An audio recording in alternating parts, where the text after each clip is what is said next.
Chapter 73. It was already close to noon, and the small restaurant was deserted.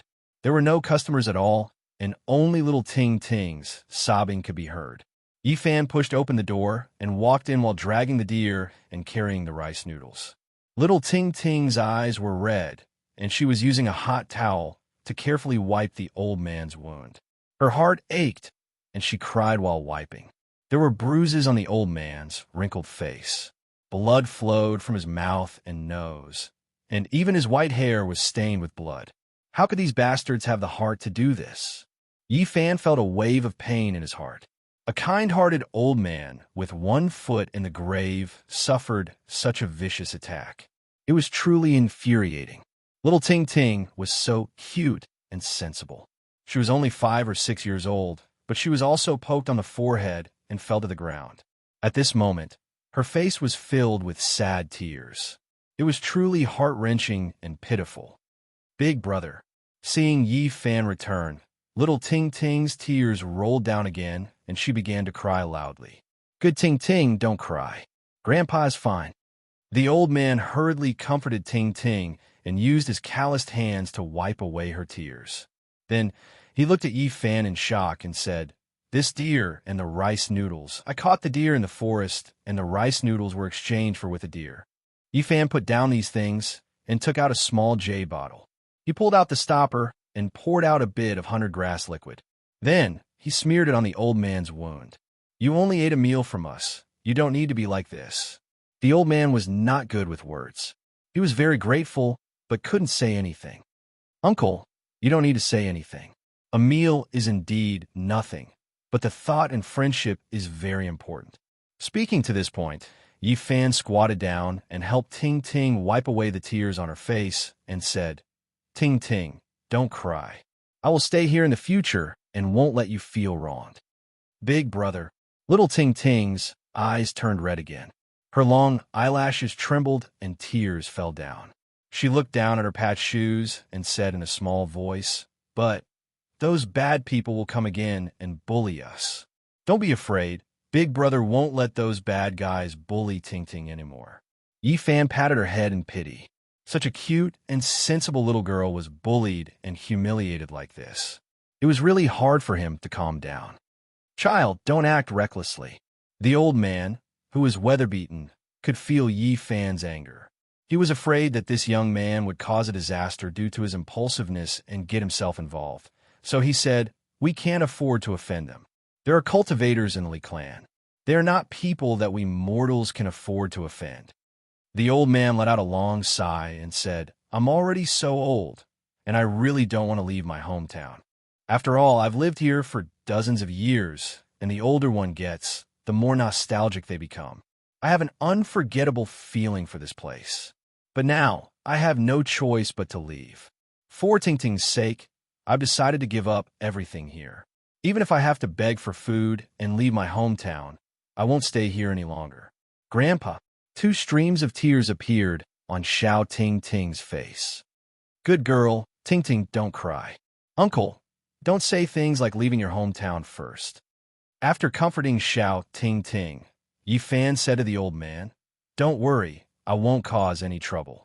First, close this shop and I'll think of a plan. If I really can't think of anything, I'll leave with you. Yifan deeply knew that mortals have many unfortunate things. The most painful thing was losing one's son and leaving one's hometown. The old man had already lost his son, and now he was being forced to leave this small town. It was easy to imagine the pain in his heart. He really didn't want to see this pair of grandfather and granddaughter suffer misfortune. Tell me in detail, what kind of background does the Li clan have? Child, what are you going to do? We will pack our things and leave here tomorrow. We will never return. Right now, don't provoke them. I'm not an impulsive person. Don't worry. In the end, under Yifan's constant questioning, the old man finally told him some things. The Li clan was one of the largest clans in this town. Apparently, 3 or 4 people in the clan were cultivating outside. Cultivators were very mysterious to ordinary people. They couldn't be seen normally, so the people in the town were very afraid of the Li clan. Yifan felt that the old man didn't say some things. For example, the Zhang clan used to be very well. They had a restaurant in the town, and why his son suddenly passed away. He didn't say any of these things. Ting, warm the towel with hot water for Grandpa. After sending Ting away, the old man said, "Little brother, I know you're not an ordinary child. You were able to catch a deer at such a young age, so you probably know some cultivation. But I still advise you not to provoke the Lee clan." The old man continued. His son and daughter-in-law were actually also cultivators. A few years ago, they were highly regarded by a certain sect. Even the Lee clan in the town was on good terms with them and didn't want to offend them. Miss Grotto. Yifan was very surprised. The sect the old man's son was in was actually one of the 6 grotto heavens in the Yin Kingdom. It was only 200 miles away from the town. A few people from the Lee clan also cultivated in the Mist Grotto. One of them entered the sect at almost the same time as the old man's son, but his achievements were far behind. The Lee clan's child had bad intentions and behaved improperly. He did an evil thing, and my child was too upright, so he couldn't help but act. In the end, he made a great enemy. Ting's father's talent was extraordinary. He was especially valued in the Mist Grotto, so he wasn't afraid of the Lee clan disciple who entered the sect at the same time as him. But the weather was unpredictable, and people had good fortune and misfortune. 2 years ago, when Ting's parents left the mountain to gather spirit herbs, they unfortunately died tragically under the claws of lightning birds. After Ting's parents died, the Lee clan no longer had any scruples. They first took away the old man's restaurant, and then took away his inn. They forced the poor grandfather and grandson to this state, but they still weren't willing to let them go. At this time, Xiao Ting came back after washing the towel. She looked like a porcelain doll, but she said something that didn't match her age. Why is it that the good are always bullied in this world, while the bad live to 100 years old? Hearing her young words and seeing her wronged expression, Yifan and the old man looked at each other silently, not knowing how to comfort her. There's still many good people in this world. Ting only sees one side. Everything will be better in the future. Yifan didn't want her little heart to develop negative emotions too early. Yes, your big brother is a good person. By helping us like this, he and Ting will both live long.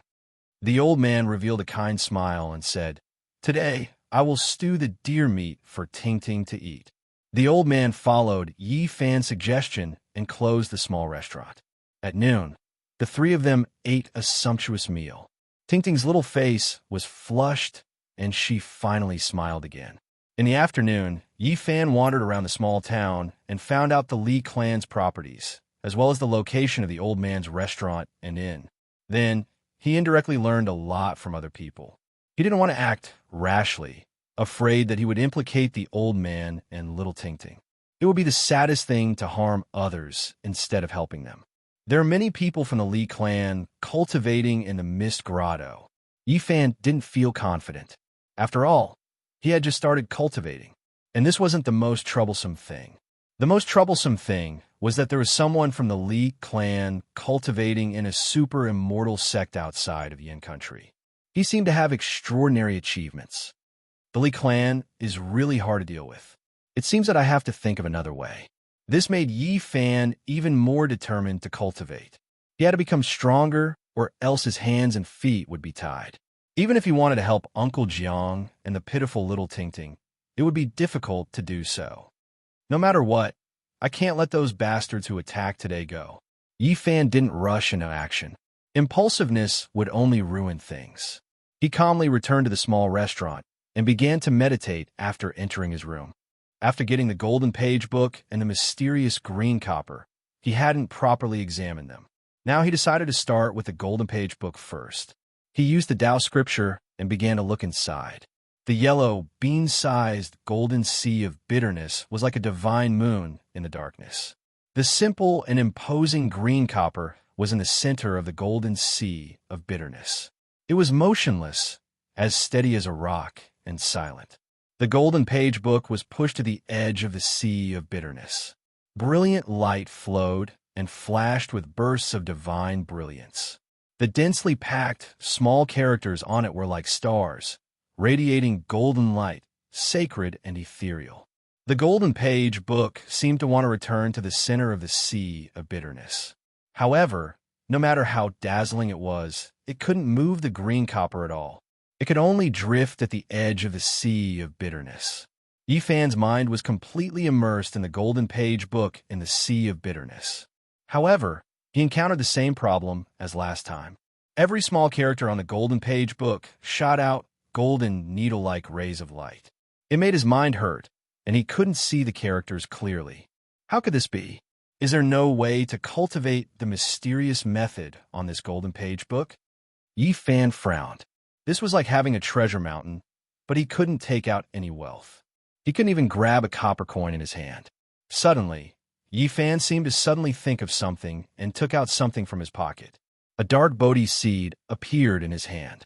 It was as big as a walnut, and there were natural patterns on it. When they were connected together, they formed a pattern of a Buddha. The Buddha pattern was formed by nature. It was dark, simple, and natural. There was a faint Zen aura coming from it. The Bodhi tree can help people prove their Tao.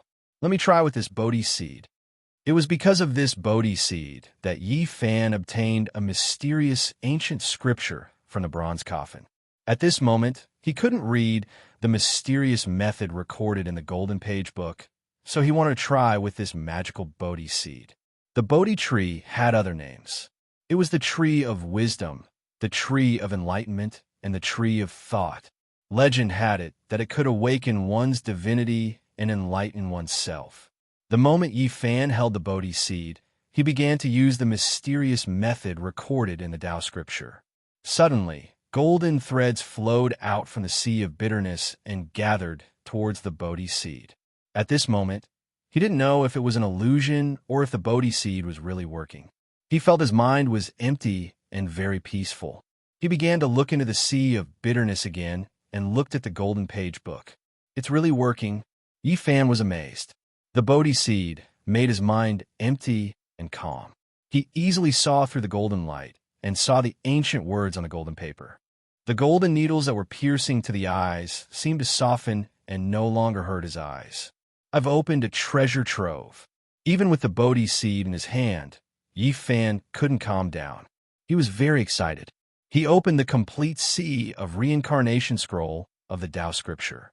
The ancient characters transformed into divine splendor, continuously imprinting themselves onto his mind's stigma like stars shining brightly in the sky. Chapter 74. This golden page was mysterious and unfathomable. The densely packed characters on it were not read out, but turned into stars that rushed towards Yifan's mind.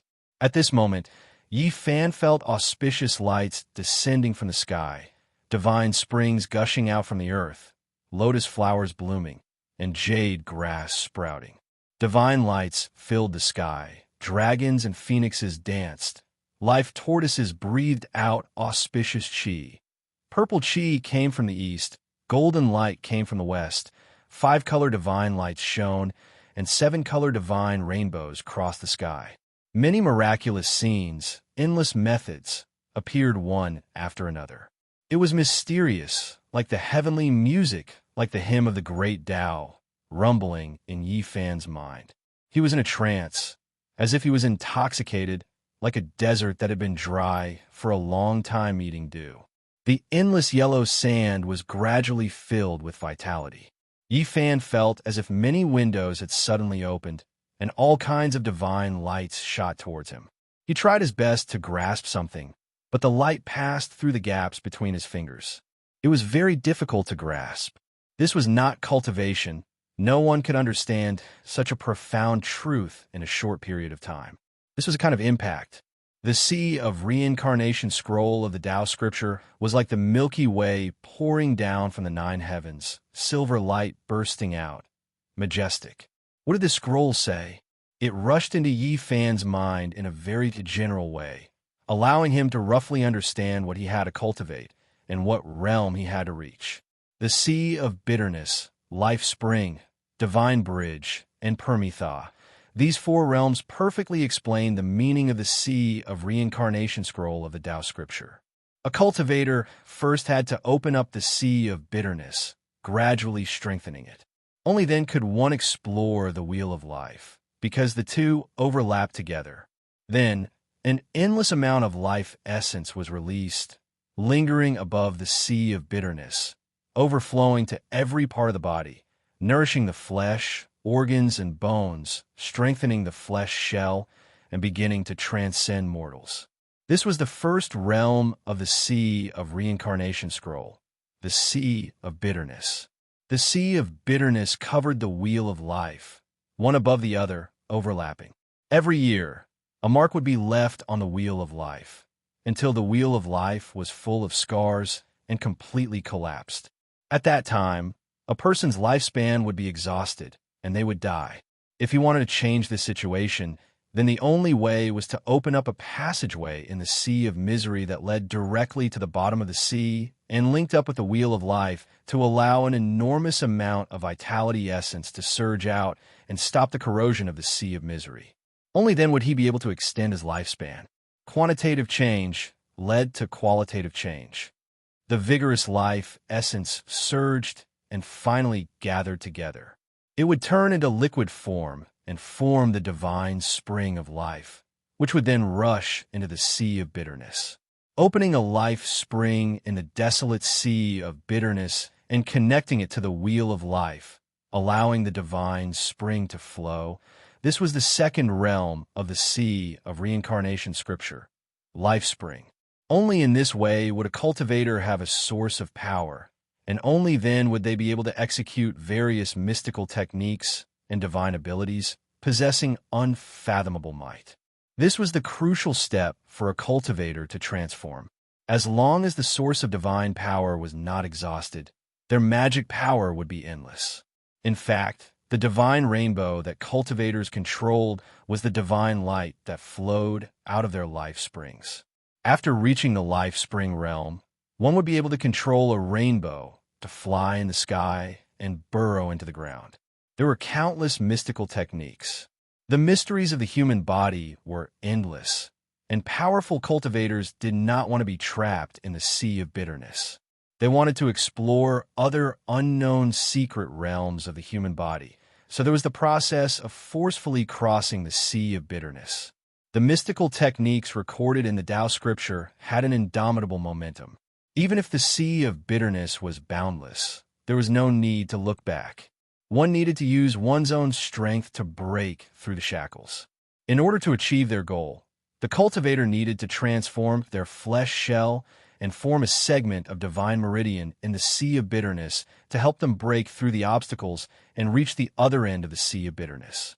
This was a difficult and long process. The cultivator would become stronger the more he suffered, and in the end, the sea of reincarnation would sublimate, forming the divine meridian of heaven and earth and releasing the endless potential of the body. This was the third realm of the Sea of Reincarnation scripture, divine bridge. At this stage of cultivation, the cultivators must be incomparably firm and could not be shaken. Only then could they see through the falsehood and fog and continue to search for their own shore. In this process, not only must the flesh shell transform, but the spirit must also sublimate. The spirit and the shell must become one, breaking through the shackles and transcending oneself. Only then could one return to their origin and find their roots. The divine bridge was like a rainbow, successfully crossing the sea of bitterness. This was the fourth realm of the Sea of Reincarnation scripture, opposite shore. Reaching the opposite shore, the cultivator's flesh and blood, organs and bones would all wither, and then there would be a different kind of rebirth, continuously being reborn 9 times, completing the transformation of a cocoon into a butterfly. The sea of bitterness, life spring, divine bridge, opposite shore, these 4 great realms were separated from each other, like heaven and earth. To break through was extremely difficult. Every great realm had many details that needed to be accumulated and settled. Only then would there be the possibility of transformation. So after reaching the second great realm, life spring, one can control a rainbow to travel. For such a person to kill a bitter sea stage cultivator, it would be as easy as crushing an ant. Yi Fan shuddered. He thought of Elder Han, whose cultivation was at least at the life spring stage. Between the 4 great realms, the difference in strength was huge, like the gap between heaven and earth. To classify Yi Fan as a bitter sea stage cultivator was really a bit forced, because the golden sea of bitterness that he had opened up was too small. It was only the size of soybean. Yi Fan was not dispirited. After all, he had just started cultivating. The time was too short. To have such an achievement was really not easy. Moreover, his sea of bitterness was different from the others. It was bright and dazzling, without the slightest deathly aura. Every time it was opened, it would shake the heavens and earth, like a golden ocean surging. It must not be ordinary. Then, Yi Fan thought of Elder Han's grandson, Han Feiyu. Although his divine spring of life could not gush out and had not reached the second great realm, life spring, but he could already control the green with treasure seal. Such a bitter sea cultivator who had grasped a treasure was enough to be a threat to him. Yi Fan received the impact of the general trend. It was like a dream. The Sea of Reincarnation chapter of the Tao scripture was like a magnificent historical picture scroll, unfolding in his heart, and then like a surging sacred river that split the heavens and earth, surging past, allowing him to understand the profound, true meaning. There was no specific cultivation, but this grand baptism had benefited him a lot. This was a kind of grasp of the overall cultivation, allowing him to understand the direction and know how to walk the road in the future. There are some differences from the Tao scripture that I practiced before. After Yi Fan grasped the general meaning, he began to carefully study it from the beginning, and suddenly found an abnormality. He found that the mysterious technique recorded in this golden page was different from the Tao scripture that he practiced in the Spirit Ruins Paradise. Just the opening few lines of ancient characters were somewhat different. It seems that after the sea of reincarnation of the Tao scripture was lost, although some fragments were passed down, but they were not accurate enough. Yi Fan secretly rejoiced. If he had not accidentally obtained this golden page, he most likely would never know the shortcomings of the Tao scripture that he had practiced before. Now I can still correct it and make the mysterious technique perfect. Yi Fan did what he said, and immediately began to practice according to the mysterious technique recorded in the real Tao scripture. A mysterious feeling welled up in his heart. He felt that his heart was empty. After the mystical technique was corrected, the golden threads that flowed out from the sea of sufferings increased. They flowed towards his limbs and bones, making his entire body comfortable. His flesh, blood, organs, and bones were all being nourished.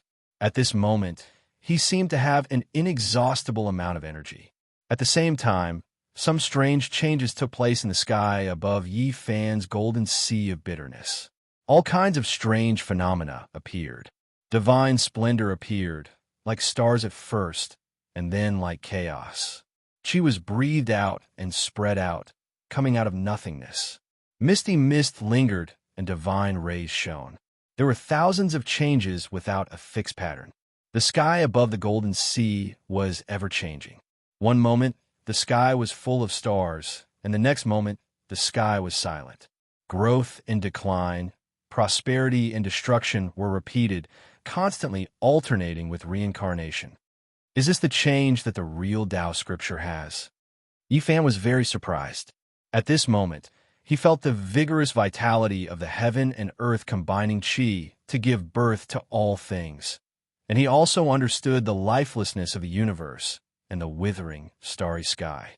It was not until a long time later that everything calmed down and the golden sea of bitterness became more condensed. In the past, it was as bright as the moon, but now it was as bright as the sun.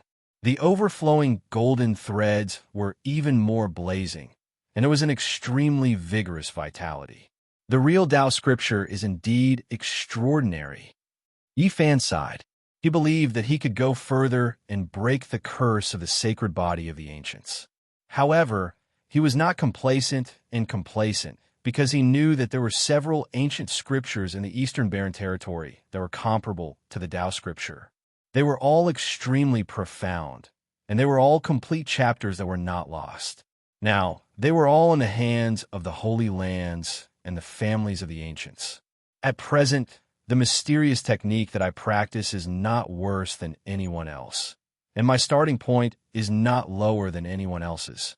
Yi Fan's eyes shone brightly as he said, I will definitely be able to open up the sea of bitterness, let the divine spring gurgle, form the bridge between heaven and earth, reach the other side, and be reborn 9 times in a row, completing the metamorphosis of breaking out of the cocoon and becoming a butterfly. Chapter 75. After dinner, Yi Fan continued to comprehend the Tao scripture. For the whole night, he was immersed in a mysterious state. The golden sea of bitterness was spread out and out of nothingness. The stars were shining, the chaos was hazy, and it was ever-changing. It was not until the second day that he woke up from this state. He was not tired at all. The essence of life in the sea of bitterness was overflowing, making him feel refreshed. Big brother, it's time for breakfast. Little Ting Ting bounced over and called him to eat. Her little face was filled with a happy smile. Although the clothes on her body were not fitting and were tattered with many patches, it could not hide the unique brilliance of her bright childlike face. Yi Fan sighed. A child was a child. She had experienced such a tragedy yesterday and suffered so much grievance. She cried so sadly, but when she woke up, she was no longer sad and quickly forgot all the unhappiness. Is Ting Ting happy? Yi Fan asked with a smile. Yes.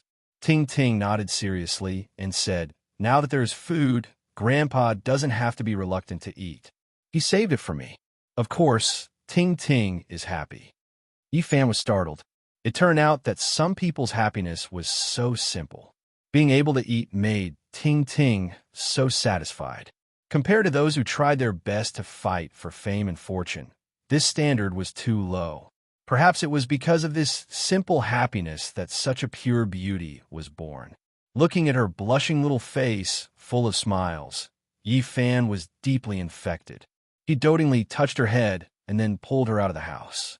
When it was close to noon, the middle-aged man from the Leaf family came again. Seeing that the small restaurant was closed, he kicked it a few times and cursed. Open the door. Grandpa is here to eat. Inside the small restaurant, Ting Ting was very nervous. Her big eyes were full of fear.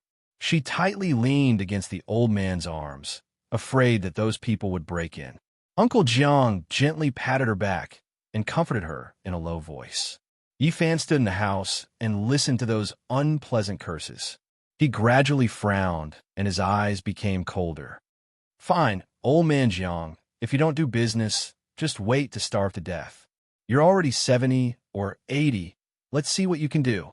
The person outside cursed and smashed the 2 pots of flowers outside the door. Then, he used a dagger to carve on the door until it was beyond recognition. Only then did he swagger away.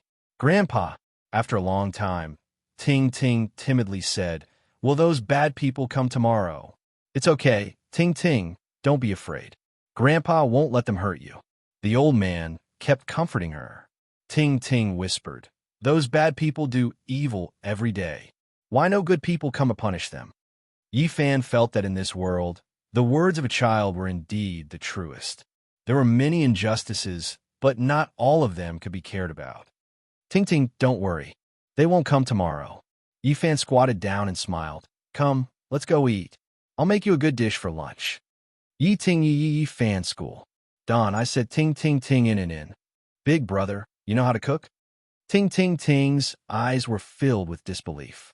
The little girl blinked her big eyes in disbelief. I don't believe it. Grandpa can cook anything. In the past, when we still had a restaurant, Grandpa cooked delicious food for me every day.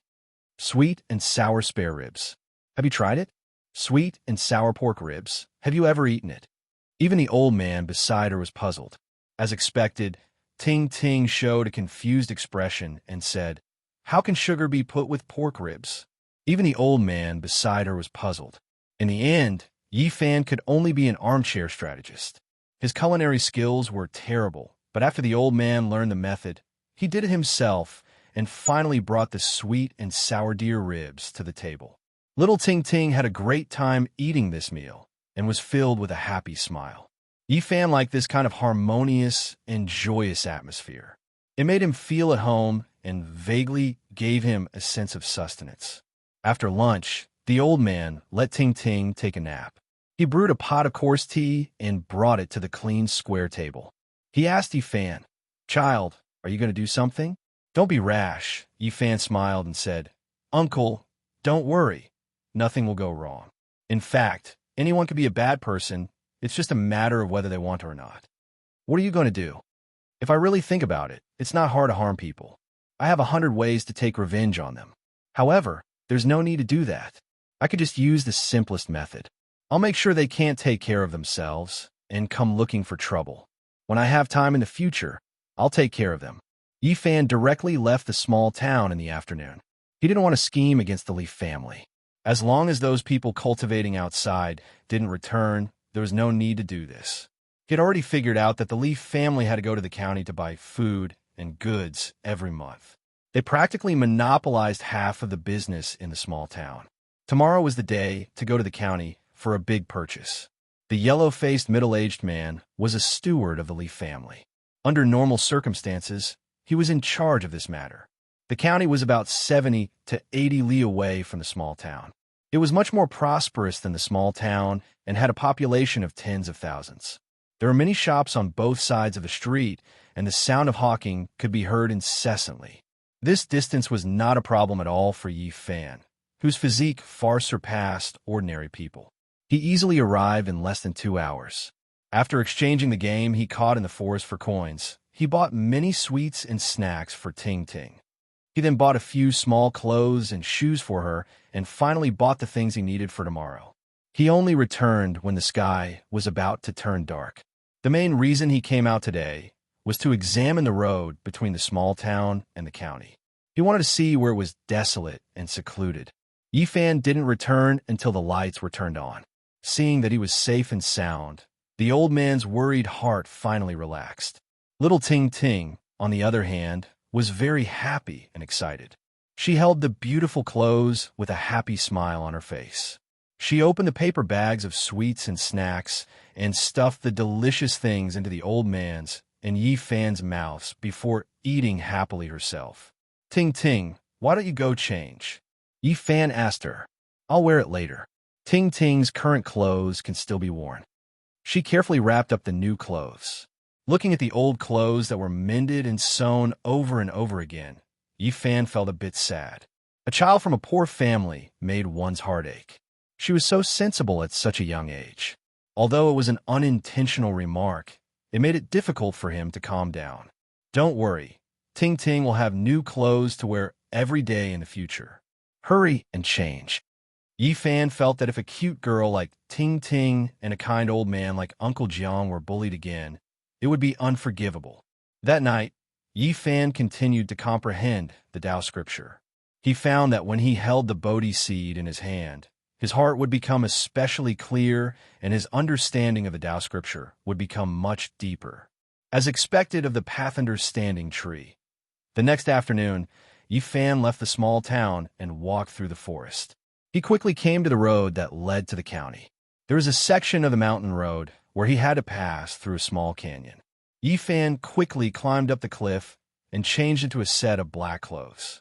He covered his face and put on a pair of stilts to disguise himself as an adult. Then, he opened all the oil barrels that he had prepared yesterday and waited quietly for the Leaf family's people to come back. It wasn't until the sky turned dark that the sound of rolling came from the mountain road.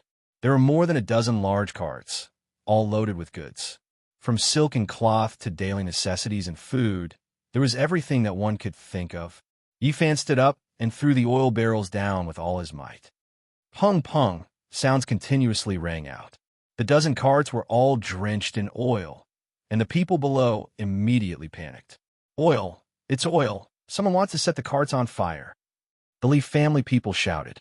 Many people fled in panic, but some people were looking for the person who wanted to set the fire. At this time, someone finally noticed Yifan above the canyon. He was tall and wore black clothes. The torches in his hands were thrown down one after another. Puff, puff, puff. The raging fire immediately ignited, and the dozen carts were instantly turned into a sea of fire. It was impossible to extinguish it, and the flames soared to the sky. "Who are you? You dare to set fire to the Leaf family's goods?" Are you not afraid of being hunted down by cultivators? The yellow-faced, middle-aged man shouted in panic. With so many goods destroyed, he could already imagine the terrifying consequences when he returned. Pung! Another barrel of oil was thrown down, and it almost hit his head. His clothes were splashed with a lot of oil, and then a flame fell down. The yellow-faced, middle-aged man immediately screamed miserably, and as if his life depended on it, he rushed towards the distant mountain stream. Yi Fan swept his eyes over and hid his figure above the valley. Then, he quickly took off his stilts and took off his black clothes. Carrying these things, he flew away. That night, the entire Cool Breeze town was shaken. The Li family's losses were disastrous. More than a dozen carts of goods were completely burned, and nothing was left. There were also 7 or 8 people who were burned. It was difficult for the small town to calm down the entire night.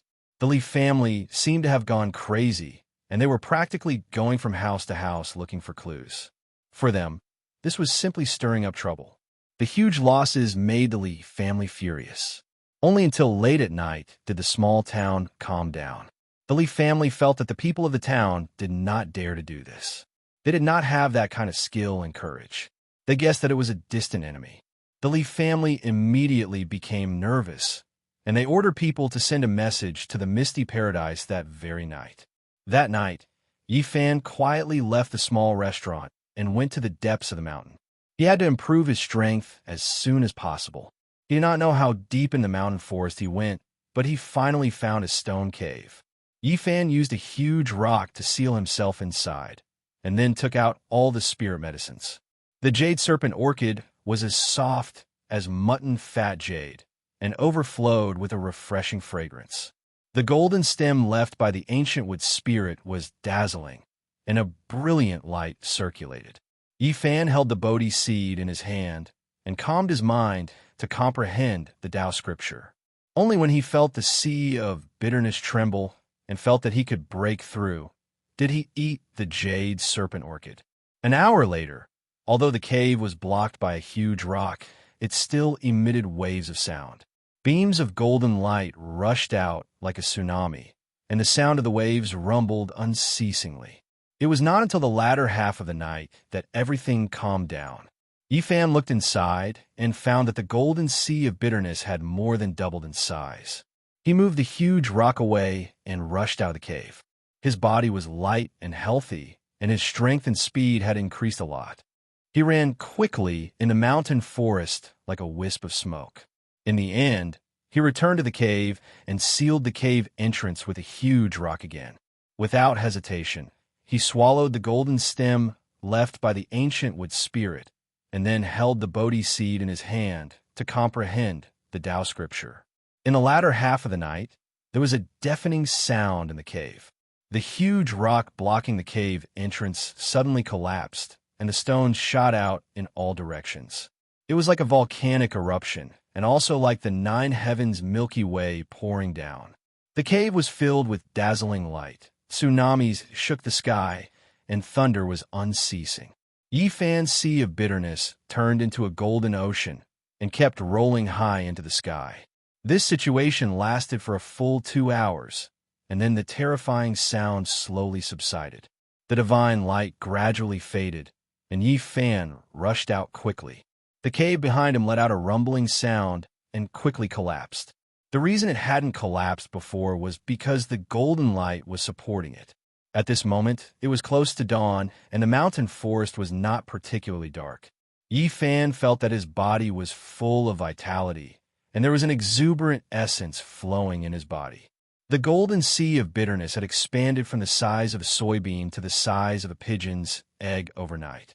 It had expanded several times. He was very surprised. All of this was caused by the golden stem left by the ancient wood spirit, which contained 10 times more life essence than the jade snake orchid. It was really a rare treasure. Yi Fan could not calm down.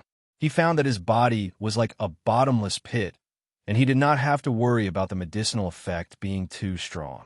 As long as he could provide enough life essence, he could continue to open up the sea of bitterness. Did the curse of the sacred body of the ancients not appear on me? Or is this the curse? Every step forward requires a huge amount of life essence. In this way, the path will become narrower and narrower, and it will be difficult to open up the sea of bitterness in the later stage. If ordinary people absorbed so much life essence, they would have already broken through the sea of bitterness, and their body would have already collapsed. If ordinary people absorbed all of this life essence in a long time, the sea of bitterness opened up should be bigger than mine. Yi Fan pondered. His cultivation was simply a kind of extravagant squandering. He said to himself, "Is it a waste? I don't think so." At this time, he found that his sea of bitterness was exceptionally condensed. Although it was only the size of a pigeon's egg, it contained a total of 19 divine patterns, and it was extremely exuberant. When the sea of bitterness of ordinary people was the size of a pigeon's egg, I'm afraid it would be difficult to condense divine patterns, but my golden sea of bitterness has done it long ago. Yi Fan did not feel that it was extravagant. Instead, he felt a sense of accomplishment. His golden sea of bitterness was different. Whoosh, whoosh, whoosh. Yi Fan gently flicked his 10 fingers, and suddenly more than a dozen divine patterns shot out. Like dazzling sword auras, they all pierced through the mountain rocks in front of him. If I open up a sea of bitterness of the same size, the divine power I have will be many times stronger than others. This made Yi Fan's thoughts fluctuate. But if I want to succeed in my cultivation with this kind of physique, I need a huge amount of life essence as a backing. After thinking about this problem, he could not help but frown. But it's not just limited to spiritual medicine. If I can find the source that Elder Wu Qingfeng mentioned, I should be able to break through in a treasured land with extremely dense spiritual qi. According to ancient records, in the era when the qi of heaven and earth merged to give birth to all things, it was chaotic and hazy. The spiritual qi was very dense, and many spiritual objects could absorb the original qi of heaven and earth, forming amber-like crystals that contained a huge amount of life essence. The ones that were preserved until now were called source. To cultivators, they were extremely precious. So the best source could be said to be priceless. From the era when all things were born to the ancient times, the original qi of heaven and earth gradually thinned, and it was very difficult for spiritual objects to form source. However, in the last glorious era, all things flourished, living creatures were powerful, and there were many spiritual medicines. As a result, many rare god source was formed. People later discovered that there were living creatures sealed in amber-like crystals. After such god source was mined, it could provide endless qi of life. That really is an era that people yearn for. Chapter 76. At the beginning of the world, the universe gave birth to all living things. The era that countless cultivators yearned for was gone forever. Yi Fan could only sigh. His harvest this night was huge. The bitter sea expanded from the size of soybean to the size of a pigeon egg. Most importantly, there were 19 divine markings in the golden bitter sea. He already had extraordinary battle strength and became a cultivator of the bitter sea stage, removing the word barely. At this moment, the sky was already bright. Yi Fan hunted 2 pheasants and a hare in the mountain forest and picked some wild fruits before heading back to the small town.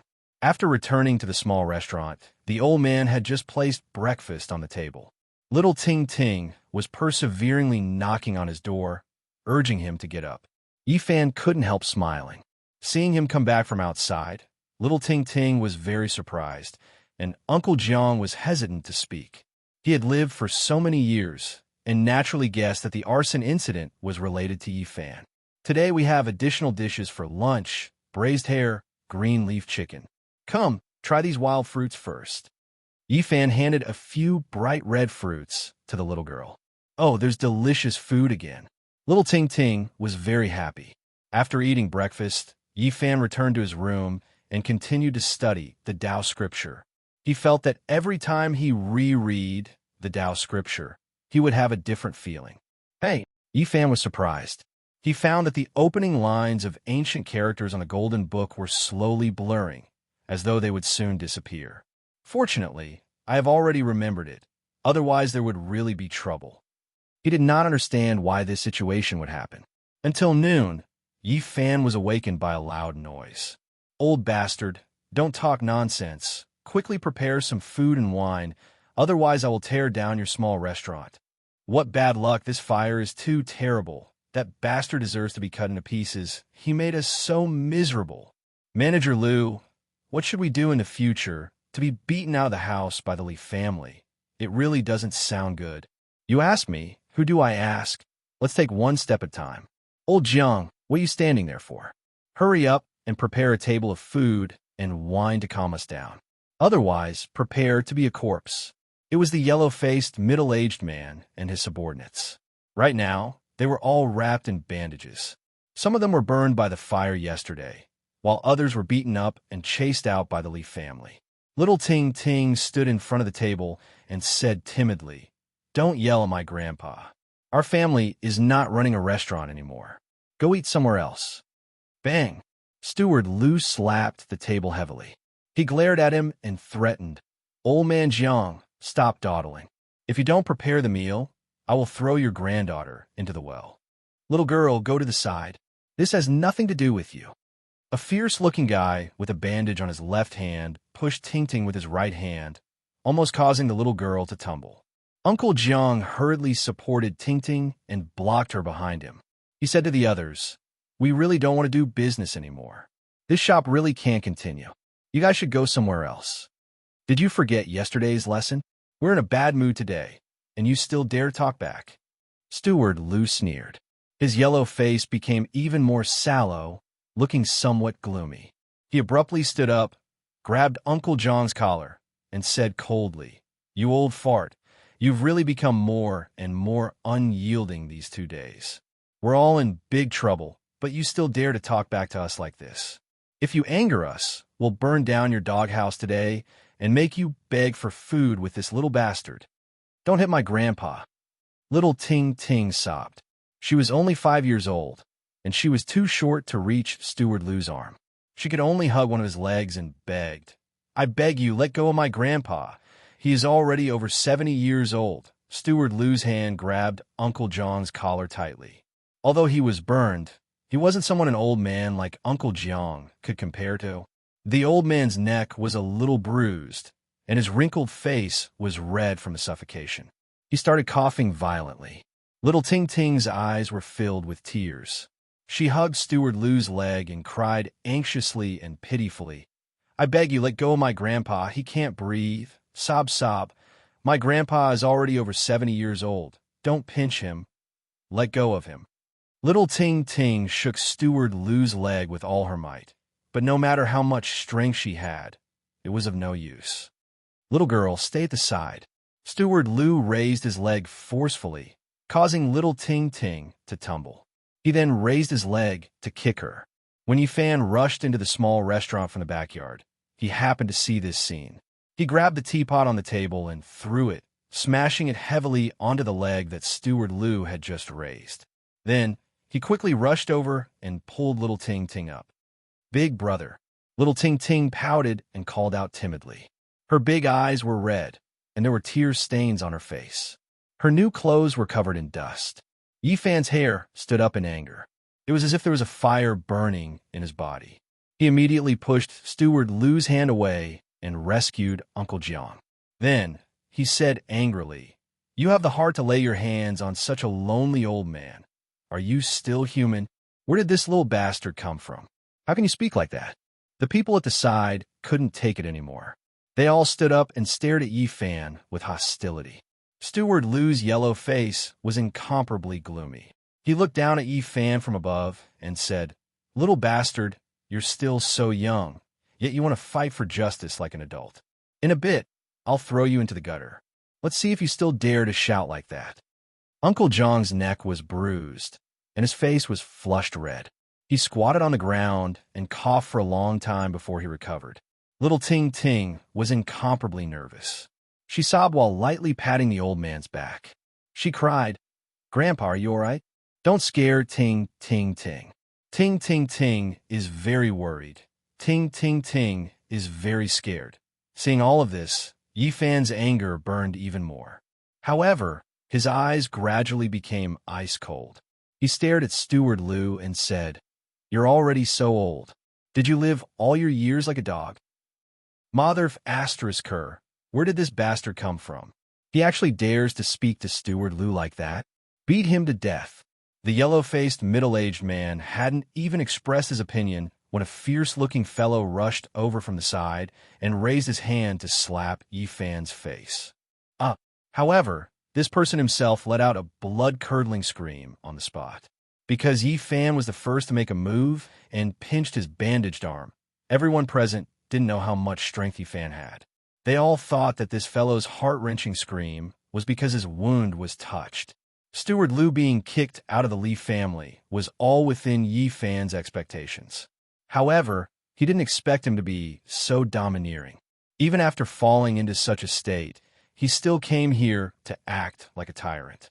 "Little bastard, your guts are really not small." Steward Lou sneered and stretched out his hand to slap Yifan's face. His movement wasn't fast. He wanted to humiliate Yifan. "Pa!" Yifan swung his palm, and with a pa sound, Steward Lou was sent flying.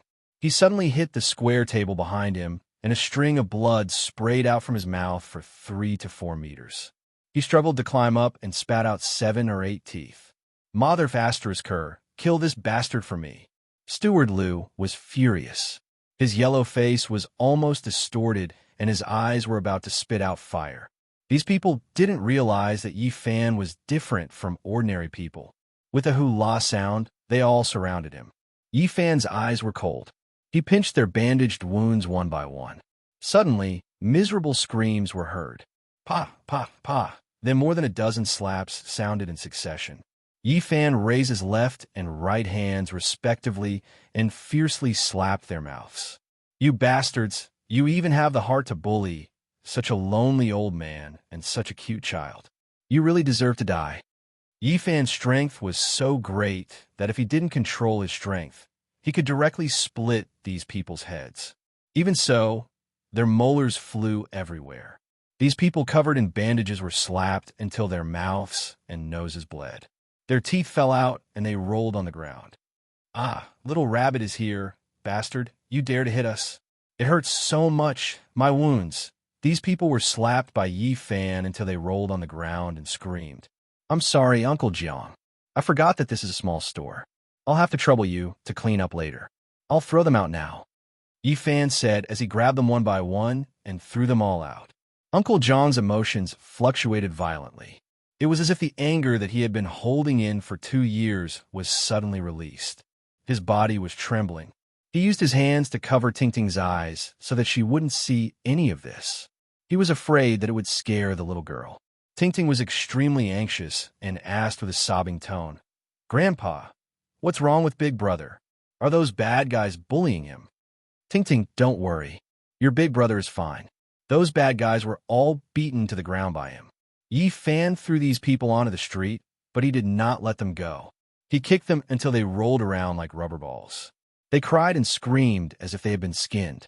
They screamed like pigs being slaughtered. Steward Lou was naturally the target that Yifan paid special attention to. His cheeks were swollen, and it was unknown how many times he had been slapped. Almost all of his teeth were knocked out. "Help! Murder!" These people screamed and cried for help, attracting many onlookers. However, no one tried to stop them. Many people even wanted to go over and kick them a few times. When Yifan saw this, he loudly said, "Fellow villagers, what are you waiting for?" These people were the dogs of the Li family, and now that they have been kicked out of the Li family, there's nothing to worry about. Come and beat them up. Teach them a good lesson. These words exceeded Yifan's expectations. With a whoosh, everyone surrounded them. Men, women, old, and young were tearing and pulling at the people on the ground. "I heard this morning that they were beaten up by the Li family because their goods were burnt. Looks like it's true. No wonder this young man can beat them up. So they are covered in injuries. Otherwise, this young man would have suffered a great loss today. Beat them. Beat these bastards to death." The crowd was enraged. They rushed forward and beat the people on the ground. It wasn't hard to guess how unpopular these people were. Now that the crowd was enraged, all of their anger erupted. The people on the ground kept rolling. Their screams were no longer human. They cried and cried for their parents.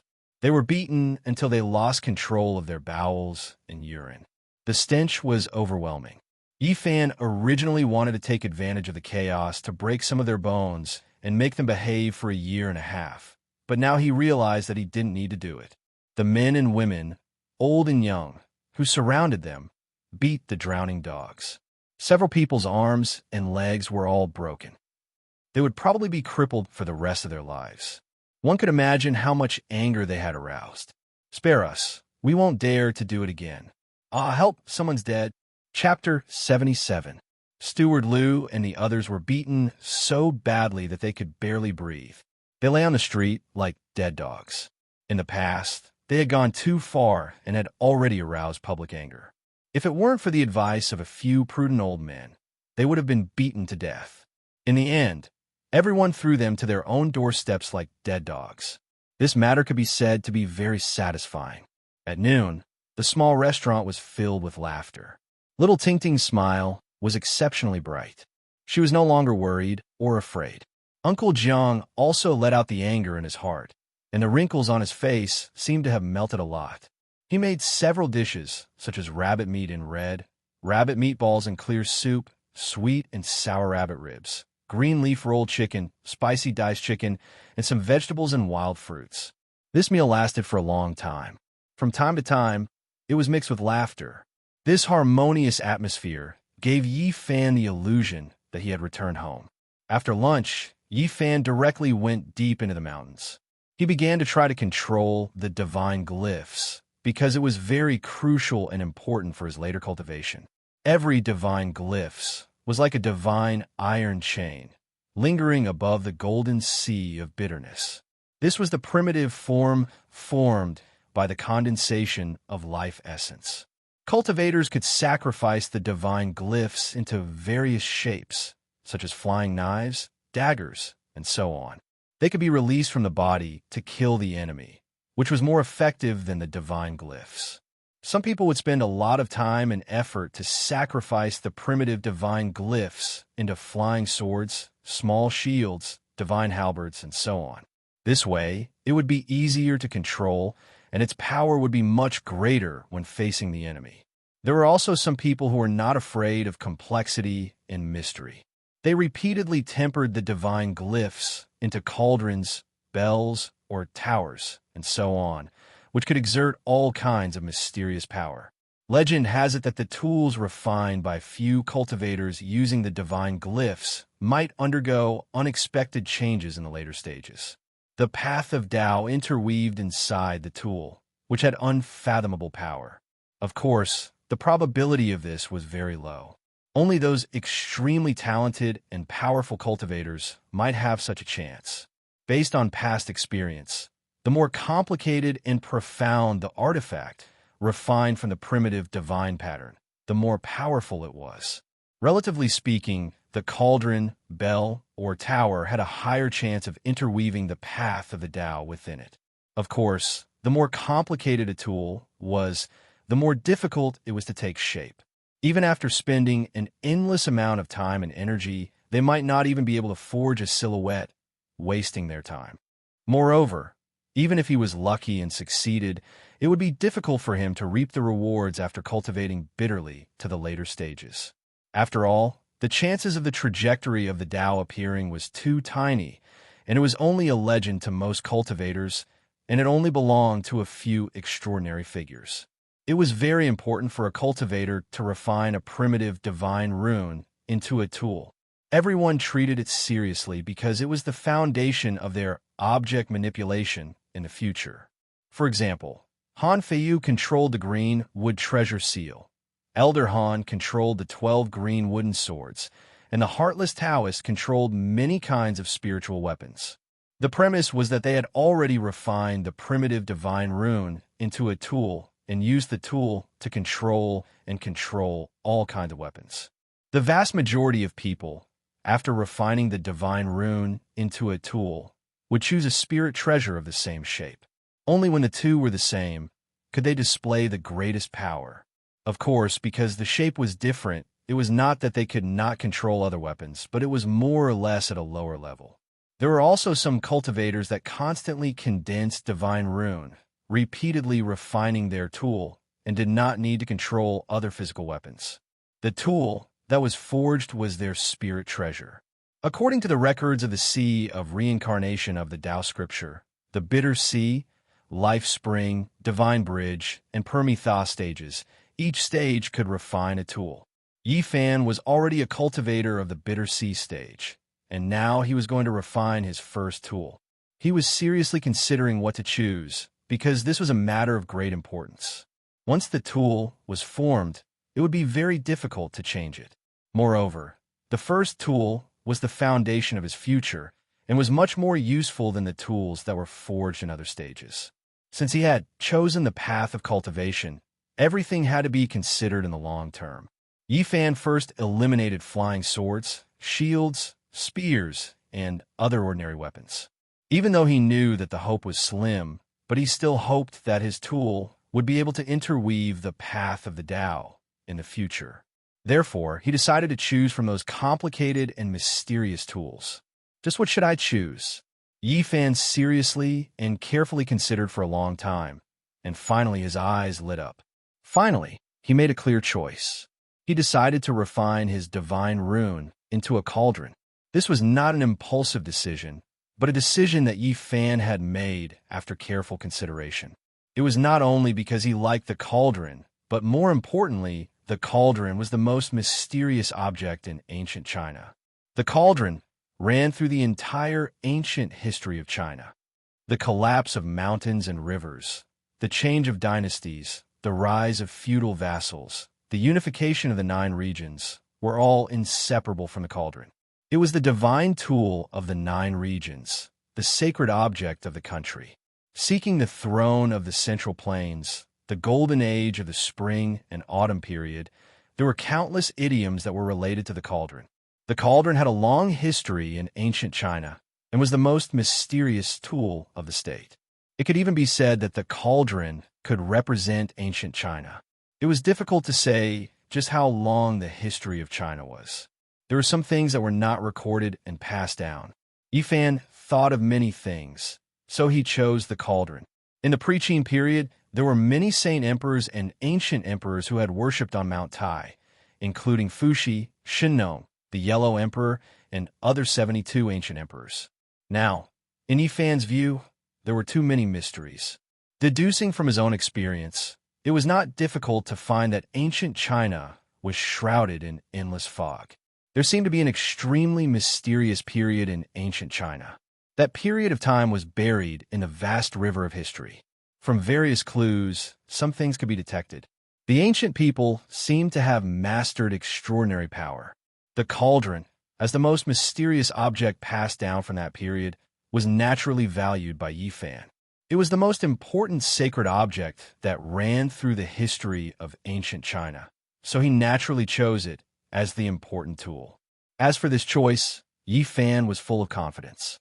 This was the crystallization of ancient China, and as his first tool and foundation, it was the most suitable. There were many forms of the cauldron. The most famous ones were the 3-legged cauldron and the 4-legged square cauldron. Which one should he choose?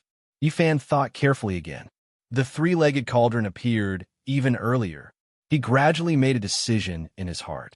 In addition to the earlier reason, there were other reasons. From his current identity as a cultivator, he felt that the 3-legged cauldron contained some inexplicable principles. The 3-legged cauldron was more stable than the 4-legged cauldron. It was the most stable form, and the Tao and meaning of the round cauldron were broader and deeper. The 3-legged cauldron was stable, firm, stable, and solid. The circle represented the heaven and earth, the universe, and the stars. According to legend, when Pangu split the heaven and earth, he broke a circle and shattered a spherical space. This was the initial evolution process of chaos, and the circle represented the origin. That's right, I'll choose the 3-legged cauldron. After serious consideration, Yi Fan made this important decision. It was not easy to forge the primitive divine glyph into a tool. This was a long and arduous process that could not be accomplished in one go. First, he had to determine the form of the tool and firmly imprint it in his mind.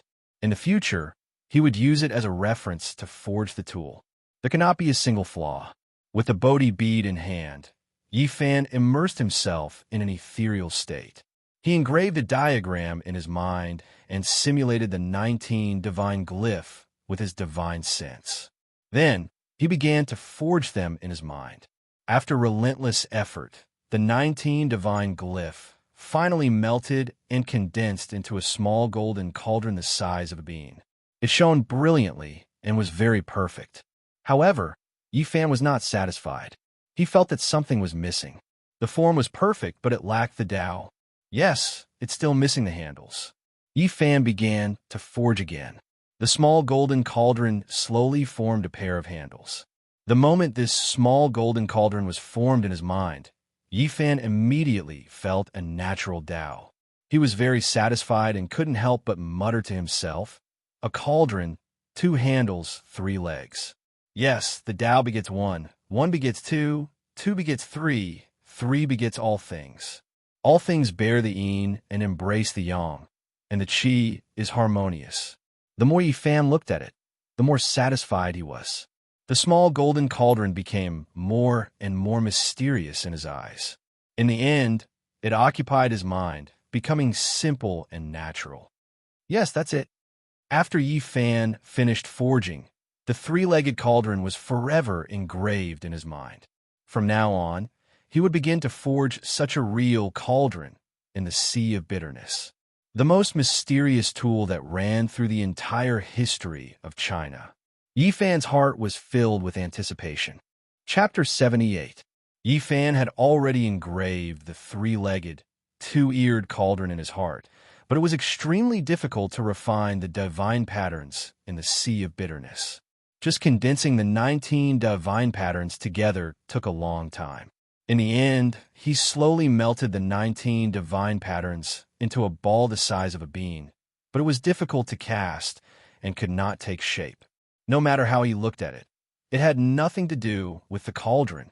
Yi Fan tried many times, but he could not even carve some patterns on it, let alone forge it into the shape of a cauldron.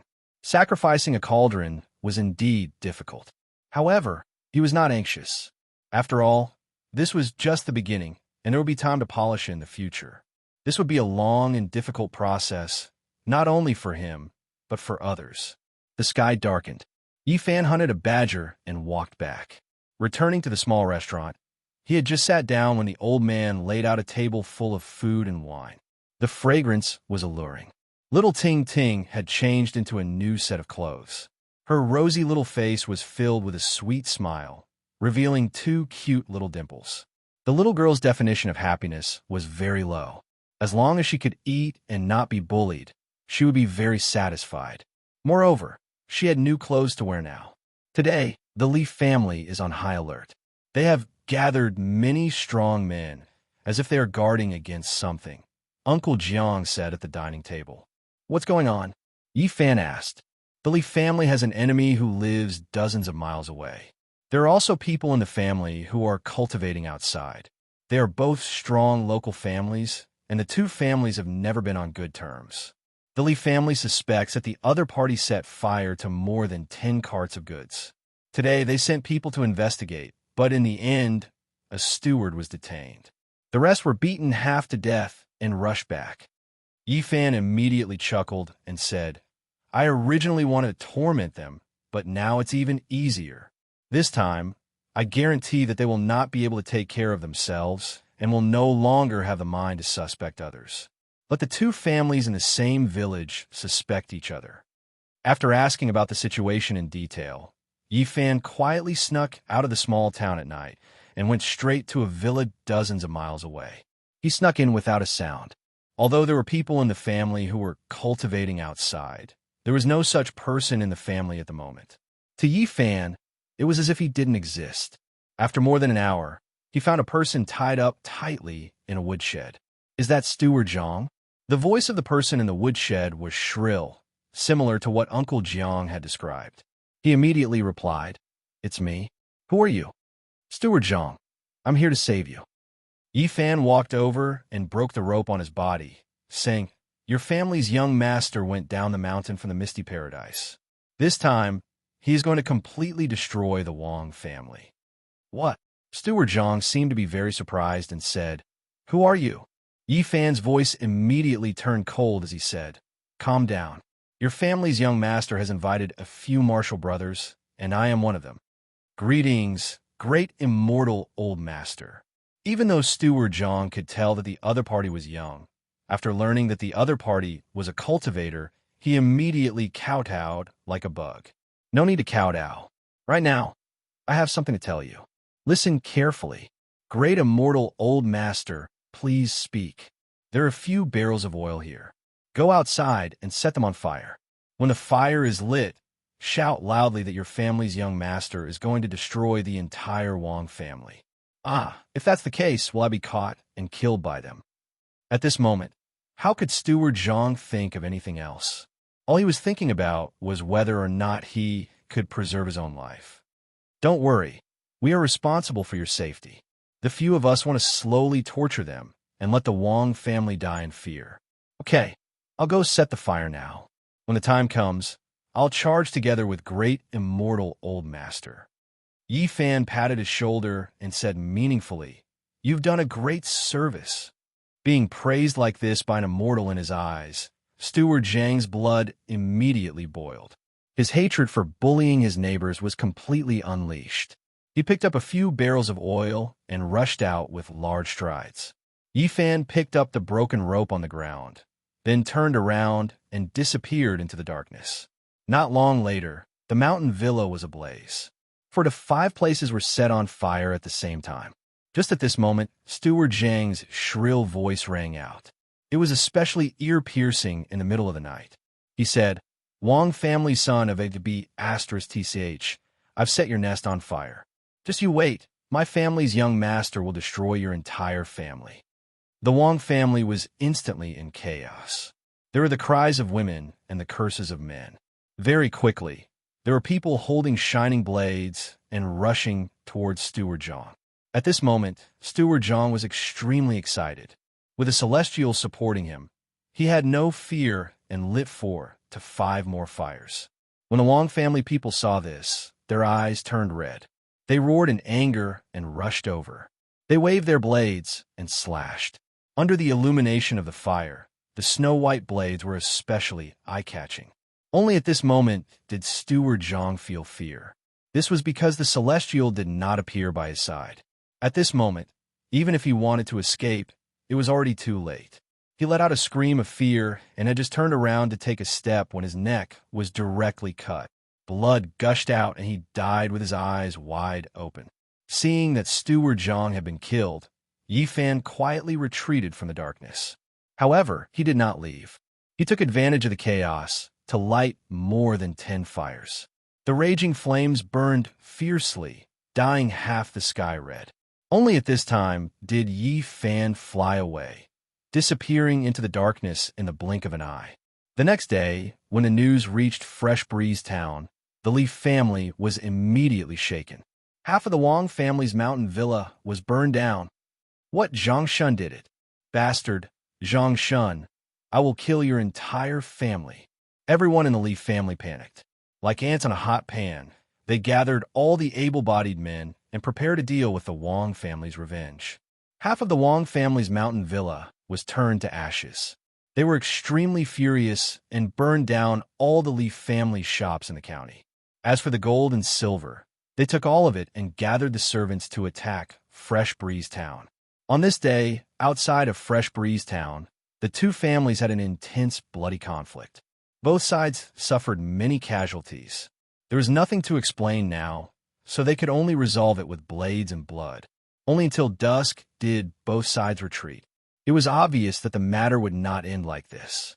In the next few days, there would definitely be more bloody conflicts. That very night, the Wang family's people came again. They rushed into Fresh Breeze Town and went straight to the Leaf family to set fire. If they had not been prepared, the Leaf family might have been completely turned to ashes. Even so, many rooms were burned down, and there was no peace for the whole night. The residents of Fresh Breeze Town all clapped their hands in joy. The Lee family usually acted like a tyrant in the village and had long since provoked the resentment of the people. It was just that no one dared to stand out. Now that something like this had happened, it was exactly what they dared to think but did not dare to do. Uncle Jiang saw all of this with his own eyes and couldn't help but reveal a worried expression.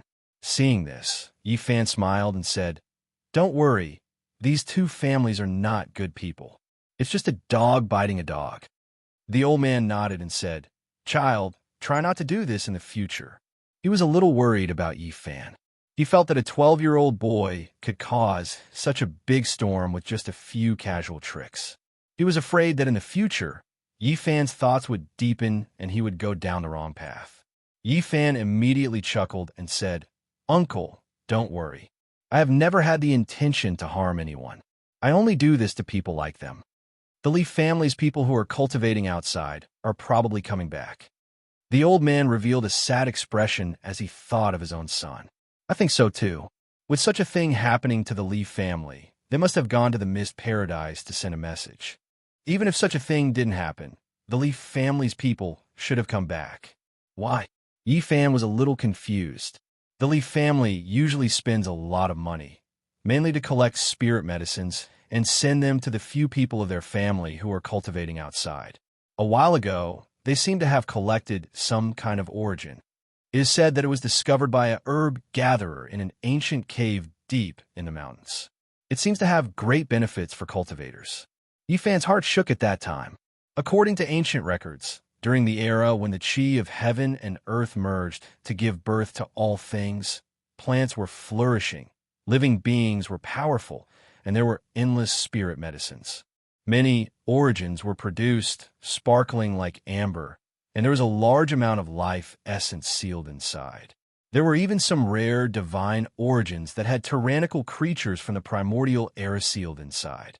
After such origins were extracted, they could provide a large amount of life essence. Discovering an origin in an ancient cave deep in the mountains, the Lee family really gave me a big gift. Yi Fan revealed a bright smile. Chapter 79. Where did the herb gatherer who first discovered the origin in the ancient cave go? Yi Fan asked. There were records in the ancient books that under normal circumstances, an origin could be excavated from several pieces of origin, or even more. If they found that ancient cave, perhaps there would be other discoveries. Uncle Jiang sighed. After he returned to the town, he sold that piece of origin to the Lee family. In less than a day, he disappeared. Many people speculated that the Lee family was not willing to pay the bill and had secretly done something evil. Yi Fan instantly understood that the Lee family must have killed him. Origin was extremely important to cultivators. They would not allow this person to speak nonsense. It seems a little troublesome.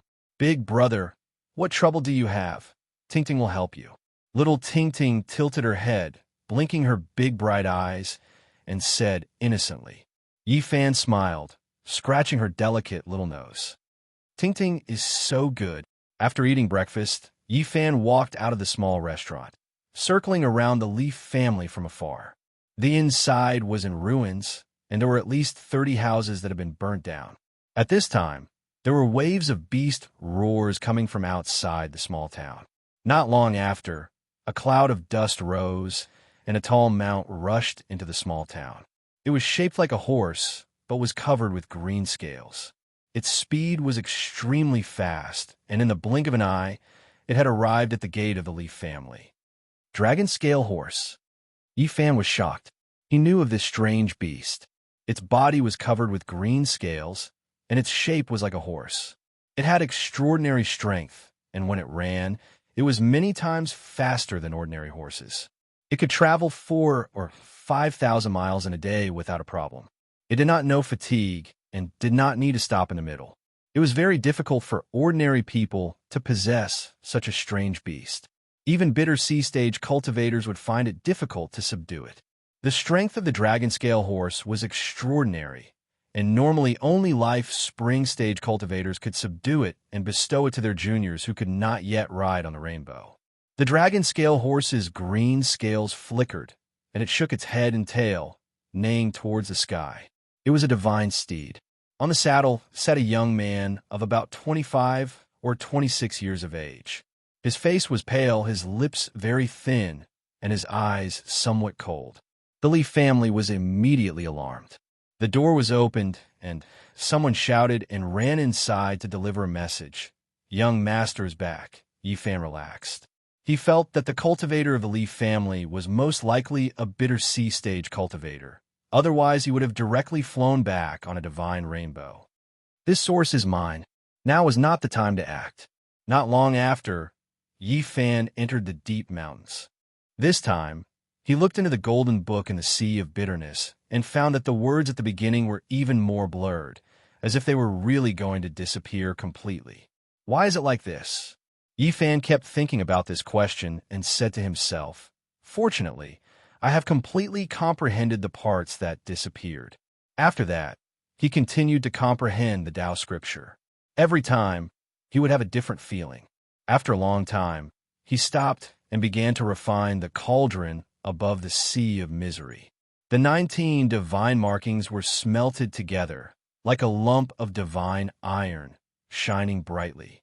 No matter how many times Yifan refined it, it was difficult to turn it into a cauldron. During this period, Yifan once tried to forge a flying sword. Although he did not succeed, he roughly had the shape of a sword embryo. If he continued to slowly refine it, sooner or later he would succeed. Why is it so difficult to refine a cauldron? Yifan smelted the golden sword embryo and began to cast the cauldron again. But he tried again and failed again and again.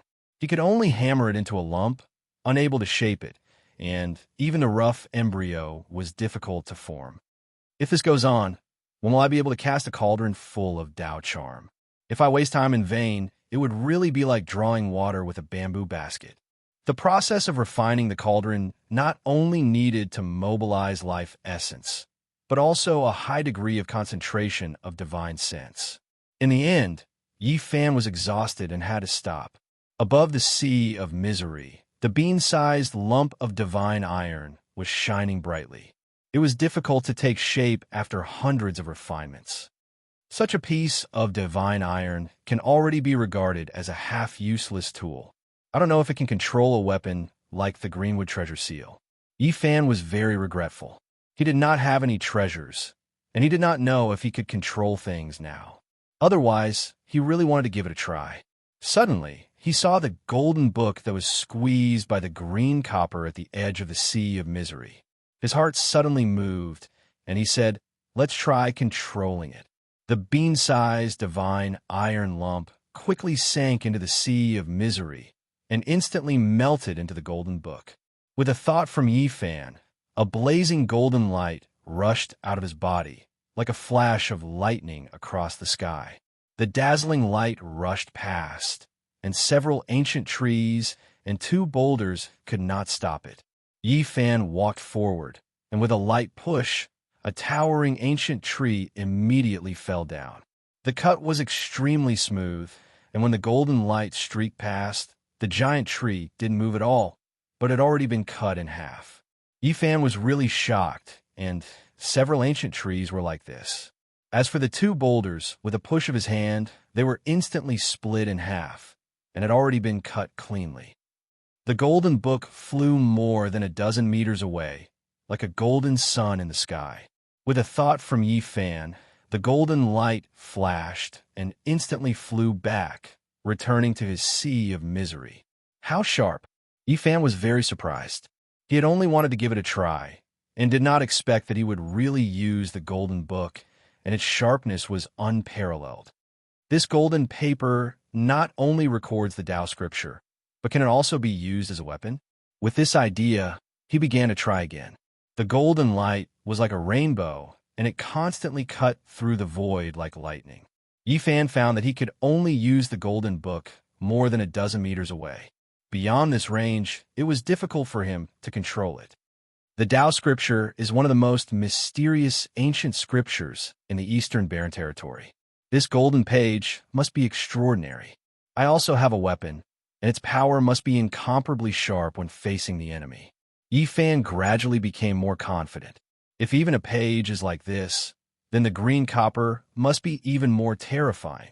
It should be a real weapon, and I wonder how powerful it is. Thinking of this, Yi Fan could not calm down. He looked inside the sea of misery and wanted to control the green copper. However, in the center of the golden sea of misery, the green copper was silent, and it was fixed there like a boulder. I feel like I'm pushing a giant mountain. Yi Fan was sweating profusely, and he was exhausted. He could not move the green copper at all. The center of the sea of misery was shrouded in a simple and ancient aura, and there was a majestic pressure. No wonder the Tao scripture was forced to the edge. This piece of green copper is too mysterious and extraordinary. It's like facing a boundless ocean and an ancient sky full of stars. It's vast and boundless, and its pressure is like the sky. The green copper was definitely not complete. It was very much like a broken piece of some kind of artifact. If the fragment was like this, one could imagine how terrifying a complete artifact would be. It's difficult to estimate. It's impossible to estimate. Yi Fan's heart was filled with shock. The more he thought about it, the more frightened and surprised he felt. He muttered to himself, "What does a complete body look like?" At this moment, his eyes suddenly lit up. He saw the Tao pattern on the green copper, and those patterns had an indescribable Tao rhythm. I can't move the green copper, so I'll copy its Tao pattern first. There were no Tao patterns on the surface of the mysterious green copper, but there were dense Tao patterns on the fracture. They were complicated, profound, and unfathomable. It was impossible for people to understand, but there was a kind of natural Tao and the feeling of the chaos of heaven and earth, which made people deeply moved at a glance. Yi Fan had not yet reached the level where he could study Tao patterns in detail. What he wanted to do was to repeatedly smelt the lump of godly iron that could not be cast into a cauldron on the fracture of the green copper and copy all the mysterious Tao patterns. These dense and mysterious Tao patterns must have a great origin. It's very likely that they are the legendary natural patterns that are unique. After resting for a moment, Yi Fan began to smelt the lump of godly iron. He melted it, attached it to the green copper, and constantly hammered it. It was like a mortal forging iron. He hammered it over and over again, and there were many densely packed patterns on it. He constantly refined and copied it until he developed a feeling that this lump of godly iron seemed to gradually have an indescribable charm. However, when he carefully sensed it, he found that it was still as ordinary as before. There were no changes, and the so-called Tao rhythm did not exist. Is it a misconception? Yi Fan muttered to himself. In the following period of time, he constantly melted the lump of godly iron and repeatedly refined it. He copied the Tao patterns on the green copper inside and out. It could be said that he had tempered it hundreds and thousands of times. It seems to be much more condensed than before. Whether it's a misconception or not, copying the Tao patterns on a green copper is definitely only good and not bad. Finally, Yi Fan began to cast the cauldron again. He wanted to see if the lump of godly iron had really changed after copying the Tao patterns. Above his sea of bitterness, the lump of godly iron constantly changed shape. The edges and corners gradually became rounder, and the luster was much more restrained. It had a more solid feeling. In the end, although he did not even manage to refine the rough embryo, Yi Fan still felt very excited. He sensed an abnormality. In the process of refining the lump of godly iron, he found a mysterious feeling. The Tao patterns on the green copper are indeed mysterious. In the future, I will have to repeatedly smelt and copy it every day. Successfully casting the cauldron is only a matter of time. Chapter 80. At noon, Yi Fan returned to the restaurant. He really liked the atmosphere when he ate with Uncle Jiang and Little Ting Ting. After the meal, Little Ting Ting obediently went to wash the dishes. Yi Fan felt rather ashamed when he saw this. He didn't seem to have helped her do anything. Let me do it. You're still young and don't need to do these things. Go take a nap. You're so tall. No need for Big Brother to do it. I know how to wash the dishes. They're very clean. The little girl pushed Yi Fan to the side. Uncle John's face was full of smiles. He tidied up the dishes and looked at his granddaughter dotingly. A sudden voice interrupted the warm atmosphere. I haven't seen you for 2 years. This little girl has grown up and knows how to do some things. A young man in his mid-20s walked in with a faint smile. He glanced at Uncle Jiang and Yi Fan in disdain before staring at little Ting Ting. Uncle, who are you? Do you know me? Little Ting Ting had a sweet mouth. Even though she sensed some hostility, she still obediently called him uncle. Of course I know you. I've known you since your parents were still alive. The young man had a fair complexion and thin lips, giving off a sinister feeling. He didn't hide anything and directly mentioned that little Ting Ting's parents were already dead. The little girl's eyes immediately turned red. She could still vaguely remember what her parents looked like. In the past, they would often wake up crying in their dreams. Later on, she and Uncle Jiang depended on each other. As time passed, she finally stopped crying in her dreams. At this moment, she couldn't help but cry when someone mentioned her parents again. She turned around and slowly washed the blue and white porcelain bowls. Her shoulders constantly twitched. Seeing little Ting Ting's sadness, Uncle Jiang's expression changed. Seventh young master of Elite Clan, do you need something? The young man pulled a chair and sat down. Nothing much. I'm just a nostalgic person, so I came to see how you two are doing. Uncle Jiang's expression was indiscernible as he replied, thanks to seventh young master's blessings, we are barely able to survive. Yifan didn't say anything. He had already recognized this person. It was the young man on the dragon-scaled horse this morning. Why do I feel a wave of resentment? Old Jiang, are you jealous of me? The young man looked down with a cold smile. This person had entered the hazy mist grotto heaven at the same time as little Ting Ting's father. Due to his limited aptitude, he was left far behind by Ting Ting's father. Moreover, he had done evil deeds and was taught a harsh lesson by Ting Ting's father. As a result, he was filled with jealousy and hatred. After Ting Ting's parents passed away, he was the one who ordered the Li family to seize Uncle Jiang's restaurant and inn, forcing the grandmother and granddaughter to the brink of death. How could I dare to hate the seventh young master? There's no such thing. The young man's lips were very thin, giving off a very unkind feeling. He said, there are some things that don't need to be bottled up in your heart. If you're jealous, why don't you spit it out? Otherwise, anger will harm your body. You're already over 70 years old, and you don't have many years left to live. Uncle Jiang's body trembled a few times, but he calmed down in the end and said, Seventh young master, I only want to ask you one thing. Otherwise, I won't be able to die in peace. Ask away. The young man opened a folding fan with a paw sound and gently waved it, appearing calm and unruffled. I only want to know, did Ting Ting's parents really die in an accident? The old man seemed to have lost control of his emotions. He clenched his fists so hard that his knuckles had already turned blue, and his body was trembling slightly. Yifan hurried over and supported him. On the other side, little Ting Ting was silently sobbing. Her small body had her back to them, and her shoulders were constantly trembling. Her little hands were slowly rubbing a small porcelain bowl. Old man Jiang, it seems like you're holding back a towering resentment in your heart. But so what? You're already so old. Don't tell me you still want to risk your life. If you die, your beautiful little granddaughter's life will really be difficult. Just how did Ting Ting's parents die? Uncle Jiang's breathing was rapid, and his chest constantly heaved up and down. His face was filled with sorrow. Go ahead and guess. The young man closed his folding fan with a paw sound, looked at Yifan, and said, I heard that you led people to cripple Steward Liu. Yifan did not respond. He supported Uncle Jiang and stood to the side. The young man glanced at him and did not continue to say anything. He stood up and walked towards little Ting Ting. What are you going to do? Uncle Jiang's eyes revealed a look of fear. He stretched out his hands like an old hen, blocking his way and protecting little Ting Ting behind him.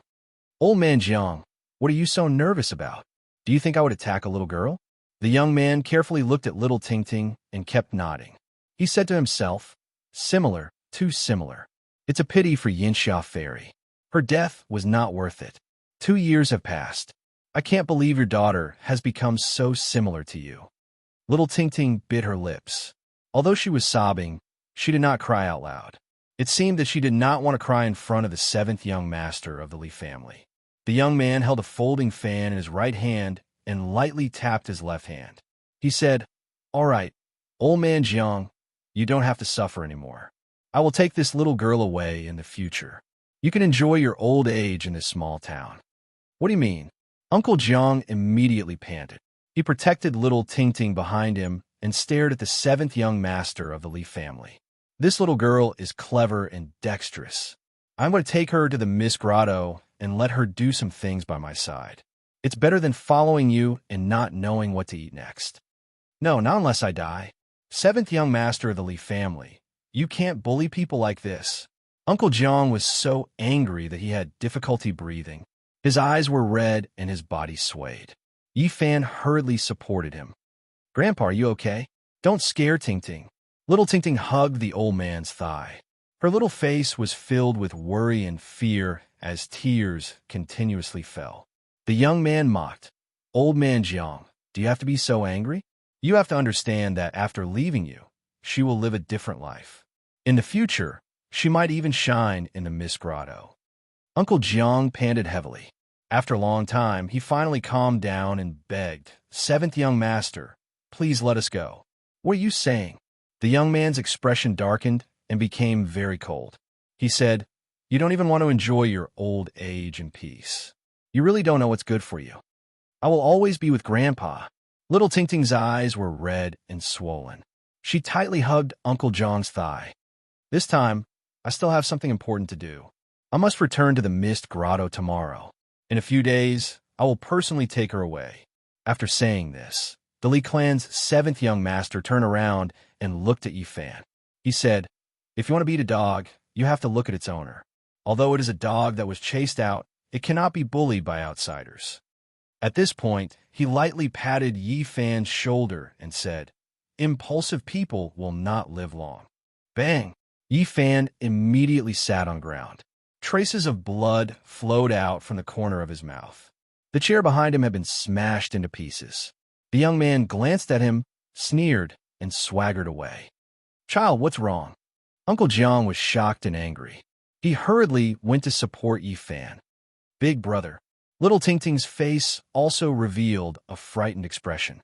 She used her little hand to help Yi Fan wipe the blood from the corner of his mouth. Seeing the Li clan's seventh young master leave, Yi Fan quickly stood up and said, "I'm fine." "Really?" The old man was skeptical. Little Ting also had a nervous expression. She asked, "Big brother, are you really fine? Your mouth is bleeding. Something almost happened. Are you okay?" Uncle Jiang revealed a worried expression again. "You misunderstood me. I said I almost couldn't help but attack. I'm fine. However, this person is really ruthless. If it was a normal person, they would die in less than half a month. It was us two who implicated you. If it was you, you wouldn't have suffered like this." Uncle Jiang blamed himself. "Uncle, don't say that. The blood just now was forced out by me."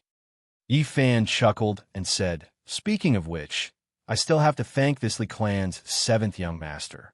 Because he gave me a great opportunity, he came here personally to tell me when to leave." "You." Uncle Jiang revealed a doubtful expression. There's no need for such a ruthless person to stay in this world. He actually wanted to take Ting away, not even in his next life. That night, Yi Fan kept an eye on the Li clan's movements. He left the small town late at night and stood guard on a mountain road 20 miles away. This was the only way to get to the outside world from the windy town. The moonlight was hazy and a dark cloud floated by. The forest instantly became dark. The roars of unknown beasts didn't stop, and the forest seemed a bit eerie and scary at night. In the latter half of the night, the mountain road shook and the heavy sound of horse hooves could be heard. Under the dim starlight, a dragon scale horse with shining green scales rushed over like a ray of green light.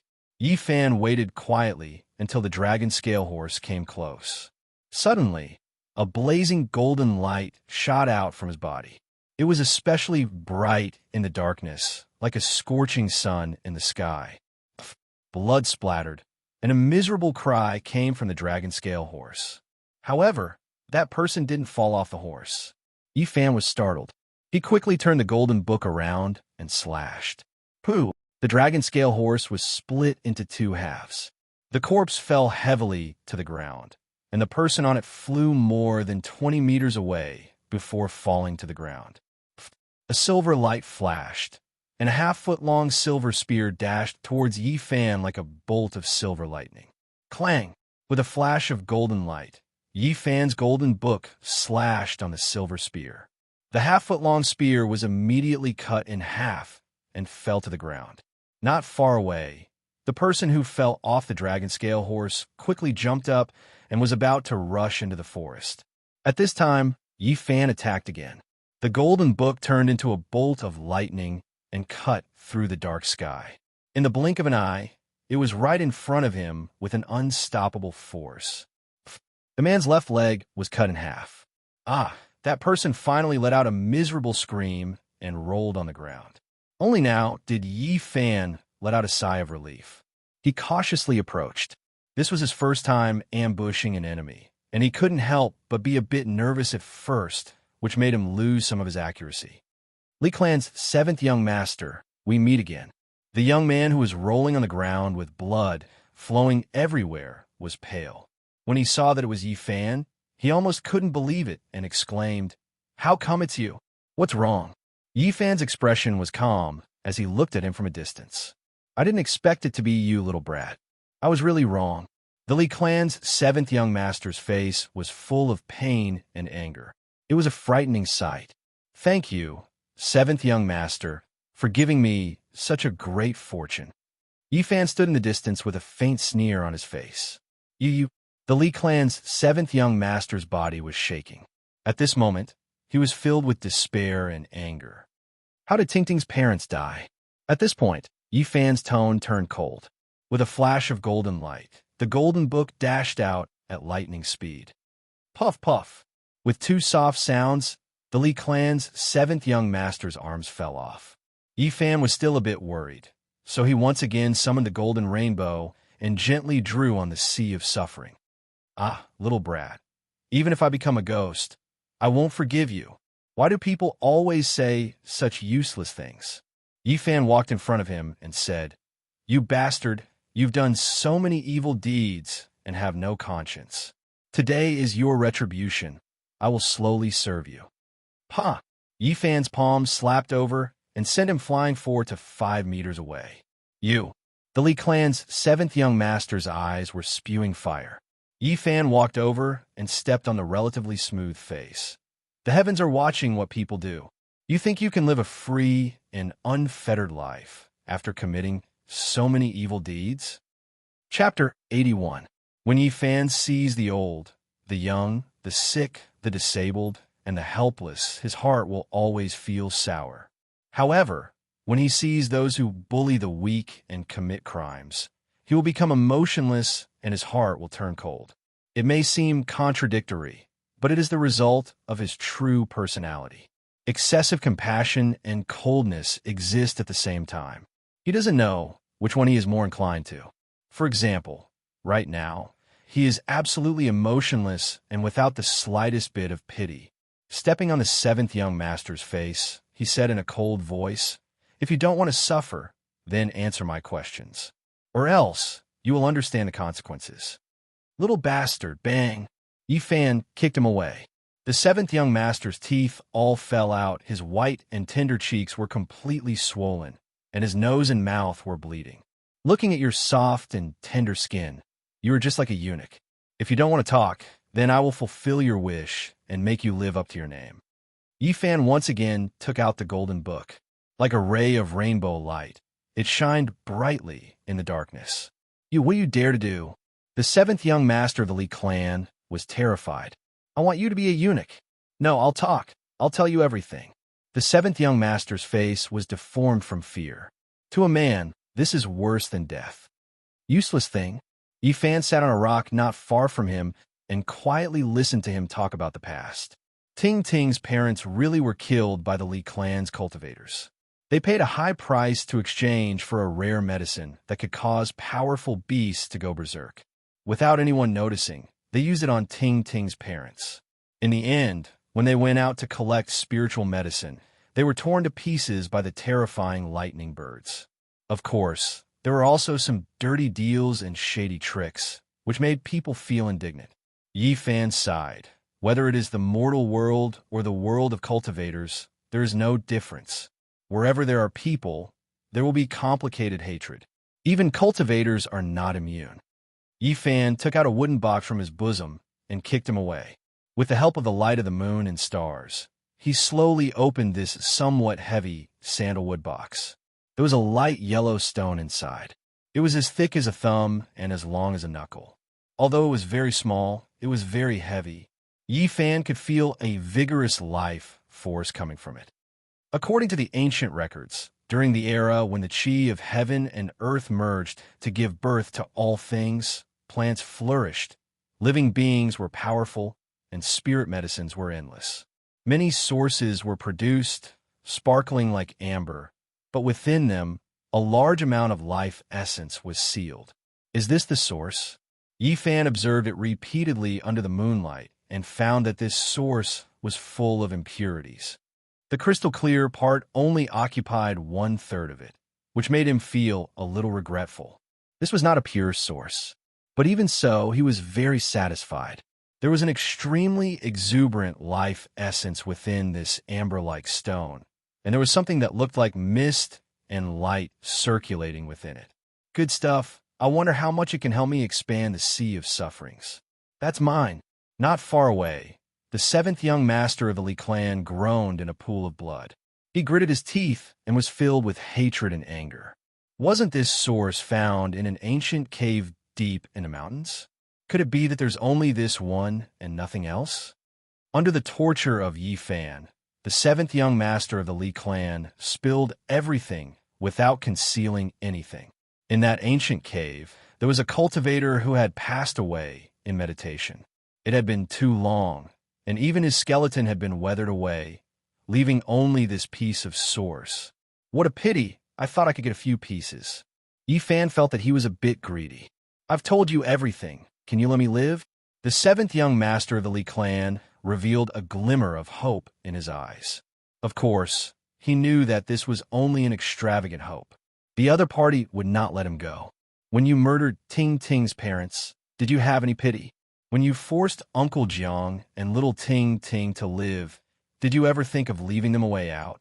Yi Fan kicked him away and said, I'll give you a chance to end your own life so that you don't have to suffer.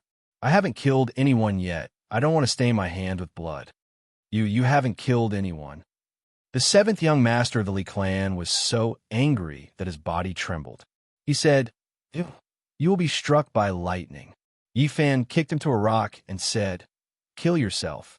If you force me to make a move, I'll first turn you into a eunuch, then I'll take your life. At this moment, the seventh young master of the Li clan was so aggrieved that he was about to go crazy. This way of dying was too stupid. The other party didn't even bother to make a move and wanted him to kill himself. Little bastard, you're really a bastard. I won't let you go even if I become a ghost. The seventh young master of the Li clan was so angry that he kept coughing up blood. Yi Fan sat on a blue stone not far away and said, What's with all the nonsense? Hurry up and get on your way. I don't have much patience. The seventh young master of the Li clan was so aggrieved that he couldn't even speak. In the end, he roared, You will die a horrible death. Bang! He slammed his head into a rock and died a violent death. You killed yourself. I didn't kill anyone. Yi Fan stood up and began to clean up the traces. It took him a full 2 hours to erase everything before he walked towards a small town. Although he looked calm, his palms were already sweating. This was the first time he had killed an enemy in his life. Even though the seventh young master was guilty of countless crimes and deserved to be executed, it still made him feel somewhat uncomfortable. After snatching the source, Yi Fan was not in a hurry to cultivate. He knew very well that the source contained a large amount of life essence. After breaking it, it would rush out of the waves of source energy. If he wasn't careful, he would be discovered by others, so he had to be careful. In the next 2 days, Windy Town was very peaceful. It wasn't until the third day that the other 2 cultivators of the Li clan came back from a mist cave that the town was in chaos. The seventh young master of the Li clan is missing. How can a cultivator disappear just like that? This is the Li clan's retribution. What retribution? It must be the Wang clan's doing. Other than the enemies of the Li clan, who would dare to do such a thing? Who would have the strength to do so? Yeah, I heard from a servant of the Li clan that it was most likely caused by the source a while ago. Even the ordinary people of Windy Town were discussing this. One could imagine how big this storm was. Everyone in the Li clan was completely enraged, but at the same time, afraid.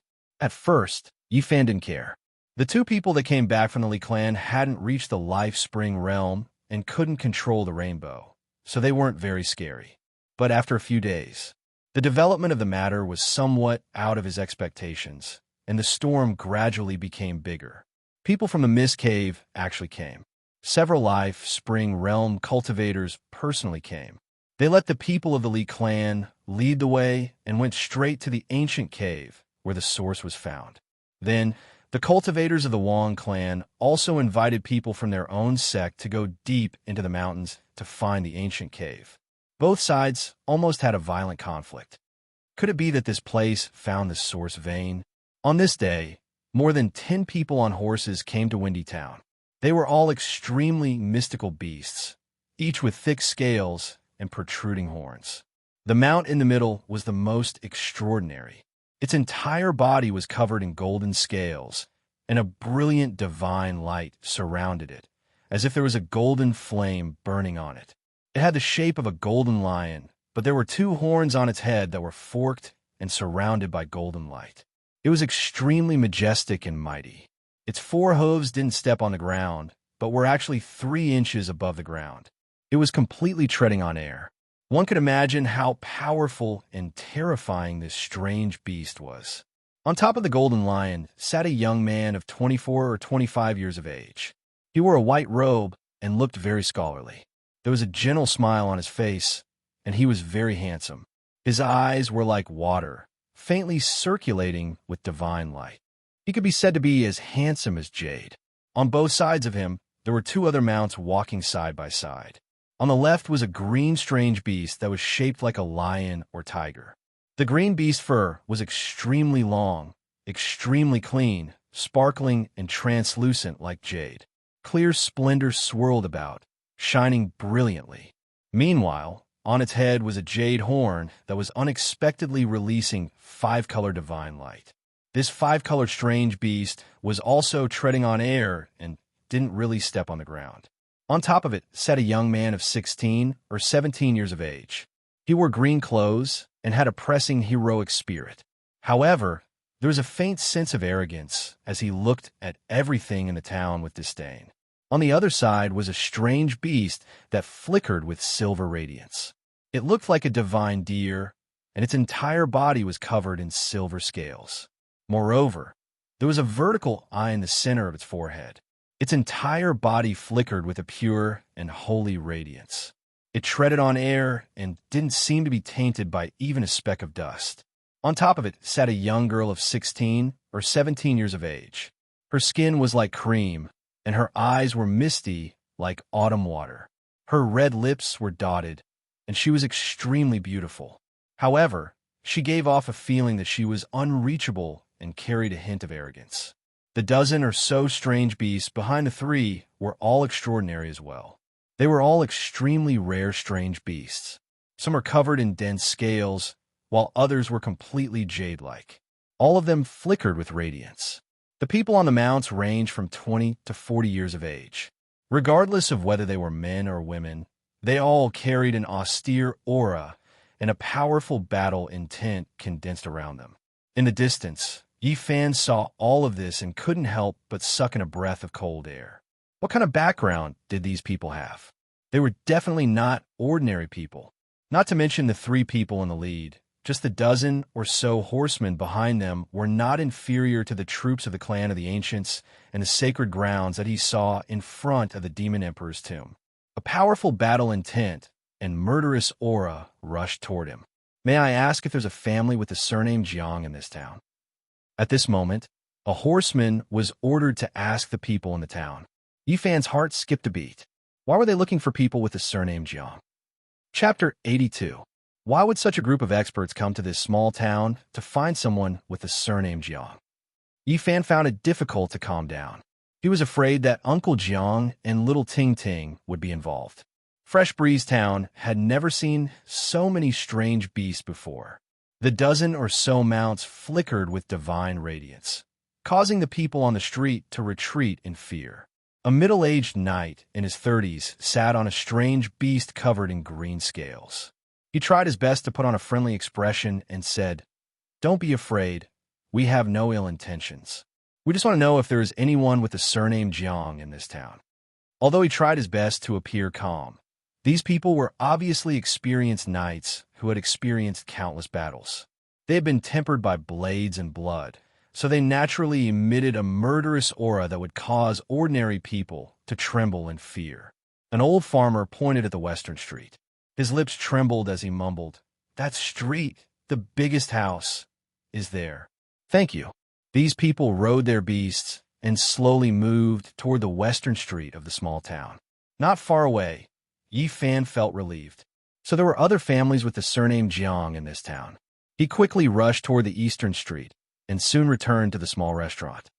"Uncle Jiang, child, what happened?" The old man walked out from the kitchen. Little Ting Ting washed a plate of bright red wild fruits and obediently brought it over. Her big black eyes blinked and flickered with curiosity as she asked, "Big brother, what's wrong?" "It's like this." Yifan told Uncle Jiang what he had seen and heard just now, and then asked, "Old man, have you met these people before?" Uncle Jiang shook his head and said, "I've lived for more than 70 years and have never left this small town. It's impossible for me to know such people. So many strange beasts, I want to see what they look like." Little Ting Ting's big eyes sparkled as she ran out of the restaurant and looked toward the end of the street curiously. Seeing that little Ting Ting was not nearby, Yifan whispered, "Could it be related to Ting Ting's parents?" "Probably not." A trace of sadness flashed in the old man's eyes as he said, "They have always been cultivating in the misty paradise and have never traveled far. All their friends are from the same sect. So many strange beasts, their feet are actually not touching the ground." Little Ting Ting stood at the entrance of the small restaurant, her rosy little face filled with excitement and surprise. She shouted, "Grandpa, come out and look, they are rushing towards us." Yifan and the old man hurriedly walked out, only to see a dozen mounts rushing over at high speed. There was no dust flying up. All the beasts were 3 inches above the ground, treading on air. "They're so fierce." Little Ting Ting was a bit afraid because apart from the 3 people in the middle, all of the knights naturally gave off a powerful killing intent, and an innate battle intent filled the air. Yifan hurriedly pulled little Ting Ting's hand and then supported Uncle Jiang.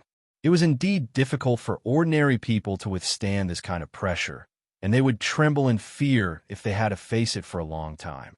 The dozen or so bees stopped in front of the small restaurant, shaking their heads and wagging their tails.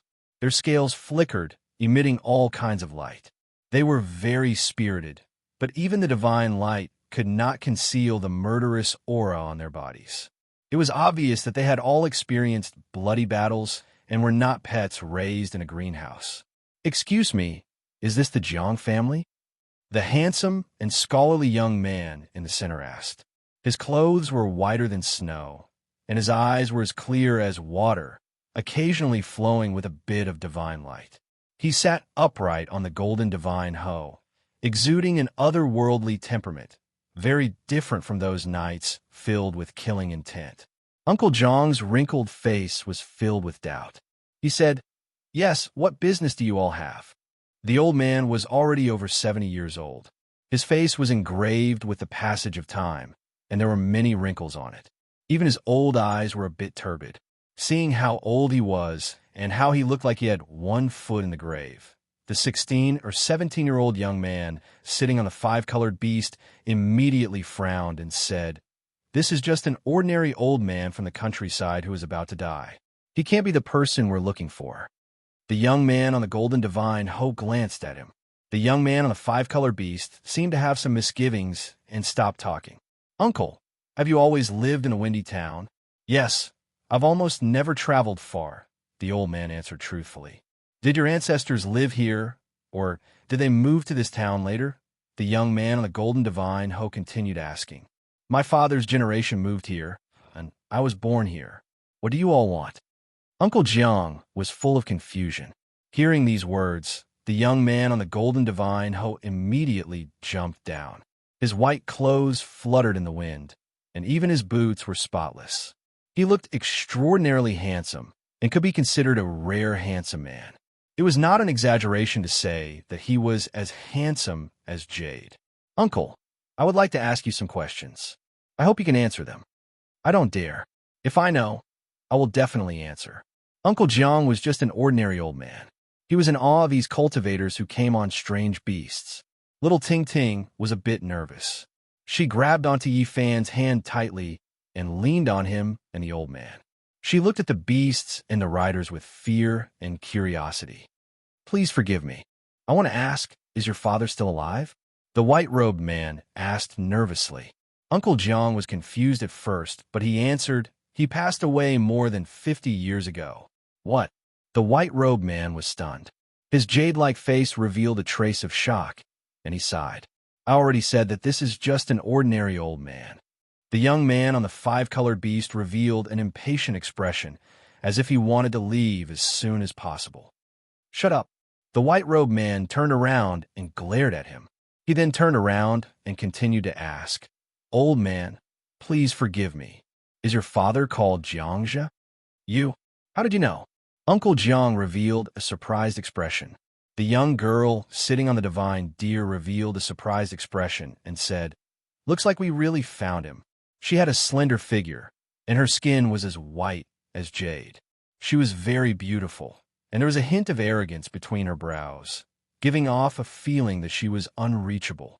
The young man on the five-colored beast frowned and said, How can such an ordinary old man from the countryside have the blood of our Jiang family? If he really is the descendant of great-grandfather Jiangzhe, how can he not know the cultivation method? He must have the same name. Old man, can you tell me in detail? The white-robed young man's attitude was still very gentle. He went up to support Uncle Jiang and said, Can we go in and talk in detail? The riders all stood guard outside. The white-robed man supported Uncle Jiang and walked back to the small restaurant. The arrogant young man and the extremely beautiful young girl also followed in. Yi Fan saw that the other party had no ill intentions. He pulled little Ting Ting to the side and didn't say anything. Are there any red moles on great-grandfather Jiang's left arm? There are 5. How do you even know this? Uncle Jiang revealed a surprised expression. Great-grandfather Jiang actually lived in seclusion in Yin country. I didn't expect him to pass away more than 50 years ago. The white-robed man sighed softly and said, Old man, perhaps I should call you great-uncle. No. Uncle Jiang saw that the other party actually bowed to him and hurriedly pulled the white-robed man up. The white-robed man turned around and said to the two behind him, Why aren't you two greeting him? Greetings, great-uncle. The beautiful young girl bowed and glanced at Yi Fan and little Ting Ting at the same time. The young man was a little unwilling and mumbled, Greetings, great-uncle. He hurriedly bowed and was very perfunctory. This is... Uncle Jiang was full of confusion. He didn't understand why they were like this. Big brother, big sister, do you know my grandpa? Little Ting Ting was also very confused. Her long eyelashes kept blinking, and her intelligent eyes were full of confusion. Seeing that she was so innocent and cute, the white-robed man dotingly rubbed her head and said, We come from the same family. What family? Little Ting Ting blinked her big eyes curiously. An ancient family that has existed since the antiquity era, the Jiang family. In the future, you will slowly understand how extraordinary our family is in the Eastern Barren Territory. Yi Fan was shocked. The antiquity families were definitely on the same level as the sacred grounds. Their status in the Eastern Barren Territory was unreachable. According to Yi Fan's knowledge, the surname Jiang and Ji were the most ancient surnames in China. According to historical records, the surname Jiang was the descendant of the Yin emperor. They got their surname from the Yin emperor's birthplace. Shinong Residences, Jiangshui. Yi Fan was shocked. He didn't expect the surname Jiang to be so extraordinary even on the other side of the galaxy. Old Master Jiang Zhe was extremely talented back then. His name had already spread far and wide at such a young age. Later on, his name shook the entire Eastern Barren territory.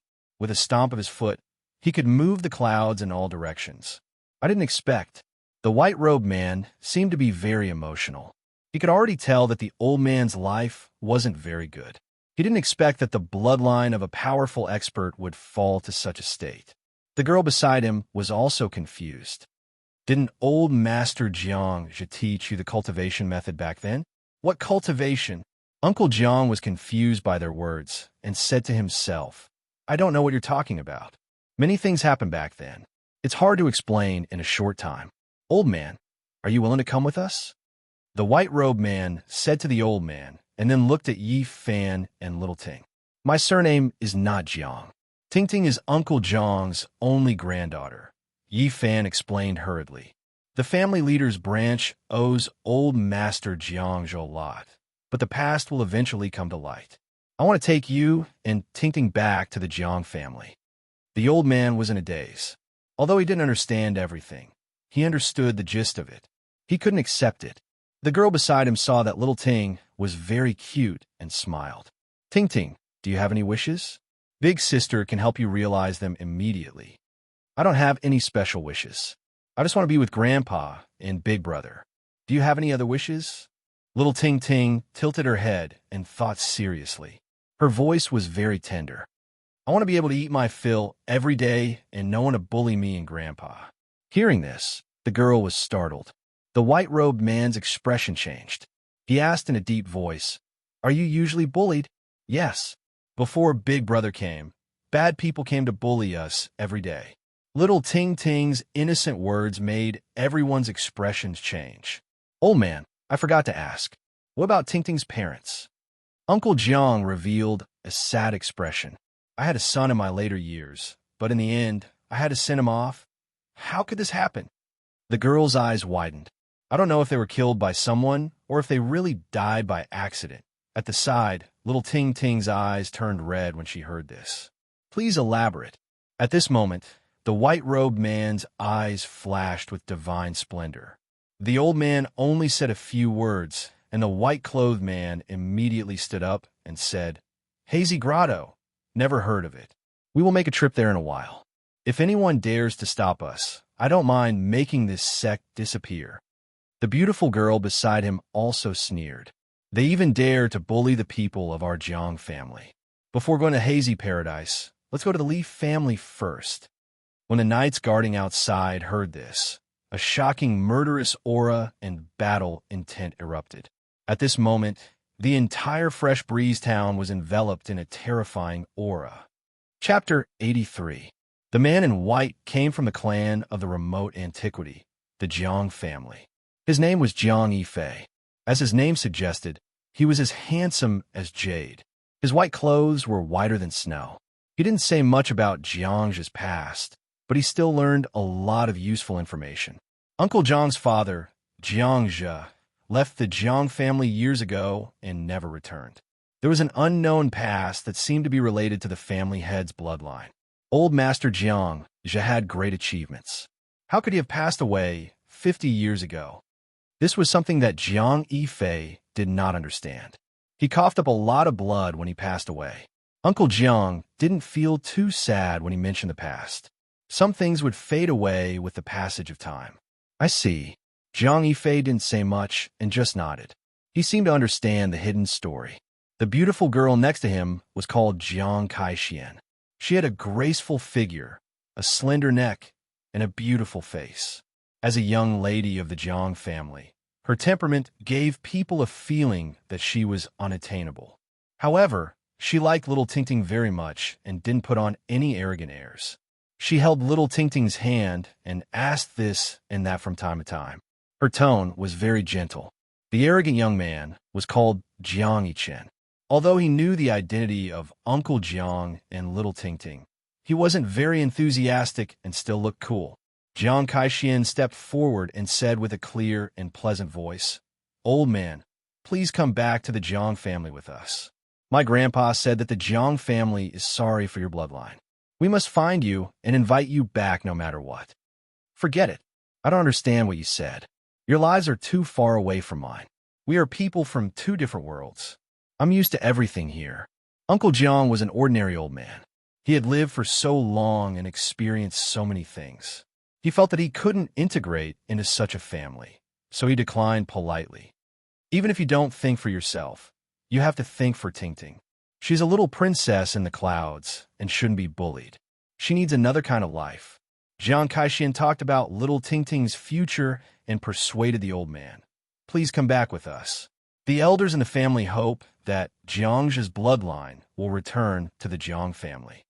Take Tingting away. I'm used to the life here and don't want to go anywhere else." Little Tingting immediately hugged the old man's arm and said, "I will be with Grandpa. Wherever Grandpa is, Tingting will be there." At this moment, Jiang Yifei revealed a gentle smile. He seemed to like little Tingting very much. He rubbed little Tingting's head and said, "The sky here is too small." Jiang Yifei was a smart man. He knew that persuading Uncle Jiang this way wouldn't be of much use. Only by letting him see the transcendence of the Jiang family might he be able to change the old man's mind. He stood up and said, "Let's go to the Li clan first." His words were very calm, but they seemed to contain a strange magic. The mutant beasts outside all roared, and a bloody aura spread out.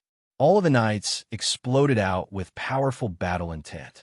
Jiang Yifei's expression was calm and composed. The golden divine Ho followed closely behind him. He slowed down his pace and walked side by side with Uncle Jiang. Everyone else followed behind when they saw this. No one rode on their beasts, but walked toward the Li family. Little Ting anxiously pulled the old man and Yi Fan's hands. Being protected by everyone like stars around the moon made her feel uneasy. At this moment, Jiang Yifei and Jiang Kaixian were walking side by side with them. However, they were only standing on the left and not in the middle. Everyone on the street was very surprised to see Uncle Jiang and little Ting being protected like this. Many people were trembling with fear and retreated to the sides of the street in fear of those beasts. "What's going on? Does old man Jiang know these people? Look at those mutant beasts. Their feet don't touch the ground. I'm afraid they can even fly. How can old man Jiang know these people?" The bitter old man Jiang finally changed for the better. Good people will always be rewarded. This time, the Leaf family is in big trouble. They seem to be walking toward the Leaf family.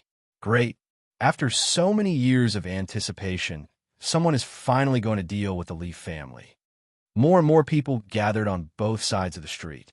Although everyone was very afraid and didn't dare to move forward, they still revealed excited expressions. They followed from afar and moved toward the Li family. When Uncle Jiang arrived at the gate of the Li family, he was a little hesitant. Seeing this, Jiang Yifei helped him up the stairs and said, "Not to mention a small Li family. Even the palace of the most powerful country in the Eastern Barren Territory can't stop us." Bang! In front of them, a pair of vermilion doors suddenly collapsed as if a huge hammer had smashed on them. Inside, there was a commotion and curses could be heard from the gatehouse. "Who did this? How dare you come to the Leaf family and behave atrociously? You're really looking for death." Soon, more than 10 people rushed out, all of them fierce. However, when they saw more than 10 beasts, they were instantly stunned. They swallowed all the curses and were tongue-tied. The ferocious look on their faces disappeared, and they became fearful and uneasy as they quickly ran back. "Look at your cowardly faces. What are you afraid of? There are cultivators in our Leaf family." After a steward received the report, he walked out cursing and said, "Damn it, who ate the guts of a leopard and dared to cause trouble in the Leaf family? Don't they know that many celestial masters are temporarily staying here? Bad guy." As soon as that steward walked out, little Ting immediately took a few steps back. It was obvious that she was a little afraid of this person. "You." After that steward walked out, he was also afraid. Golden Divine Ho, 5-colored mutant beasts, divine deer with vertical eyes. He had never seen or heard of such things. He was immediately stunned. This is a bad guy. Yes, he brought people to rob our restaurant and beat Grandpa until he vomited blood. This kind of thing was said by little Ting Ting with such childish words. It made people feel even more angry. Jiang Yifei waved his hand, and immediately a knight came forward and forced his way towards that steward. What do you want to do? This is the Leaf family, and there are several celestial masters inside. You're not allowed to behave atrociously. He shouted loudly and kept on retreating. Don't make a move here, so as not to scare the child. Jiang Yifei was meticulous and was afraid that a bloody scene would scare little Ting Ting. Yes. The armored knight grabbed the steward by the collar and tossed him out. There was a flash of green light, and the other knight rode a wild beast into the air, carrying the steward out of the town in the blink of an eye. Heavens, it can fly. It can really fly in the sky. That beast can actually run in the sky. It's too unbelievable. In the distance, the surrounding commoners all revealed expressions of shock. Their mouths were wide open, and their faces were full of astonishment. Little Ting Ting's mouth also formed an O shape. She tiptoed and looked into the distant sky. Jiang Kaixian revealed a smile, squatted down, and said, "Do you want to have such a precious beast that can fly in the sky every day?" Little Ting Ting was about to nod subconsciously, but she quickly thought of something and hugged the old man's arm tightly. She shook her head and said, "I want to be with Grandpa." Jiang Kaixian didn't expect little Ting Ting to see through her intentions, so she didn't continue to tempt and persuade her. Not long after, a green shadow appeared in the sky. The knight that left rushed back on his strange beast and landed. A lock of hair was wrapped around his hand, and there were specks of blood on it. At the side, Yi Fan was very surprised. The Jiang family's knights seemed to be very powerful, and their strength was hard to estimate. He could feel a surging battle strength from them. The crowd continued to walk inside, and the surrounding commoners followed behind. They wanted to see the Li family's villains being taken care of with their own eyes. Who broke into my Li family and caused trouble? At this moment, a few middle-aged men and a few old men dressed in silks and satins walked out. Their faces were filled with anger. "Old man Jiang, it's you." It was obvious that they didn't understand the situation. When they saw Uncle Jiang in the courtyard, they immediately shouted, "Who allowed you to come in? Get out." "Second master, lower your voice. Were those behind you?" A servant reminded him in a low voice. Only then did the servant notice the strange beasts outside the gate. He immediately panicked and retreated in fear. He said, "Hurry up and ask those immortal masters to come out." Jiang Caishuan's pretty face revealed a cold expression. She said, "A small family with only a few people who know a little bit about cultivation dares to bully the weak and prey on the villagers. They really don't know the meaning of death." She gently waved her hand, and everyone flew out like fallen leaves. They hit the wall and fell to the ground, unable to get up again. These were all important figures of the Li family, and they screamed in pain. With a flash of light, two figures rushed out and came to the front yard. They were the two people from the Li family who knew how to cultivate. When they saw the situation in front of them, their expressions changed. "Friend, who are you? What have we done to offend you? Why did you break into our Li family and hurt our people?" The two people were around 27 or 28 years old. They were shocked and angry, but they didn't dare to act out. "You don't deserve to know." Jiang Kaixian sneered. Jiang Yifei calmly asked, "Did you kill Ting Ting's parents?" What are you talking about? Don't slander us." The two people's expressions changed drastically. They felt a chill in their hearts when they saw Uncle Jiang in the center of the crowd. "Who are you saying is slandering us?" A knight walked out with a gaze as sharp as a knife. He appeared in front of them like a ray of light and slapped the two people away. Two bloody palm prints appeared on the faces of the two people from the Li family, and they instantly swelled up. They were shocked and angry at the same time. They covered their faces and retreated, saying, "Friend, you can't go too far. We are disciples of the Mist Cave. Several immortal masters are overseeing our mansion." "Immortal masters? How arrogant. We are going to the Mist Cave. Let the immortal masters you speak of lead the way." Chapter 84. How arrogant of you. The two cultivators from the Leaf family had ugly expressions on their faces. You want to start a war between sects. A war between sects? Are you qualified? I'm afraid you're not qualified at all. The armored knight's voice was cold. Good, good, good. You have guts, but I don't know if you can walk out of the Yin lands. The two cultivators from a Leaf family had gloomy expressions, a cold glint in their eyes. They thought quickly, ready to provoke the anger of the elders of the Misty Paradise. Do you think you can keep us in the Yin lands with just you? That knight sneered and said, with trash like you, even if there were 80,000 of you, it wouldn't be enough. You. The cultivators from a Leaf family felt humiliated, but at the same time, they were shocked. They felt that the other party seemed to have a great background, or else how could he dare to speak so arrogantly? But they had no way out. They had to tie the Leaf family and the Misty Paradise together in order to have a chance of destroying the other party. They gritted their teeth. Since you don't care about the Misty Paradise, I will report the truth. The elders of the sect will naturally let you know the immensity of heaven and earth. You don't deserve it. The knight only took a step forward. He didn't even make a move, but the two from the Leaf family flew out like scarecrows, slamming heavily into the wall. Their bones cracked, and blood flowed from their mouths, noses, and ears. Most of the bones in their bodies were broken, and they stuck to the wall like mud, their eyes full of fear. Under Jiang Yifei's signal, the knight didn't kill them. He still had questions for the two. Did you kill Tingting's parents? Jiang Yifei's tone was still very calm, but when it reached the ears of the two from the Leaf family, it was like thunder. The calm man in white before them made them feel like they had to look up to a mountain. We said, who is so arrogant that he doesn't even care about the Misty Paradise? At this moment, a middle-aged man strode into the front yard. When he saw the dozens of strange beasts, his expression changed. What do you want? Why did you destroy the disciples of the Misty Paradise? Just to get rid of evil. A knight stepped forward and blocked his way. What do you mean? Could it be that my Misty Paradise is the so-called evil? The middle-aged man shouted. The knight replied indifferently. I don't know if the Misty Paradise is evil or not, but these two are villains who have taken lives. This is only your side of the story. How can you act so arbitrarily before the matter is investigated clearly? Furthermore, this is a disciple of my Mist Cave. If he's in the wrong, it's naturally up to us to deal with him. It's not up to you outsiders. Jiang Yifei's expression was calm, but his tone was somewhat cold. They have been doing evil for many years, and I have never seen your Mist Cave punish them.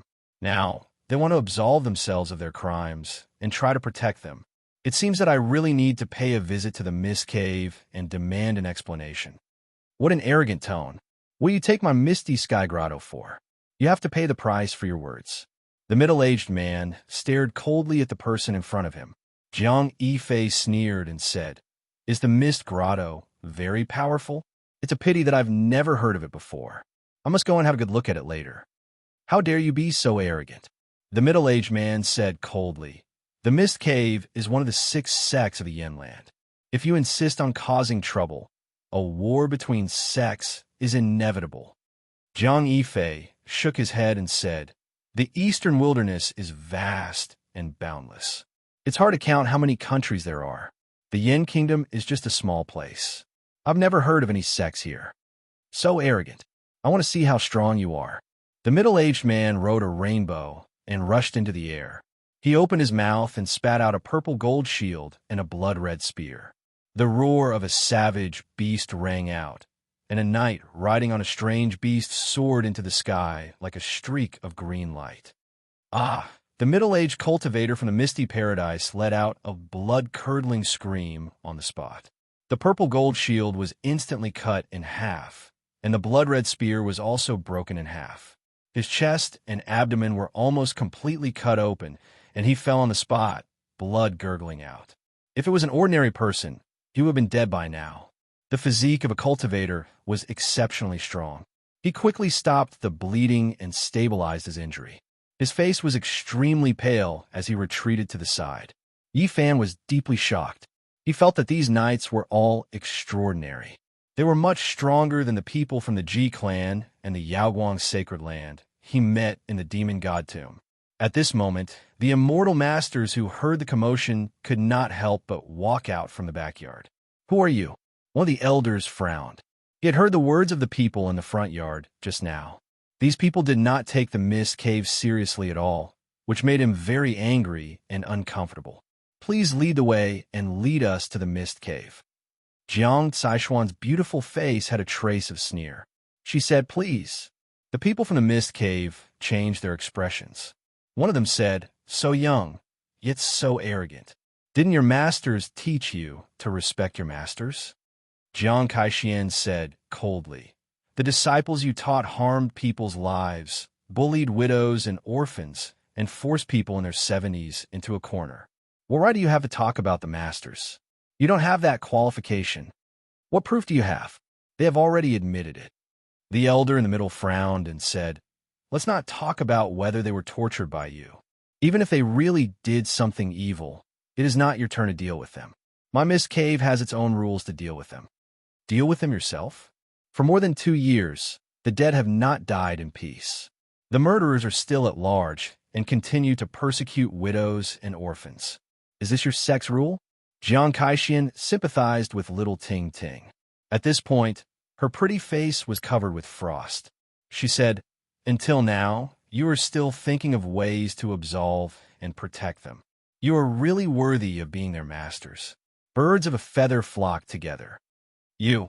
The elder in the lead immediately raised his eyebrows, but he did not dare to make a move on the spot because the opponent's formation was too terrifying. Just the golden divine Ho alone made him extremely fearful. At this moment, Zhang Yifei said, "Take them all down." Several knights heard him and stepped forward at the same time. The elder shouted, "Let's go." He was the first to soar into the sky, riding a rainbow to escape.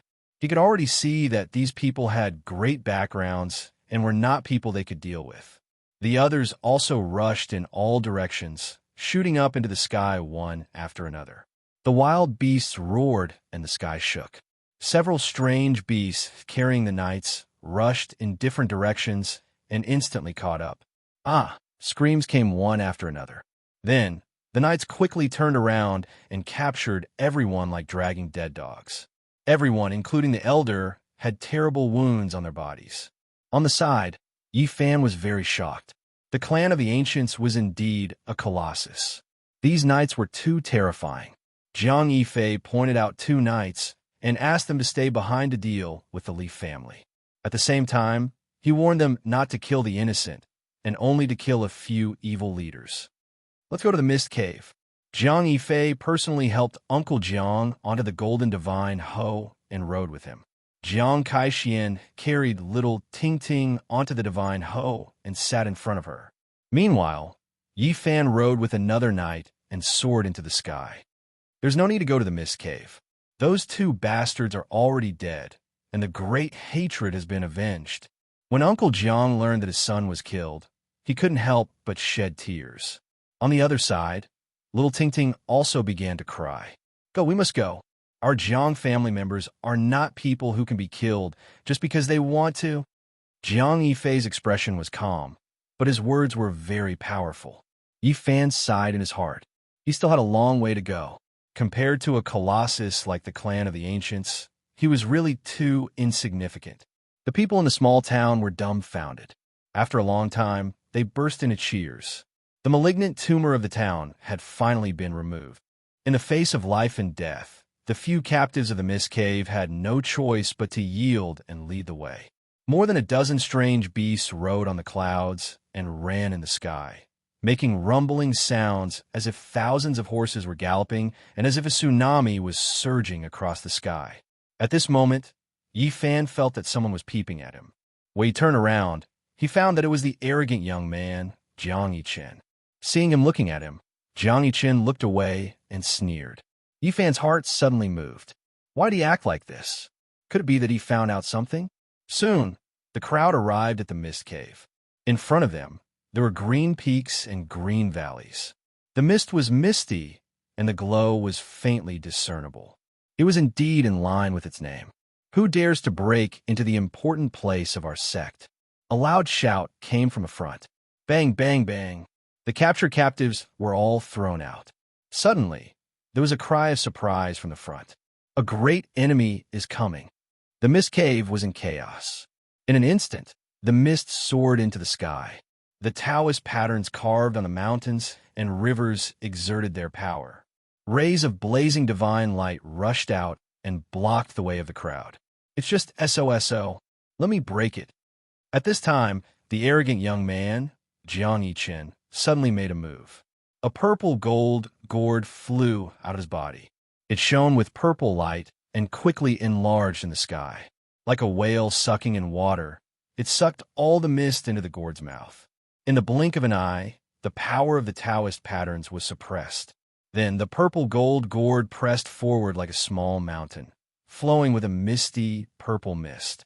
Suddenly, there was a burst of exclamations. Many figures flew upside down and were sucked into the purple gold gourd. Yi Fan was shocked. He didn't expect the purple gold gourd to be so powerful. It easily broke the mountain-protecting Taoist patterns of the mist cave and sucked in many cultivators. It was really a bit scary. The heritage of the clan of the ancients is too strong. This is only a young man of 16 or 17 years old, but he has bestowed such a terrible treasure. Yi Fan muttered in his heart. There's no need to do this. Uncle Jiang kept trying to dissuade him. Jiang Yifei shook his head and said, Ting Ting's parents did not do evil, but they were persecuted. They want an explanation. Our Jiang family has never been afraid of trouble. Bang! At this time, a powerful wave shook in all directions in the mist cave. It shook away the purple gold gourd, and an old voice came. It turns out to be the people of the clan of the ancients. I wonder how the mist cave has offended you? Chapter 85.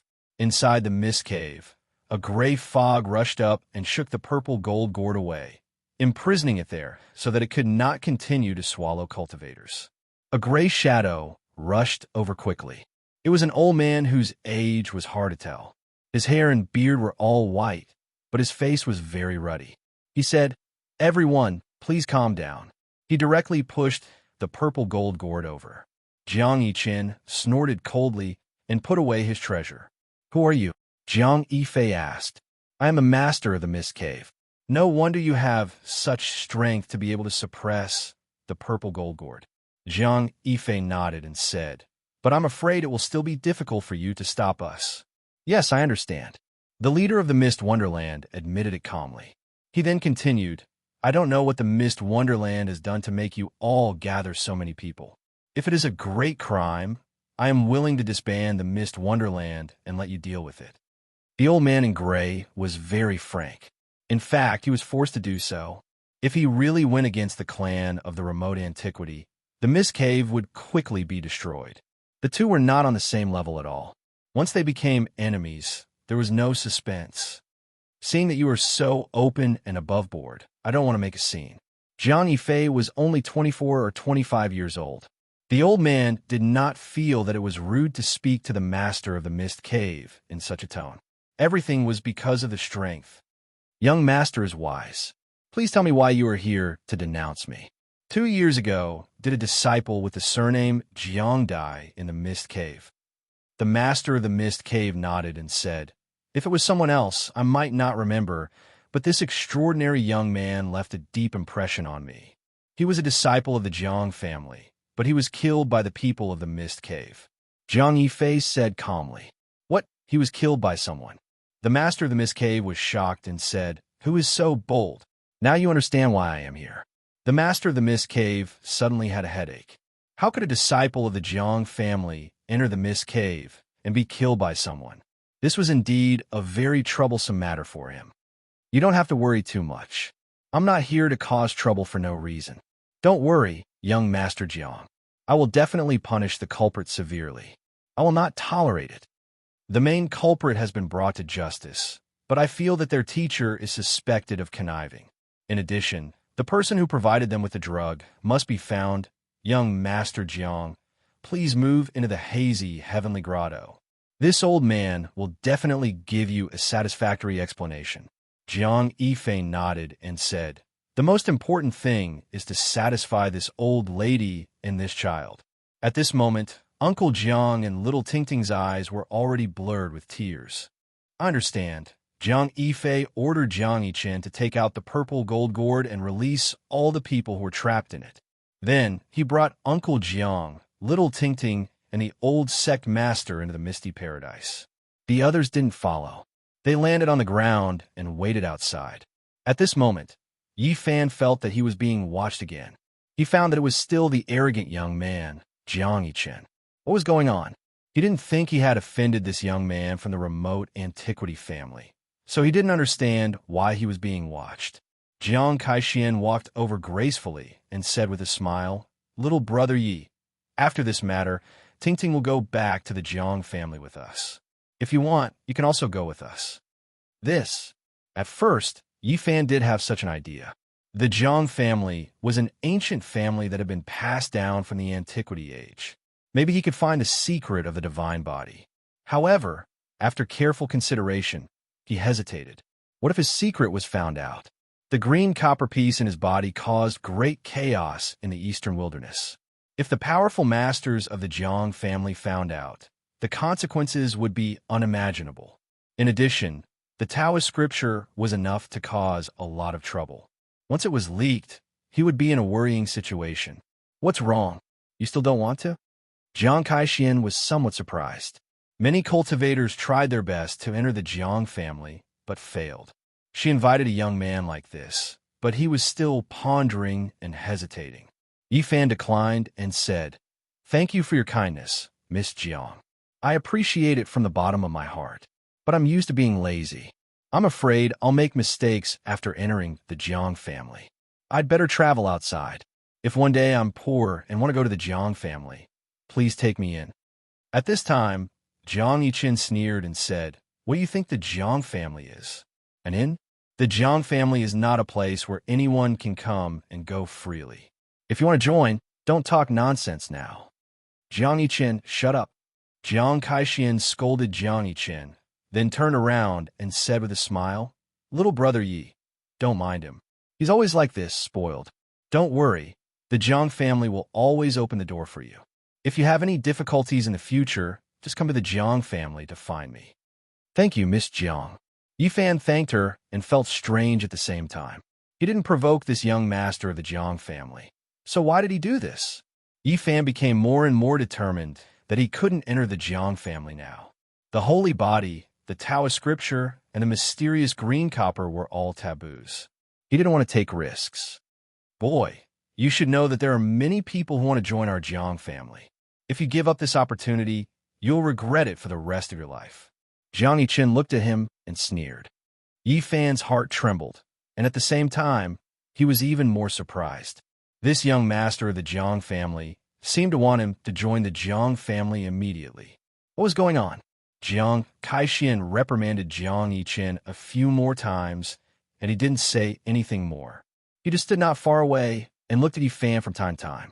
"Is this bastard a dead rabbit? Damn it!" Yi Fan muttered in his heart. After a while, Jiang Yichen finally stopped looking at him and began to wander around the mist cave, which made Yi Fan feel a little relieved. Soon, he thought of his classmates. There should be 2 people in the mist cave, but he didn't know who they were. After waiting for a full hour, Jiang Yifei walked out with Uncle Jiang and little Tingting. The head of the mist cave and a group of important people saw them out in person. The eyes of the old man and the little girl were red and swollen. It was obvious that they had cried. "Old head, please go back. There is no need to see us off. Our Jiang family is not unreasonable. This matter has been settled. You don't have to worry anymore." The old leader of the mist cave abode heaved a sigh of relief.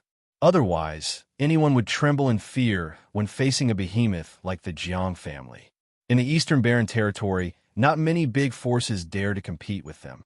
The people of the mist cave watched them go away until they disappeared, and then they returned to the sect. Jiang Yifei and his group returned directly to the Qingfeng town just to satisfy the old man's wish to see the town again.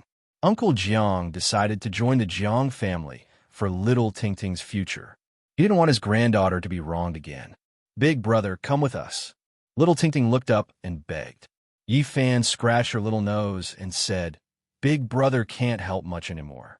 The Jiang family is full of powerful people. I'm not even a soldier there. Tingting will have a good life there. Big Brother, I really don't want to be separated from you. Come with us, or Tingting will miss you every day. Little Tingting was about to cry. I still have other things to do. I really can't go now. I promise you, I will visit you in the future. Yi Fan comforted her softly. No, if Big Brother doesn't go, I won't go either. Little Tingting actually made such a decision. You are still young and don't understand some things. You will understand when you grow up. Go to the Jiang family happily. Don't play around there. Learn cultivation from them. Maybe I will need Tingting's help in the future. Uncle Jiang also couldn't understand. He really hoped that Yi Fan would go with them, but in the end, he couldn't force him. When they parted outside Qifeng town, little Tingting burst into tears. She hugged Yi Fan's leg and refused to let go. Her tears rolled down in pairs. Yi Fan wiped her tears and said, Don't cry. Tingting, remember what I said just now. We will meet again in the future. In the end, little Tingting was reluctant and cried, I will definitely learn cultivation and find Big Brother in the future. If anyone bullies Big Brother, Tingting will beat them away. Yi Fan immediately smiled and said, Go quickly. They are all waiting for you. At this moment, Yi Fan noticed that when Jiang Yichen, the young master of the Jiang family, looked at him, a cold light flashed in his eyes. This made his heart skip a beat. Jiang Yichen, the way I look at you doesn't seem right. Jiang Kai-Xian suddenly said. Sister Xian, why do you say that? Jiang Yichen was shocked. Don't do immoral things. Don't be evil. It seems that Grandpa has really spoiled you. Jiang Kai-Xian said coldly. I have noticed you for a long time. You seem to want to fight little brother Yi. Did he offend you? Jiang Yifei looked back at them and said, What's the matter? Nothing. Jiang Yichen was a little guilty. Speak. Although Jiang Yifei looked elegant, he seemed to be very prestigious. Jiang Yichen, who was from the same clan, was very afraid of him. Speak. Jiang Yichen had to tell the truth. He said, That boy has a precious treasure. It is not an ordinary one. You all know that my mount's most peculiar aspect isn't its fighting prowess, but rather that it has a psychic jade horn that can sense divine objects. Today, it continuously flickered with 5-colored radiance, exceptionally bright and resplendent. His mount was a cyan beast that looked like a lion or tiger. The cyan beast's fur was very long and very clean. There was a jade horn on its head, which was crystal clear and emitted 5-colored light. It could sense the existence of rare treasures. I may be in trouble. Yi Fan saw the 3 people in the distance looking over. What's wrong with the child? Uncle Jiang asked. Little Tingting also wiped away her tears and said, Big Brother is in trouble. I will ask Sister Kai-Xian to help you. Yi Fan smiled bitterly. At this moment, Jiang Yichen was walking over with a sneer. Jiang Yifei and Jiang Kai-Xian also followed. I'm really curious. What kind of precious treasure do you have? Yi Fan was suddenly shocked. He never thought that Jiang Yichen would say such a thing. Did he really find out something? Jiang Yifei said with a smile, Little brother Yi, don't worry. We mean no harm. The Jiang family has many precious treasures. We will not covet your treasures. Jiang Kai-Xian reminded him, Little brother Yi, you must be careful in the future. After listening to her explanation, Yi Fan understood the magic of the 5-colored beast. It could actually sense spirit treasures. This made him break out in a cold sweat. If the green copper piece and the scripture were exposed, the consequences would be unimaginable. Fortunately, I did not agree to join the Jiang family. He said to himself, Well, let's part ways here. Don't worry, I have already warned Jiang Yichen. He will not have any evil ideas again. Jiang Kai-Xian smiled. In the end, the group of people rode the beast and rose into the sky. Little Tingting was crying very sadly. She kept waving her little hands until she disappeared into the sky. Yi Fan had a strong sense of crisis. He did not return to the town. Instead, he ran directly into the deep mountains. He felt that he had to leave this place as soon as possible. Chapter 86. Qingfeng town was surrounded by mountains, towering ancient trees, and primitive forests. There were many strange beasts in the deep mountains, so ordinary people didn't dare to go deep. After living in Qingfeng town for a period of time, Yifan found out that this endless mountain range was the outer region of the forbidden area of the ancient desolation. The Yin Kingdom was 2,000 miles from north to south and 3,000 miles from east to west. The forbidden area of the ancient desolation was located in the center of the country, surrounded by endless mountains. This primitive area had a circumference of more than 800 miles. The Spirit Ruin Grotto Heaven, the Mist Grotto Heaven, and the Jade Tripod Grotto Heaven all surrounded this primitive area. At this moment, Yifan plunged into the deep mountains and kept running in the dense forest. He couldn't wait to rush into the forbidden area of the ancient desolation. He felt that his life was in danger, so he wanted to get away from the town behind him. I hope my premonition is wrong. After running for more than 2 hours and crossing countless mountains, he finally stopped to catch his breath in a mountainous area. Suddenly, he heard the roar of a wild beast. It was so loud that it was deafening. It was like a thunderclap piercing through the sky and surging over. It's from the direction of Qingfeng town. Yifan was like a spiritual ape. He quickly climbed up a cliff, lifted the vines, and entered a secret stone cave.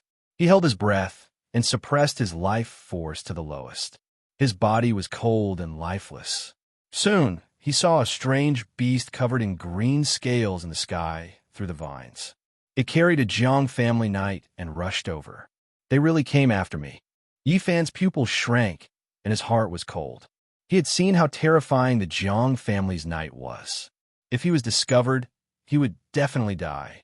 After a while, the powerful knight rode the strange beast and rushed back. It kept circling around the mountain range and this area. He has locked this area. Did he discover me? Yifan's body was cold, and he felt that death was very close. At the same time, he was extremely angry. The other party must have come for the treasures on him. If he was discovered, he would definitely die. However, he didn't dare to be too excited. He didn't dare to move, and his life force fell to the freezing point. He hid in the stone cave like a piece of dead wood. After a full 4 hours, the green beast in the sky gradually disappeared into the horizon. However, Yifan did not dare to move. Only when the sky turned completely dark did he nimbly climb out of the cave and quickly rush towards another mountain range. Jiang family. Yifan gritted his teeth. That night, Yifan did not light a fire. He only picked some wild fruits to appease his hunger and then hid in the flourishing brambles. In the night, the roars of unknown beasts rose and fell one after another. It was exceptionally restless. The moon and stars were dim, and qi pervaded the air. The trees in the wilderness swayed, as if evil spirits were baring their fangs and brandishing their claws. Suddenly, the roars of the wild beasts in the area disappeared, and the forest became quiet. Yifan's heart instantly tightened. His body was almost completely still, and he didn't dare to move. It was unknown when a strange beast had appeared in the sky. It was carrying a person as it circled in the sky, causing the beasts below to feel a sense of danger. It was not until late at night that the knight disappeared from the area.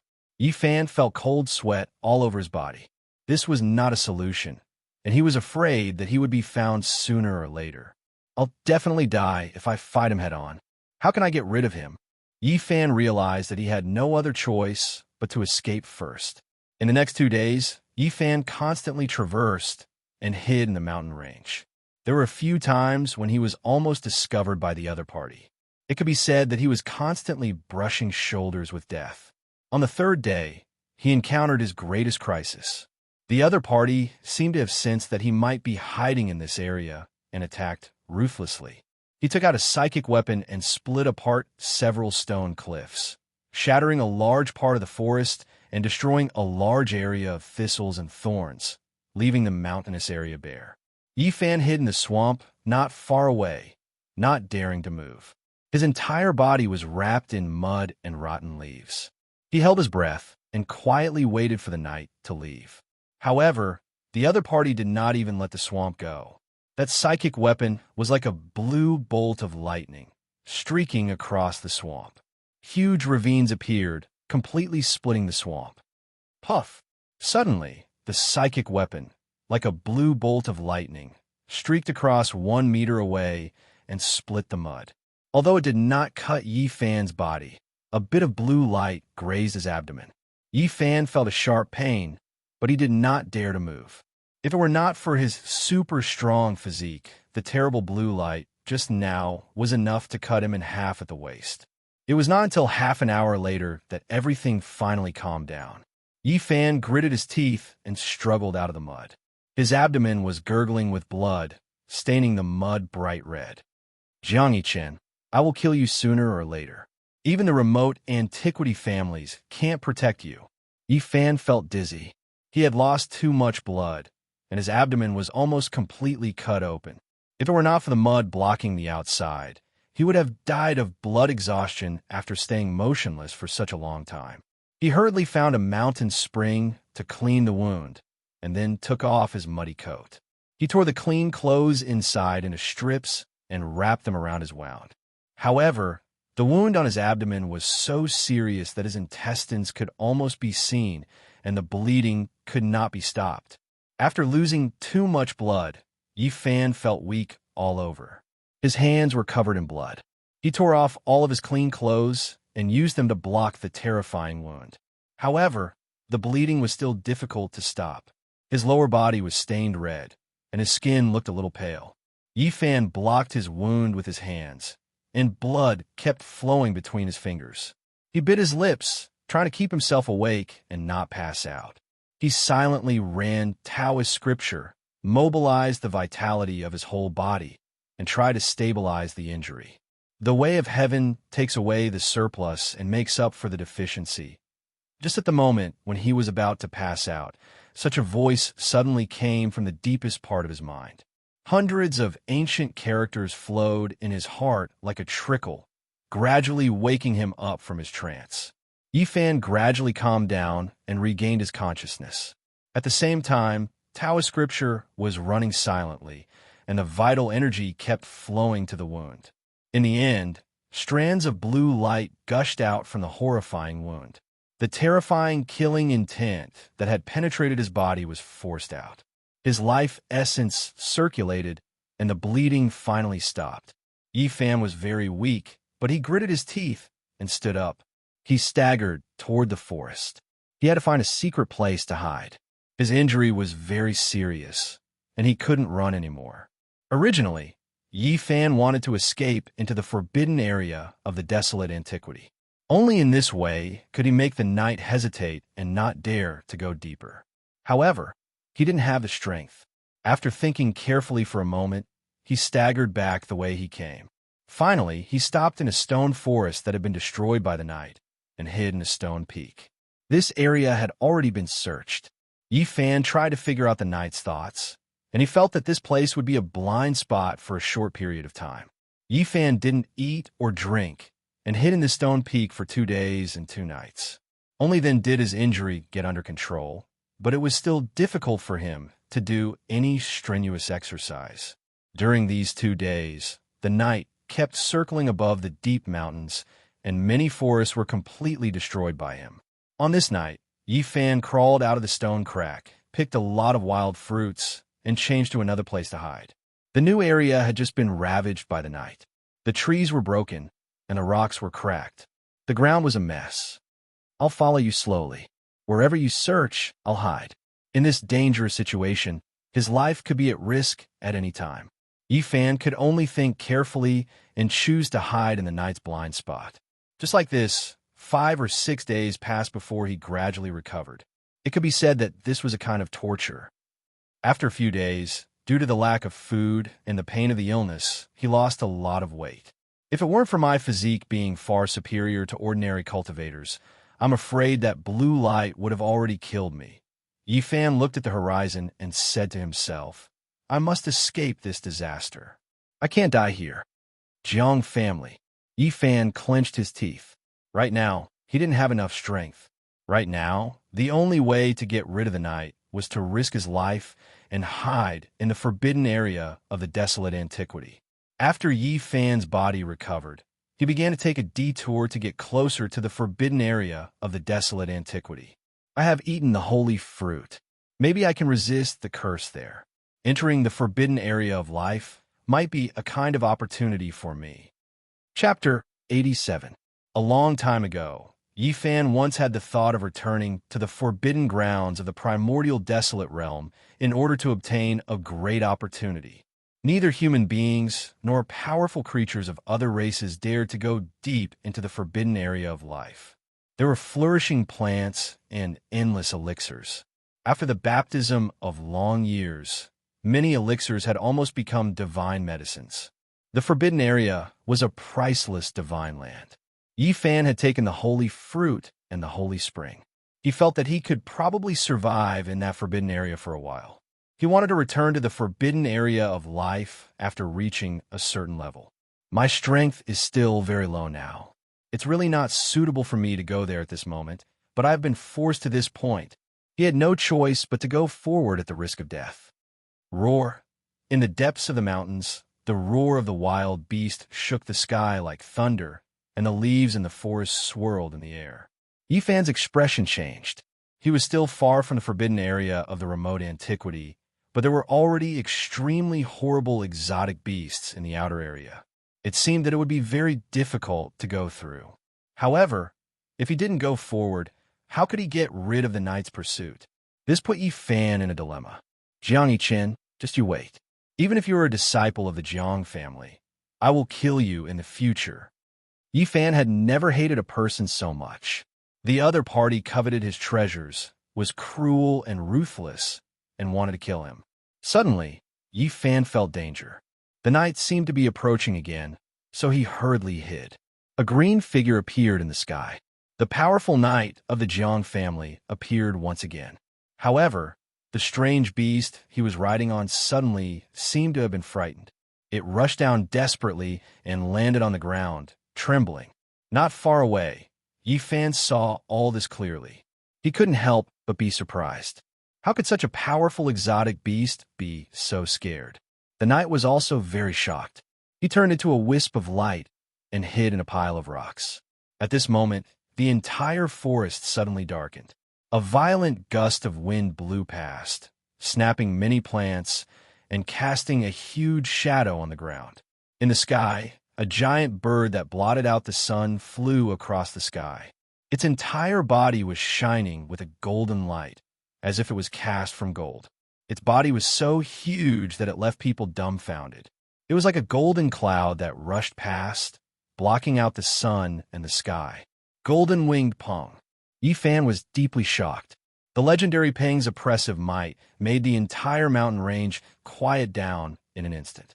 All of the beast roars disappeared, and only after it had gone far away did the forest return to normal. The knight from a Jiang family sat on the strange beast again and soared into the sky.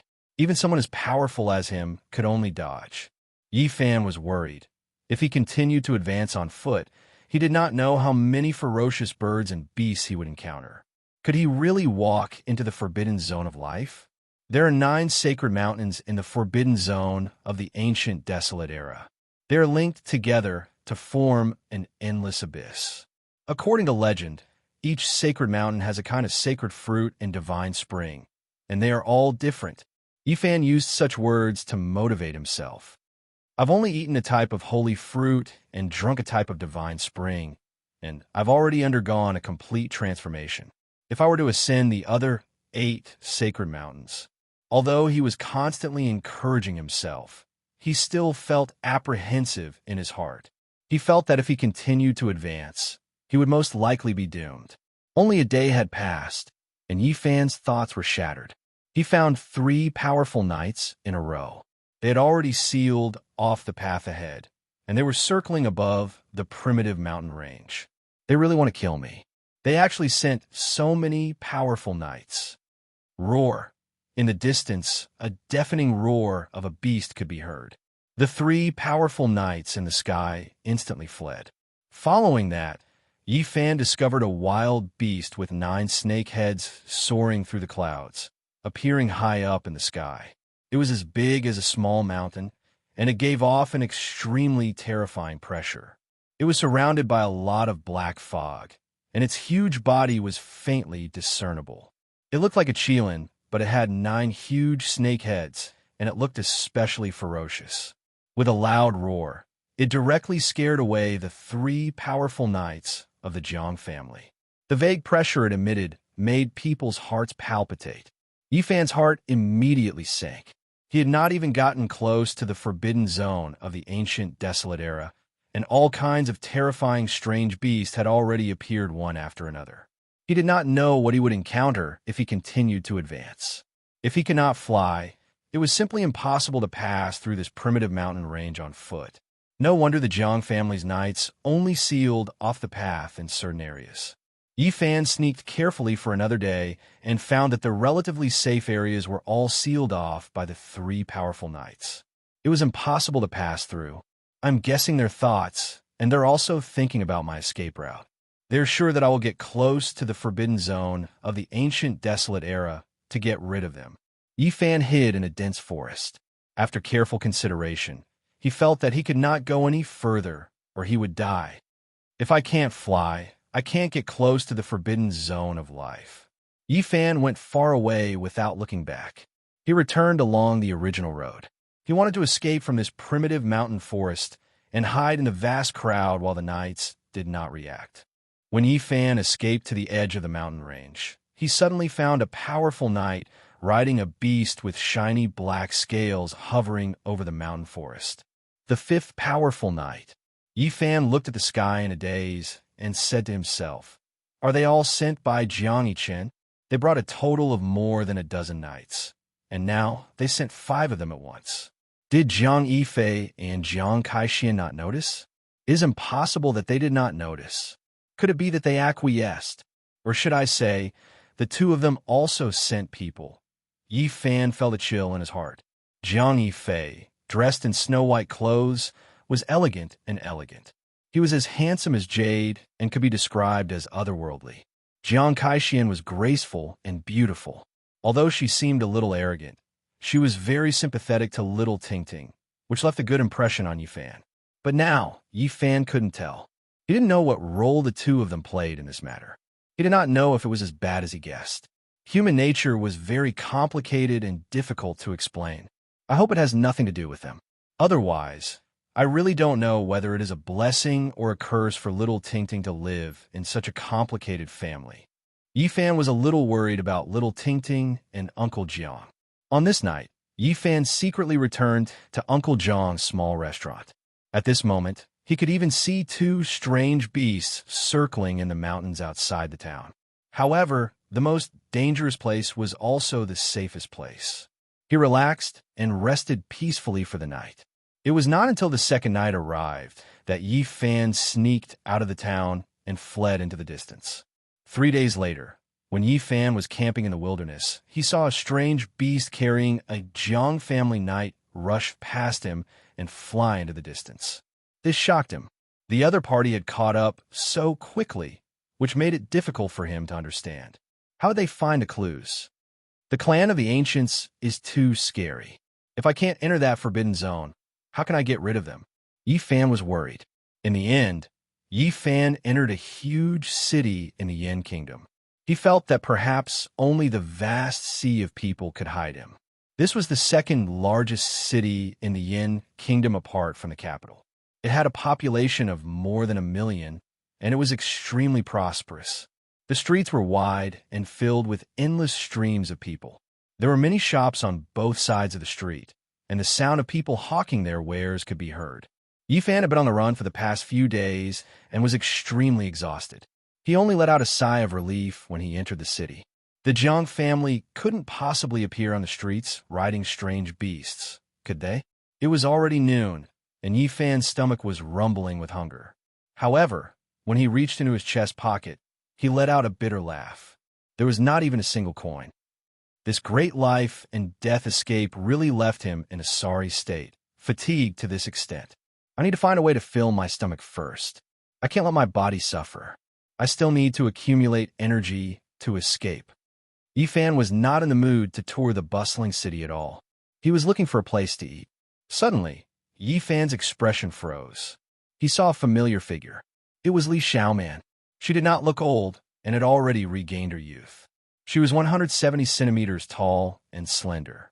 Her pure white dress fluttered in the wind, and she had an otherworldly temperament. Be in the past or present, Li Xiaoman was extremely beautiful. She had a clear and elegant appearance. Perhaps it was because of her cultivation, but her skin shone with a sparkling luster. It was snow-white and delicate like fine jade. Li Xiaoman's white dress and black hair fluttered naturally, making her skin look even more sparkling. Her eyes were very big and her eyelashes were very long, making her look very spirited. Her neck was as elegant as a white swan, and her waist was small. Her legs were long and slender, and her figure was elegant and graceful. She was very perfect. Compared to the past, she was less ostentatious and more spirited. She was like a goddess of the moon who had descended to the mortal world, and she had an extra temperament. Yifan had never thought that he would see her here. Naturally, he couldn't help but think of many things in the past. There were sweet scenes, but also heartless and bitter memories. He turned around, not wanting to meet her in this kind of situation. Li Xiaoman obviously did not see Yifan. She was like a crane among chickens, elegant and spirited. Her otherworldly beauty attracted many people to look back. Naturally, she would not notice the haggard and exhausted youth in the distance. Yifan turned around and wanted to leave, but he did not want to bump into someone in his haste. "Little beggar, why are you walking? The street is so wide, but you just had to bump into me." There were a few young men and women in front of him. Among them, there was a beautiful girl with an unhappy expression. Yifan had accidentally bumped into her just now. "I'm sorry." Yifan hurriedly apologized. "Junior sister, look and see if you've lost anything." Nowadays, some beggars specialize in stealing like this. A young man reminded and stopped Yifan from leaving. Yifan had been on the run for several days. His clothes were dirty and torn, and his face was full of dirt. He indeed looked like a little beggar. "Senior brother, senior sister." At this moment, Li Xiaoman walked over. Although there were many people on the street, everyone saw that she was so beautiful and couldn't help but open a path for her. She quickly came close. "Let him go. I didn't lose anything." The girl who was bumped into just now frowned. Yifan wanted to turn around and leave, but Li Xiaoman was already in front of him and happened to see him. "It's you." Yifan stopped in his tracks. He did not expect to meet her in the end. "Junior sister, you know this little beggar?" The young men and women at the side all revealed surprised expressions. At this moment, Yifan's clothes were tattered, and his body was covered in dust. He looked haggard and extremely tired. After running for several days, he was both physically and mentally exhausted. In addition to his tattered clothes, he looked like someone at the bottom of society. Chapter 88. Usually, Li Xiaoman was elegant and beautiful.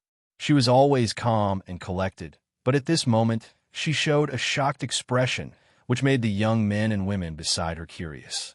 One of them couldn't help but ask again, "Junior sister, do you know this little beggar?" Li Xiaoman quickly regained her composure and nodded. "I do." "Sister Li, how do you know him?" One of the girls was puzzled. Yifan's clothes were ragged and his body was haggard. No matter how you looked at him, he was at the bottom of society. He was from a completely different world from them.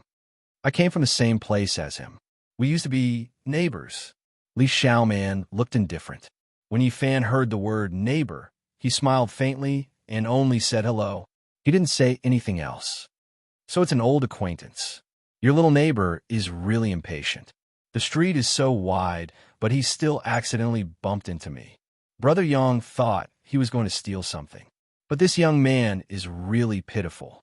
He has been reduced to a beggar at such a young age. Beggars nowadays steal while begging. Sisterly, you have to tell him not to take the wrong path." Cultivators and mortals were people of two different worlds. Especially the people at the bottom of the mortal world, beggars. It was even more difficult to have any interaction with them. When the young men and women talked, they didn't care that Yifan was next to them. "Brothers and sisters, do you have money on you? Lend me some." Li Xiaoman took some money from the young men and women and gave it to Yi Fan. Go change your clothes. Don't be a beggar. I believe you can support yourself. Sister Li is so kind. Yes, Sister Li is really compassionate. He is just a neighbor, but she gave him so much money. Little beggar, you have to walk the right path in the future. Don't steal. Otherwise, you will be sorry to Sister Li. The young men and women next to them all spoke. Yi Fan's eyes were clear. He quietly looked at Li Xiaoman and didn't reach out to take the money. He said, "Thank you for your kindness, but I don't need this." A young man at the side immediately frowned and said, "I say, little beggar, what's wrong with you? Junior Sister Li gave you clean money, but you don't want it. Do you really want to live by stealing?" Li Xiaoman's expression was tranquil, and her eyes were as calm as the surface of a lake. She handed the coin to Yi Fan and said, "Take it, and be a normal person." Yi Fan ignored the people around him and pushed the coin back. "Don't worry, I can survive. I wish you a smooth journey on the path of cultivation." This little beggar really wants to save face and suffer. He's already reduced to begging, yet he's still so virtuous. Don't be so virtuous now. Just turn around and steal. The young men and women next to him were very dissatisfied. Li Xiaoman stared at Yi Fan and said in a calm voice, "These are helpful to you now, so don't reject them. Hurry up and accept them. Don't tell me you really want to beg for a living." Yi Fan still did not take the coin. "Congratulations on regaining your youth." He sensed that Li Xiaoman was only at the bitter sea stage and could not be compared to him, but he did not know why she had regained her vitality. "Thank you, I was just lucky." Li Xiaoman did not insist and took the coin back. One of the young women smiled. This little beggar really knows a lot of things. He even knows that junior sister Li had lost her youthful vitality. It seems he really is an old acquaintance. He and I are just neighbors. We don't know each other very well. Perhaps after more than 10 years, it will be difficult to recognize him when we meet again.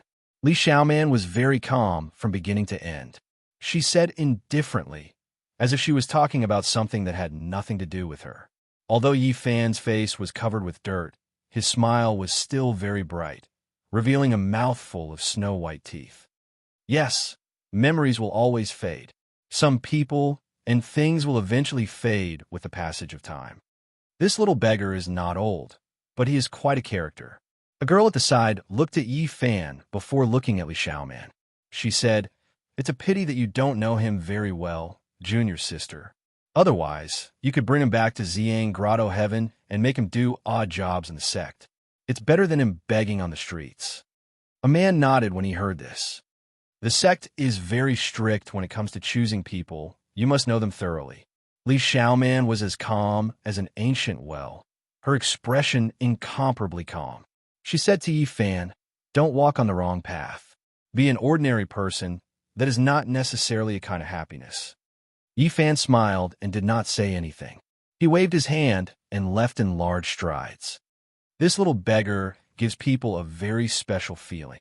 The young men and women next to him unanimously evaluated. Yi Fan left in large strides, blending into the endless stream of people. After a quarter of an hour, he appeared in an antique shop, constantly bargaining with the boss. "What? It's only 50 copper coins. One must be honest and not too greedy." "Young man, don't be so greedy. It's just a wooden box. How can it be worth 10 gold coins? This is a red sandalwood box. If you don't want it, I'll go to another shop." With that, Yi Fan turned and left. "Don't be in such a hurry. The price can be negotiated." The antique shop boss hurriedly stopped Yi Fan. Finally, Yi Fan was satisfied and left with 10 gold coins. It was already noon. He was hungry, but he did not want to eat and dash. In the end, he sold the red sandalwood box that contained the source and used another ordinary wooden box that was only worth 1 copper coin to store the source. The Jiang family's night. When Yi Fan raised his head to look at the sky, he was immediately shocked. There was a strange beast circling in the sky above the huge city. Not long after, it flew into the distance. He felt very puzzled. He did not know how the other party could always find him. Yi Fan went up to a restaurant, ordered a table of dishes, and ate to his heart's content.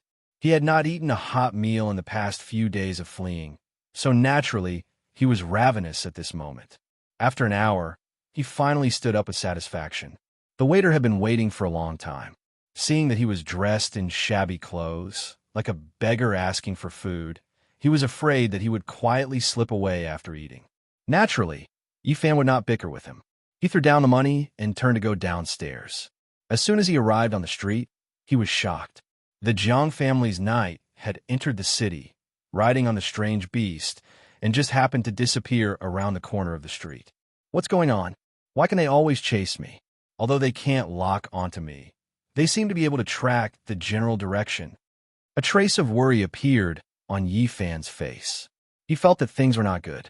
He could not stay in this city any longer, or something would definitely happen. He did not stop at all and directly left the city. Then, he flew away and plunged into the distant mountain forest. They are really persistent. How can I completely shake them off? Yifan traversed the mountains and passed through the endless mountain range. He only stopped when the sky turned dark. Just at this moment, Yifan felt that the spiritual energy in the depths of the mountain range was dense. It seemed to be many times denser than in other regions. When he traveled another few dozen kilometers, he revealed a shocked expression. He saw a large limestone with 4 ancient words carved on it. Purple Yang, Cave Heaven. How did I end up here? Yifan discovered that he had actually arrived at the Purple Yang Cave Heaven. This was the sect that Li Xiaoman was in. This blessed land was not very far from the city he had just been in. It was necessary to mention here that this book would definitely have a love story, and there would definitely be descriptions of different female characters. Chapter 89. Purple Sun Grotto Heaven. He finally understood that it was not a coincidence that he met Li Xiaoman and the others. Their sect was nearby. Yifan turned around and wanted to leave. He did not want to be associated with Li Xiaoman's sect. Today they met, but Li Xiaoman was calm. Her calmness was almost cold.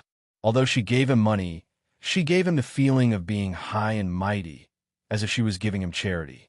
You wanted me to be a normal person and not stray from the right path. Am I really that unbearable? He laughed at himself. He was not sad, nor did he have any hatred.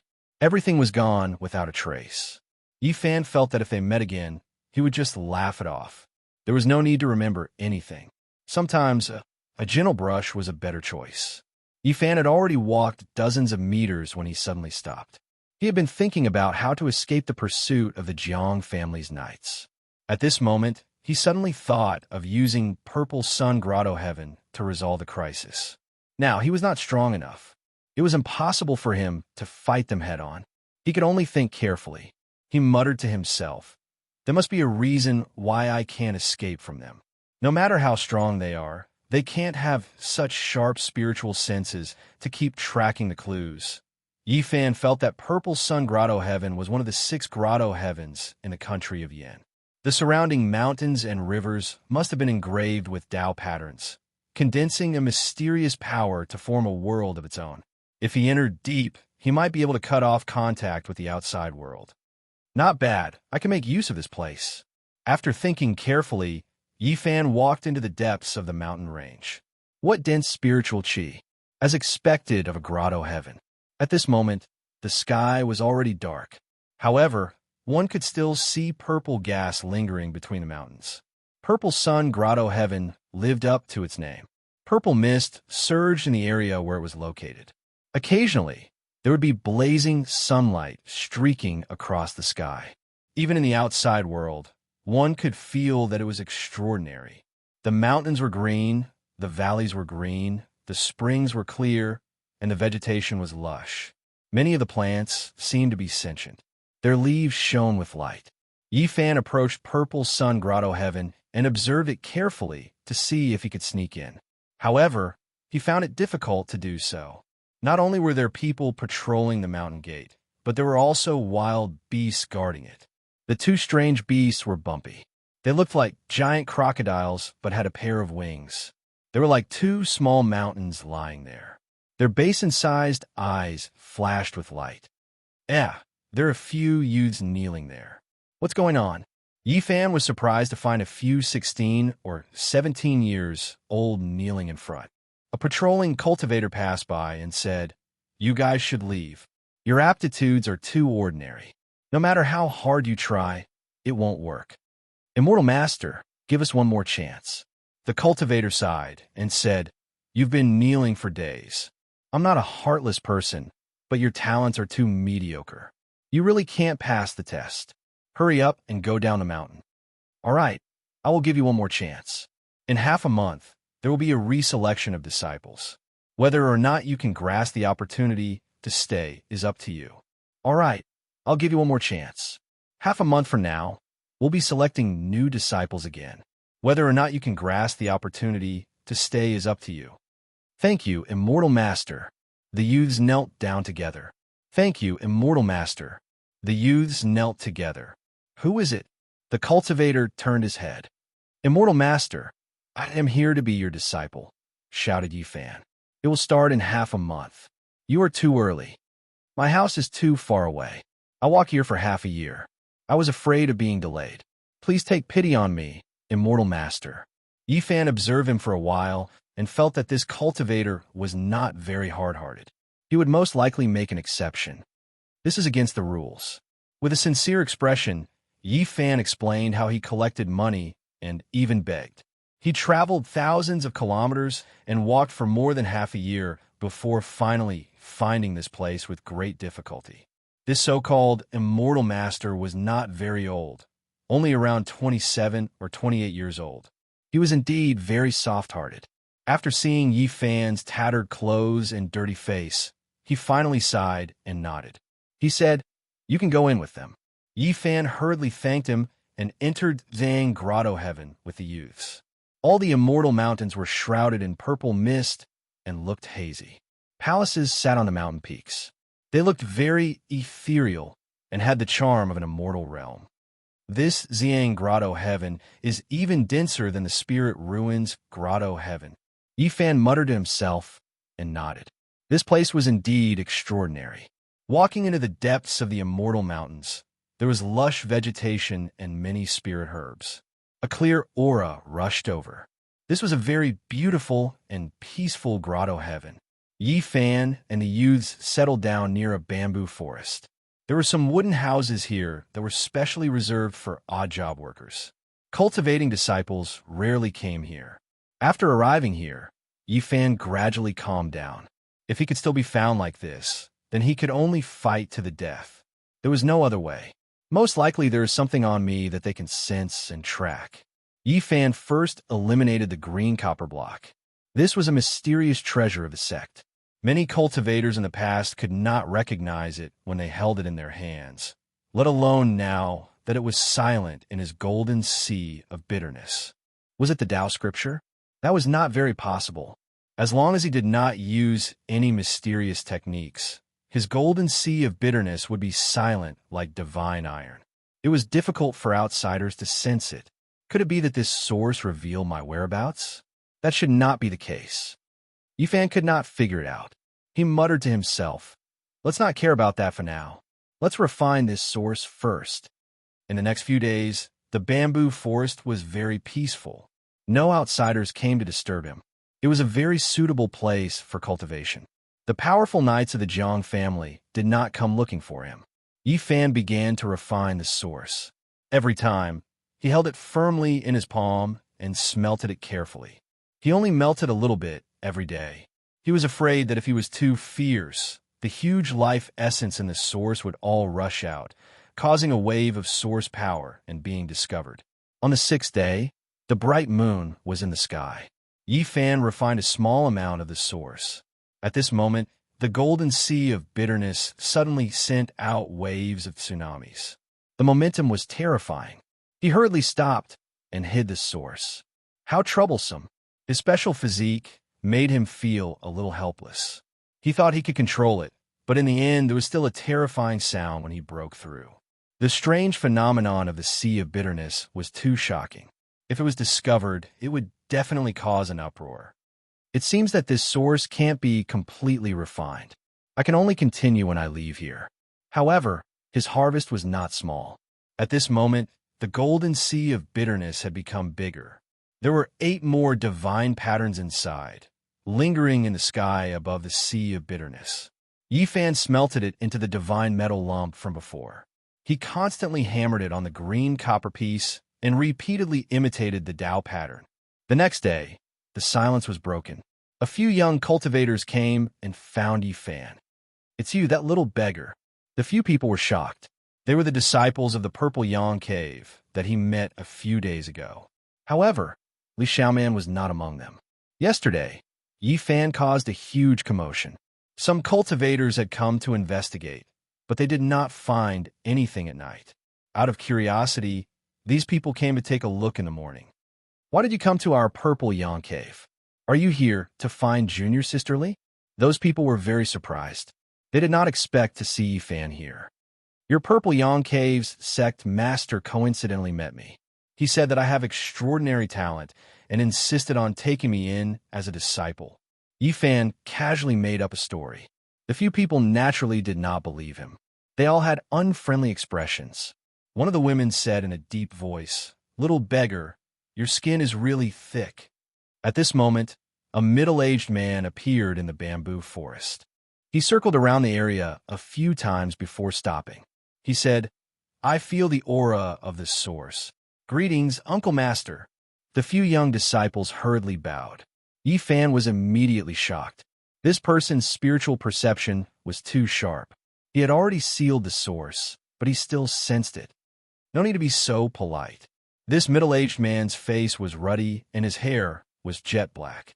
However, his eyes were very old. It did not match his age. This person's true age is probably over 70 or 80 years old. Yi Fan secretly speculated. He felt that this was a terrifying expert. "It's on you." He stared at Yi Fan. "Greetings, Senior." Yi Fan bowed. "You are not a disciple of my Xiang Cave?" "No." The middle-aged man did not move. He appeared in front of Yi Fan in an instant. It was as if he had traveled through space. He grabbed Yi Fan's wrist. "Senior, you are..." Yi Fan was shocked. He thought that he was going to attack. "Your physique." The middle-aged man revealed a shocked expression. He then shook his head and sighed. It was obvious that he was experienced and knowledgeable. He made a judgment in an instant. At that moment, Yi Fan was extremely nervous. Fortunately, his sea of bitterness was dead silent. Darkness had frozen the golden sea of bitterness. It was as if it had turned into a land of death. When a middle-aged man explored there, he did not find anything unusual. This surprised Yi Fan. Even when he tried to hide his strength, he was still fooled by such an expert's personal probing. "Do you have a piece of source on you?" the middle-aged man asked. Seeing that he could not hide it, Yi Fan took out the small wooden box and said, "I don't know if this is the source. It's something passed down in my family." The middle-aged man opened the wooden box and took a look. He said, "Yes, it is the source. Although it is not pure, it is still very rare. I wonder if you are willing to part with it? This you can't cultivate, so this source is useless to you. Don't worry, I will not let you suffer a loss. If you are willing to exchange it, you will have wealth that you will not be able to spend in 10 lifetimes. But I don't want to exchange it." Yi Fan looked troubled. Although he had temporarily gotten rid of the Jiang family's knights after entering the Spirit Ruin Cave, he did not expect to expose the source. This made him feel helpless, but there was nothing he could do. "You really don't want to exchange it?" the middle-aged man asked calmly. He did not use his power to pressure Yi Fan. "I forget it. If that is the case, I will not force you. It is only a piece of source. It is not essential to me." Having said that, he turned around and left. After taking only a few steps, he completely disappeared from everyone's sight. Yi Fan's heart skipped a beat. This was definitely an expert. "Little beggar, I didn't expect you to have a source. Even an impure piece of source is more precious than a spirit medicine." The young men and women all revealed strange expressions. They did not expect Yi Fan to have a spirit item, so some of them could not help but covet it. "Little beggar, you really don't know how to grasp an opportunity. Do you know who that person was? He is the second strongest expert of the Xiang Cave. He has only cultivated for a little more than 100 years, but he is even stronger than the ancestors.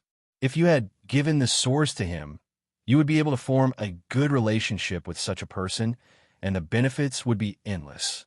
The young men and women all stated their conditions, wanting to obtain this source, but Yi Fan could not agree. After they left, Yi Fan muttered to himself, "Although I have temporarily escaped from the Zhang family's knights, I have exposed the source. I wonder if there will be trouble." An hour later, Li Xiaoman appeared in the bamboo forest, accompanied by the young men and women who had just left. Li Xiaoman did not ask why Yi Fan was here. She calmly said, "Yi Fan, you cannot cultivate, so it is useless to have this source. Why don't you exchange it for 10 lifetimes of fortune?" Yi Fan directly shook his head and refused. "I am not exchanging." Chapter 90. This was a quiet place. Normally, no disciples would come here to train. There were a few small wooden houses in the middle of the bamboo forest, all for the servants to live in. A gentle breeze blew, swaying the entire bamboo forest. The green bamboo leaves made a rustling sound, and the fresh air blew against one's face. Li Xiaoman's white robe fluttered in the wind, making her look elegant and out of this world. Her hair was black and thick, her skin was like jade, and her eyes were like water. She stared at Yi Fan and said, "You are a mortal. The origin is useless in your hands. Even though I'm just a mortal, I know the value of this thing. You are all cultivators, and you all value it so much. How could you say that it is useless to me?" Yi Fan weighed the origin in his hand and smiled. "It contains a large amount of life essence. I think for a mortal, it shouldn't be a problem to extend their lifespan." "You, a mortal using the origin to extend their lifespan. What a waste." The young men and women next to him all showed a look of displeasure. If you want to increase your lifespan and strengthen your body, there are actually many ways. You can use this origin to trade for some 100 herbs liquid. That's right, if you're willing to give up this origin, we will definitely satisfy you. The young men and women all said this. This origin was too tempting for them, and they all wanted to trade for it. "I'm sorry, I don't want to trade. I'm not interested in what you were talking about." Yi Fan, no matter what, would not trade the origin, so he directly refused. The young men and women all changed their expressions. To them, the origin was extremely important. For it to be in the hands of a mortal was like a pearl covered in dust. It was truly a waste, so they all wanted to take it for themselves. Li Xiaoman stood there quietly, her white robe fluttering in the wind. "You don't know what it means for a mortal to have an origin. It is not wealth. It will only bring you disaster. You are only a mortal. You cannot keep it. Are you trying to steal it from me?" Yi Fan put away the origin and looked at the people in front of him. Other than Li Xiaoman, who looked indifferent, the others all looked unfriendly, staring at Yi Fan without blinking. Earlier, the Purple Yang Paradise's second-ranked expert did not use his aura to suppress us. "Could it be that you want to snatch it forcefully?" Li Xiaoman's voice did not waver in the slightest. She said, "It's no secret that you have an origin. Once the news gets out, even if you're safe for now, it's hard to say whether you'll be safe in the future. Are you saying that I can only choose to exchange?"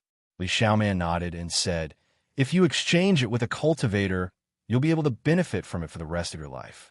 You won't have to run around anymore, and you could be a wealthy man with peace of mind, living a life of luxury and splendor. You guys aren't very strong. I'm afraid the life essence contained in this origin isn't something you can refine."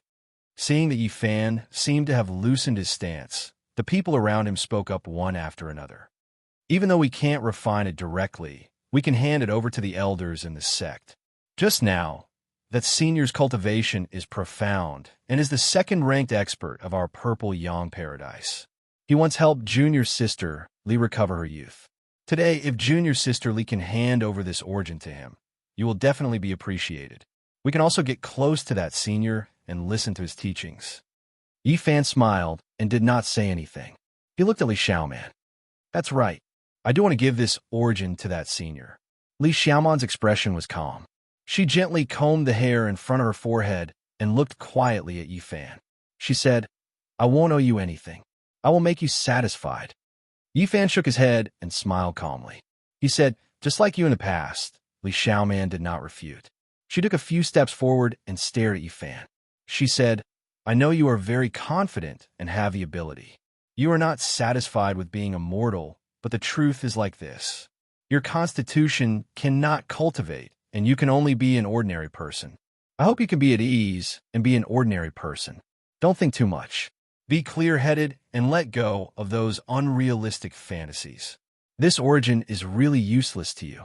Accepting reality and being an ordinary person is not necessarily a type of happiness. It seems that we don't really understand each other. Yifan did not say anything else. People always strive to improve. Li Xiaoman paused slightly. She said, "The immortal and the ordinary are two different worlds." The immortal and the ordinary are two different worlds? Yifan smiled and said indifferently, "Who knows what will happen in the future? Maybe I will also appear on your path. At that time, don't be careless and let an ordinary person like me surpass you." On the side, the young disciples of Purple Yang Paradise revealed strange expressions. They felt that the conversation between these two people was a bit special. They were not as simple as neighbors. Especially Yifan, he did not seem like an 11 or 12-year-old child at all. "No matter what, I will not give up this origin. Please go back." Yifan extended his hand and made a gesture to send them off. The expressions of the Purple Yang Paradise disciples did not look good. Before Li Xiaoman turned to leave, she looked at Yifan and said, "Accept reality quickly and be an ordinary person." Suddenly, there was chaos outside Purple Yang Paradise. There were shouts and cries. Then, a scarlet light streaked across the sky. There were cultivators fighting in the distance.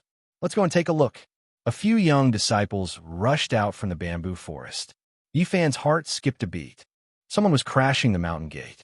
He immediately thought of the Jiang family's night. He decided to hide in the crowd and take a look so that he could be prepared. At this moment, there was chaos in Purple Yang Paradise. Many cultivators rushed towards the mountain gate. When Yifan arrived, he discovered that there were already several people who were heavily injured and had to be carried back. "Who is so bold to sneak into my Purple Yang Paradise and fight after being discovered? It is a powerful knight riding on a terrifying mutated beast. He defeated 5 experts of our Purple Yang Paradise and almost broke out of the encirclement. Now, he is stopped by our martial granduncle." Hearing the discussions of the crowd, Yifan was almost certain that the Jiang family's knight had found his way here. What a lingering ghost. This made him frown. Just at this moment, there was a cheer in front. Someone shouted, "Martial granduncle is indeed powerful. He captured that terrifying knight." A 36 or 37-year-old middle-aged man walked through the void, calmly walking back. He was the second expert of Purple Yang Paradise. Yifan had seen him not long ago. At this moment, he was carrying a savage beast and an unconscious knight back. He threw them heavily on the ground and said, "Lock him up in the stone prison first. It is time to leave. Purple Yang Paradise has helped me greatly. It is best to lock up this hot potato for a few more days." Yifan could imagine that when the people of Purple Yang Paradise learned of the knight's identity, it would be too late for regrets. Yifan walked out of Purple Yang Paradise's mountain gate and quickly rushed out of the mountains.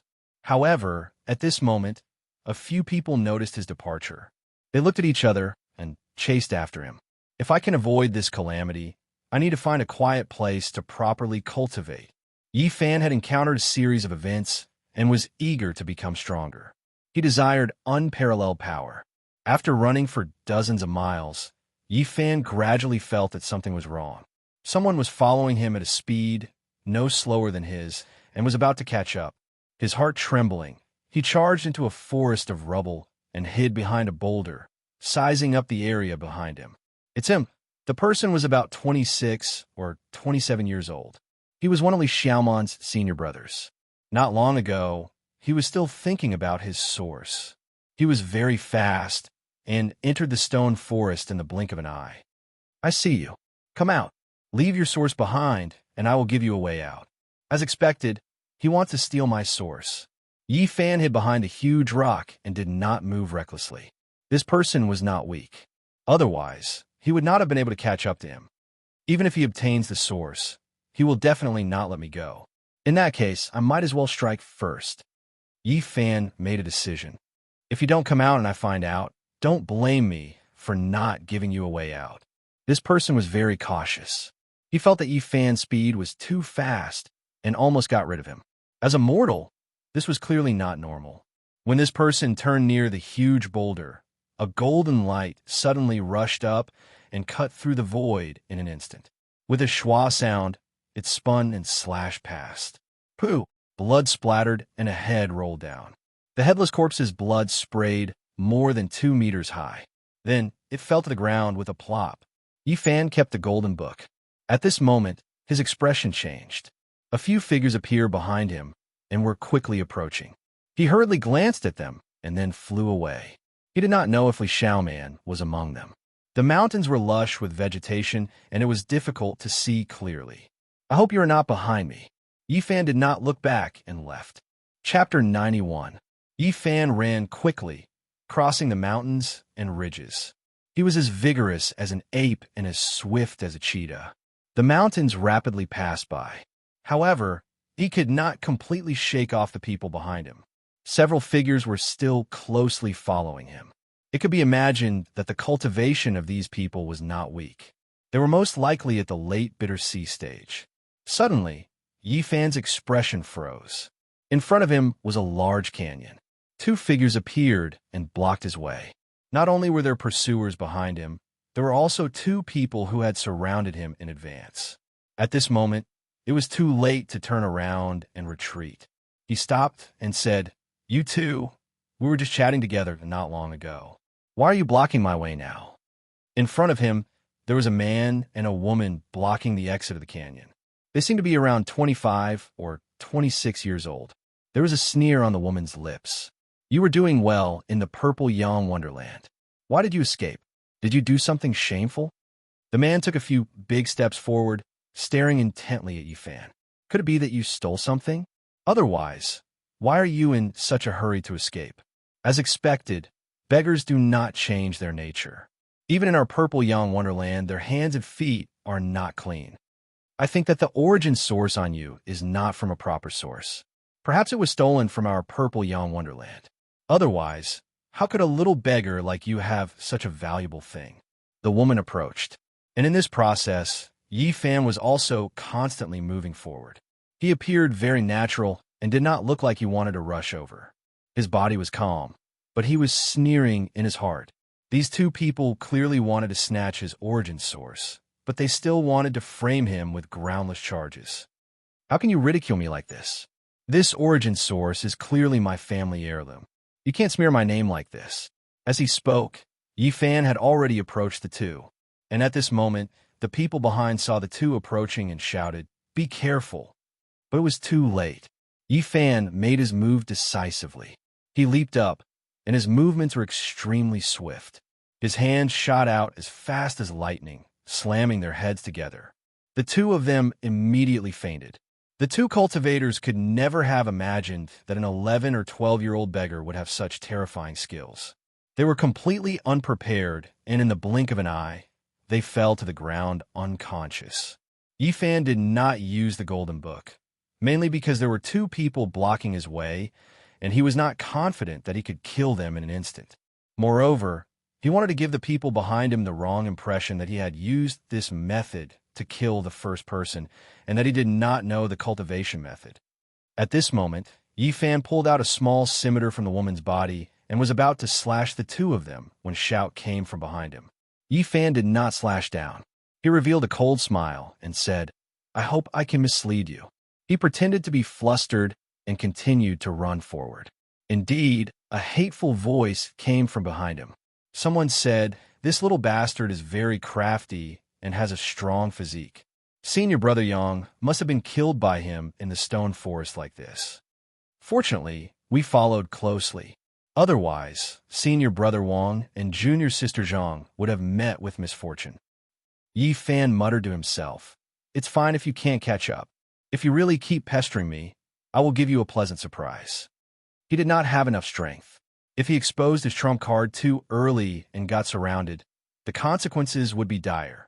Now that he had successfully misled them, it was equivalent to having a protective talisman. After running for another 5 kilometers, 3 figures finally surrounded him. The woman in the middle sneered and said, "After all, he is not a disciple of Xiang Cave Heaven. Although he ran very fast, he took many detours and was intercepted by us in the end. The other two male disciples had extremely gloomy expressions. One of them said with a cold voice, "Poor senior brother Yang, he was killed by a little beggar. He fell for this little bastard's trick. How hateful! If we did not arrive in time, I'm afraid senior brother Wang and junior sister Zhang would have met with misfortune as well. They were actually successfully ambushed by this little beggar." The other male disciple also had a cold expression. Yifan pretended to be afraid and revealed the expression of an 11 or 12-year-old youth. He stammered, "You guys, you can't blame me for this. They wanted to kill me to steal my origin. I had no choice to knock them out when they were unprepared." The woman in the middle had a cold expression as she said in a cold voice, "Senior brother Yang was killed by you. I thought I knocked him out. I didn't expect him to not faint. After falling to the ground, he grabbed my leg. I was afraid, so I pulled out my saber and accidentally slashed his neck." Yifan revealed the fear that a child should have. Accidentally? The woman's expression was gloomy. Her pretty face was covered in frost as she said in a cold voice, "Accidentally killed senior brother Yang. Is this a joke or sarcasm? There is nothing more to say. Take away the origin and kill him to avenge senior brother Yang. Directly killing him is too easy." The eyes of the two male disciples flickered with cold light as they revealed dense, killing intent. At this moment, Yifan kept moving his feet. He looked like he was trembling with fear, but he was actually adjusting his direction. He was standing in the same line as the two male disciples. Chi! At this moment, a blazing golden light flew out from Yifan's body. It was like a golden bolt of lightning, causing the sun in the sky to lose its splendor. The golden book was dazzling, crossing the sky in the blink of an eye. Puffed. Two soft sounds were heard. The two men died with their eyes wide open. They were cut in half at the waist, and blood spurted high into the air. The upper half of their bodies fell to the ground with blood gushing out. The lower half of their bodies froze for a second before collapsing into a pool of blood. "You!" The woman was shocked, but she reacted quickly. She took out a purple net and threw it at Yifan. Clang, clang. The golden book was like a golden sun with a golden flame burning on it. It rushed towards the purple net, and the two created a series of clanging noises. The purple net cracked inch by inch and fell to the ground. The golden book rushed over, and with a swoosh sound, the woman's head rolled to the ground. Yifan wiped the cold sweat off his forehead. If he hadn't hidden his trump card and successfully misled them, he would have been the one lying in a pool of blood. "You want to kill me to steal my source. Your deaths won't make me feel any guilt." After dealing with things here, Yifan flew away, not daring to waste a single moment. He had only run for 100 meters when he heard shouts coming from behind. There were still a few people who were catching up. Yifan hurriedly glanced back, and his expression instantly froze. Because he saw Li Xiaoman. He didn't know what kind of feeling he was having. After all, they had a relationship in the past. Even though it had ended a long time ago, this scene was still out of his expectations. They could be cold to each other, they could be strangers, but this was the scene. Are they chasing me or following her senior brothers and sisters to stop me? I hope it's the latter. Yifan muttered to himself, even though he had already let go of that relationship and wouldn't be able to cause any ripples in him. If it was the former, it would be too bloody. Yifan ran between the mountain ridges as if he was running on flat ground. He was extremely fast. Suddenly, a series of bell chimes came from behind, echoing through the mountains. This is from Xiang Cave Heaven. When Yifan looked back, he realized that the few figures stopped after hearing the bell chimes and quickly ran back. The bell chimes can be heard for dozens of miles. They retreated after hearing the bell chimes. Could it be that Xiang Cave Heaven is summoning all the disciples to return to the mountain? Yifan's thoughts turned very quickly. In an instant, he thought of a possibility. Something unusual must have happened in Xiang Cave Heaven. The most likely possibility was that they knew the identity of the Jiang family knight. Not good. He flew far away. When he passed by a river, he took out the origin and threw it into the river bottom. The second expert of Xiang Cave Heaven can sense the aura of the origin. The other experts must be able to sense it as well. I can't bring it with me. I'll come back to get it in the future. Yifan was afraid that the experts of Xiang Cave Heaven would also chase after him and help the Jiang family night.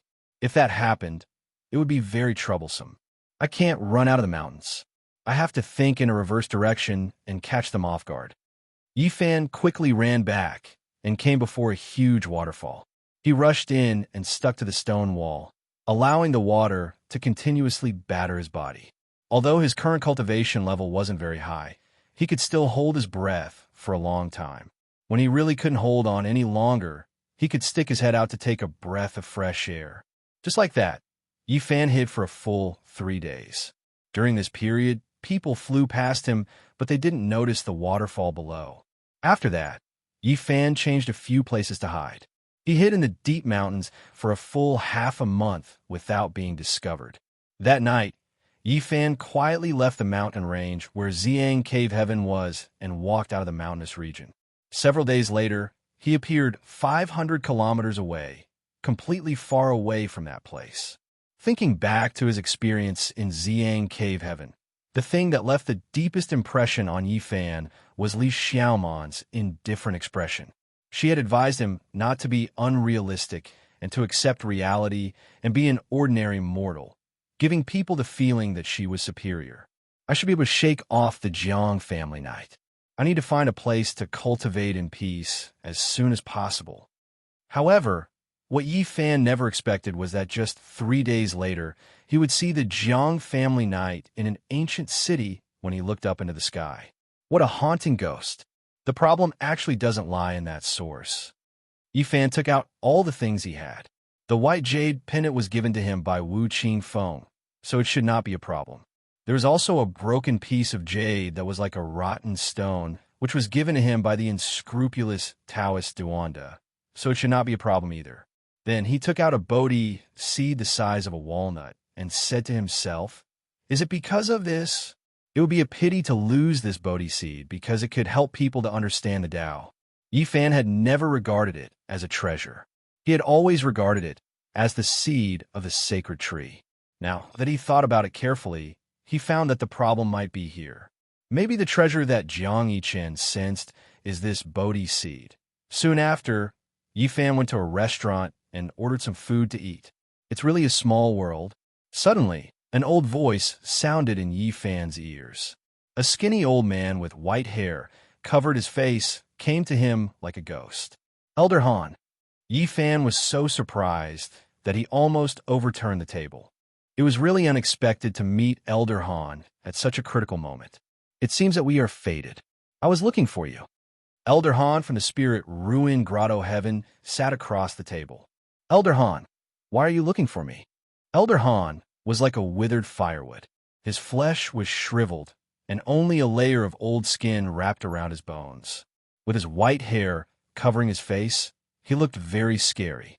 He said gloomily, "I have prepared endless elixirs for you, but I can't find you. I don't want to meet you here." "Prepared a lot of elixirs for me?" "You are the main elixir, and the other elixirs are complementary," Elder Han said unhurriedly. "Damn it, you old man." Yifan directly hit the table. It was useless to endure until now. Chapter 92. Elder Han did not get angry and was extremely calm. He poured himself a cup of tea and lifted the white hair on his face to take a sip. At this moment, Yifan felt a chill run down his spine. Elder Han's fingers were like iron rods, each of them dry and withered, only a layer of old skin wrapped around the finger bones. After the white hair covering his face was lifted, his lower jaw was revealed, giving people goosebumps. It was like a ball of waste paper that had been kneaded out of shape, extremely wrinkled and dull. The most hair-raising thing was that the gums and teeth that were exposed within his shriveled lips were all jet black, without the slightest trace of blood or vitality. Even his tongue was shriveled. "Let's go." Elder Han took a sip of tea and gently put down the teacup. There was no vitality in his voice. Yifan really wanted to take out the golden book, but he didn't dare to act rashly. He knew very well that the difference in strength between cultivators of different realms was too great.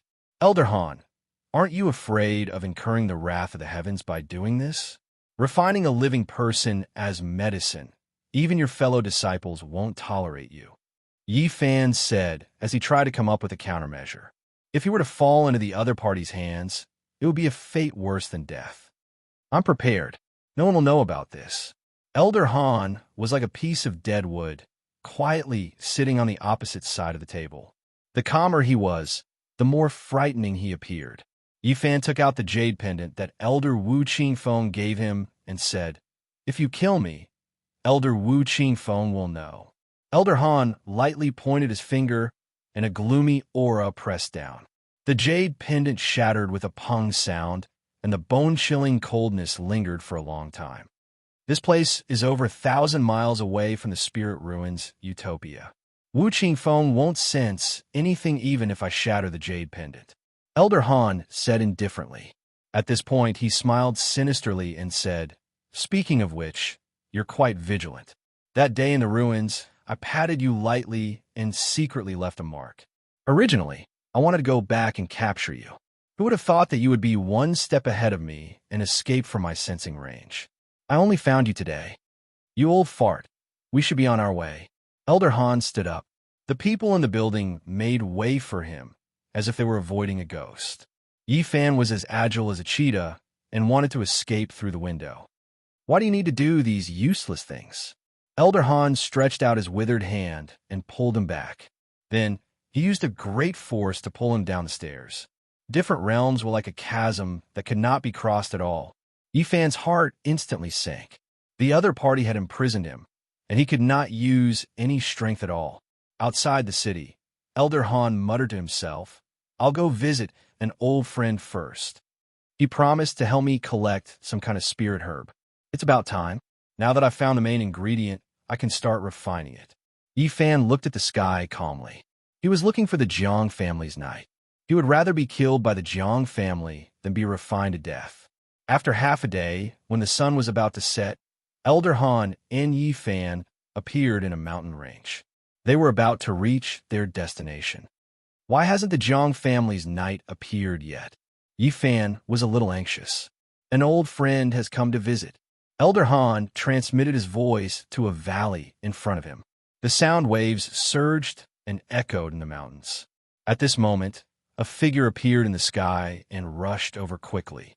The Jiang family's knight had been searching in the surrounding area. Attracted by the sound, he finally appeared. That knight was very powerful. He emitted a terrifying killing intent and battle intent. He was covered in a full body armor.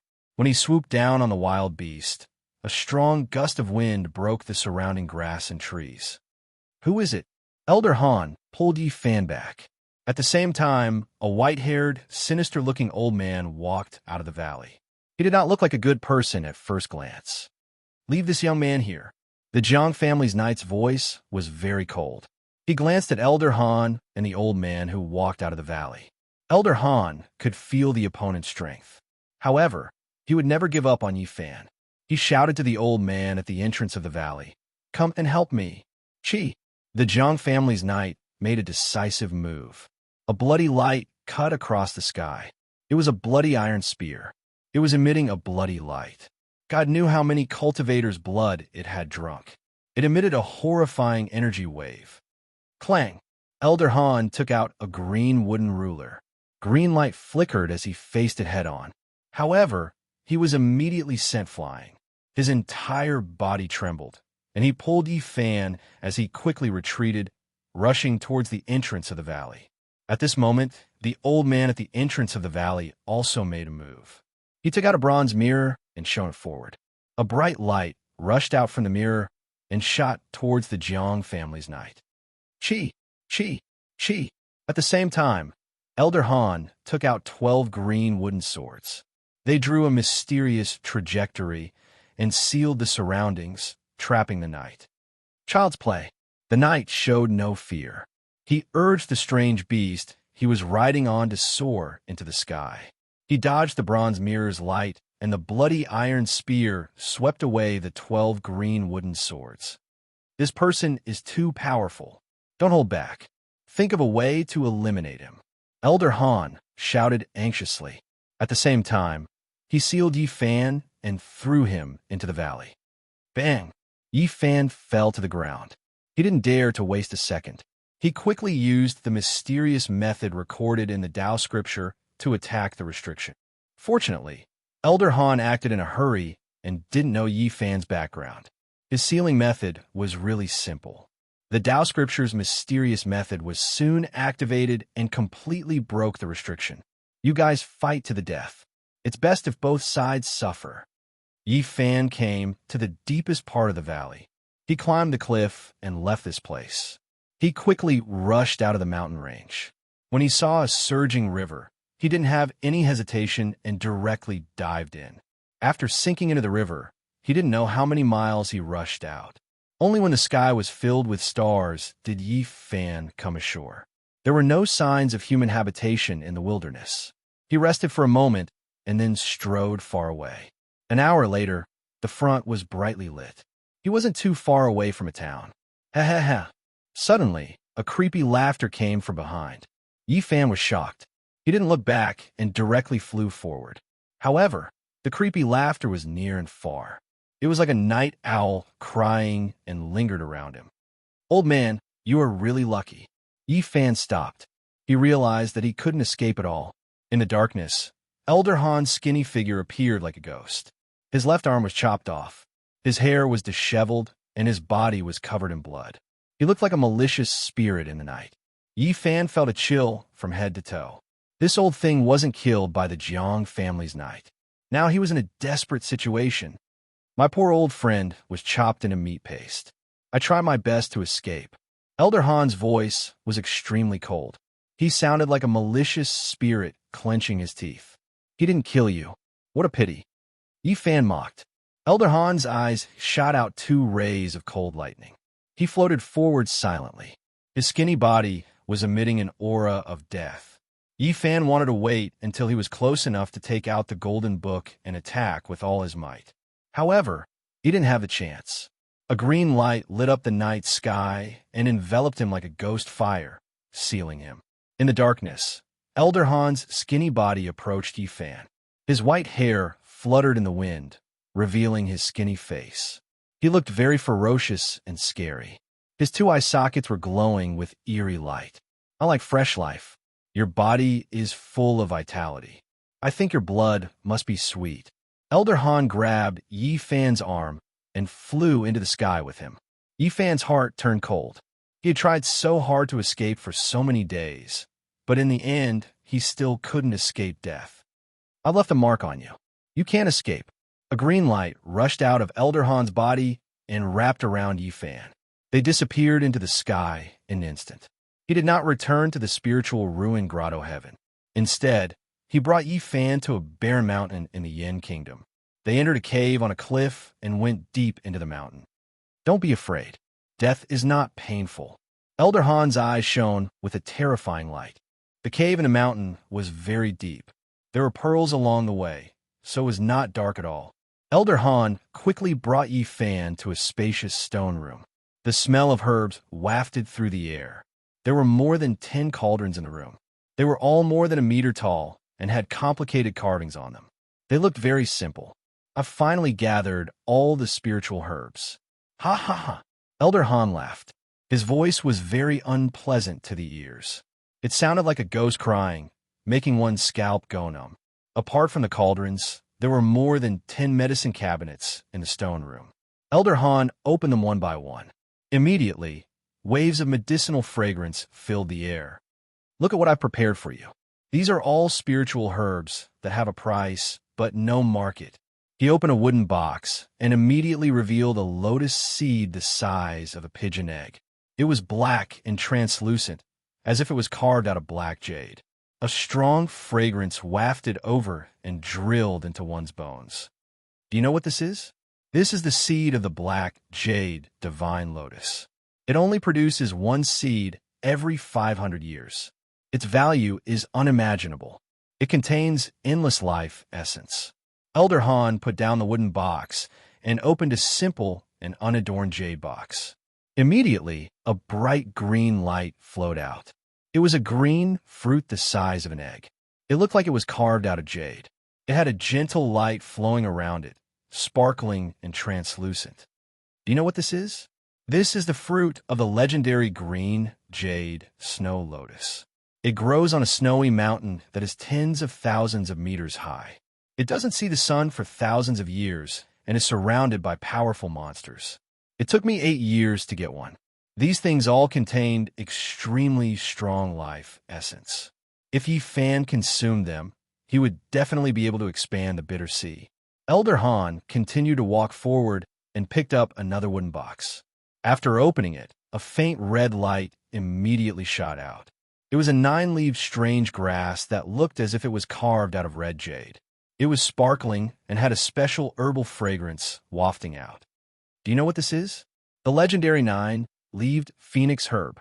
Elder Han was very excited and said, "According to legend, only land that has been stained with the blood of phoenixes can grow this kind of divine herb.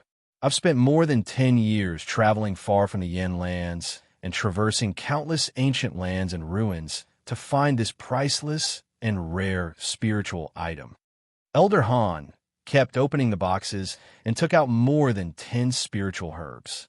Every one of them was extremely precious and rare. Their value was immeasurable. Within the abode, the light was brilliant. Various spirit herbs flowed with different colored lights and emitted waves of fragrance that refreshed the heart. Even in this situation, Yi Fan was dazzled. These rare spiritual herbs were too precious. If he could consume them, his cultivation would definitely improve by leaps and bounds. Elder Han smiled bitterly. "Don't be jealous.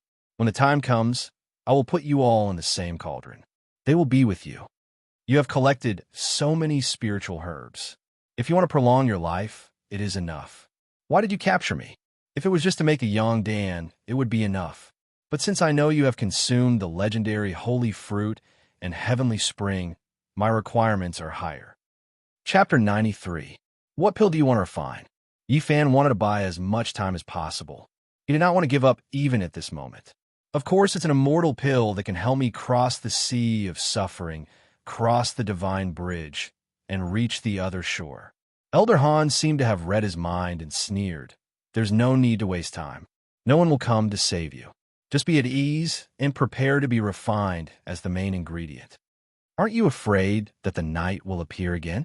Yi Fan didn't panic or feel fear. Instead, extremely calm as he said, "Perhaps you still don't know that person's identity." Elder Han's expression did not change as he asked, "What identity does he have?" "He comes from the clan of the ancients, the Jiang clan." Yi Fan sighed and continued, "You've caused a great disaster for the spirit ruin wonderland.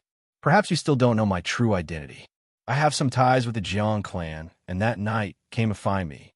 Yi Fan said it like it was a serious matter and continued to speak. Elder Han's expression did not change as he listened quietly. In the end, he coldly said, "How could you possibly be friends with the Jiang clan? I once saved the young daughter of the Jiang family who was stranded outside and formed a great bond with them. If you don't believe me, you can go to the Mist Wonderland and see if I'm lying. Not long ago, I entered the Mist Wonderland with the Jiang clan." This, Elder Han's expression immediately changed. The Spirit Ruin Wonderland was one of the 6 major sects of a Yen land, so it was natural that they knew about the Jiang clan's invasion. Elder Han gritted his teeth. "No matter what you say, you won't be able to live." Yi Fan said with a serious expression, "Elder Han, you have to think about the consequences of offending the clan of the ancients. Don't think that you can do it without anyone knowing. You already fought with the Jiang clan knight today, so they will definitely be able to find some clues. Little brat, you're quite cunning even though you're still young. Do you think you can fool me like this? You're underestimating me." Elder Han suddenly laughed eerily. "The more you talk, the more mistakes you make. I finally understand what happened. That knight is indeed from the Jiang family. Not long ago, he barged into the Purple Yang cave heaven. He must be chasing after you." Elder Han had lived for so many years, but even his eyelashes were blank. When he thought about what had happened recently, he could almost immediately guess what had happened. Yi Fan's heart went completely cold, and he said, "Old bastard Han, you think too highly of yourself. Just wait for disaster to descend upon you. Little brat, you sure are calm. Even now, you are still trying to deceive me. Just you wait, I will properly torture you." Elder Han laughed eerily. He picked up Yifan and said, "Don't worry, no one will disturb us. I have carved countless Tao patterns here.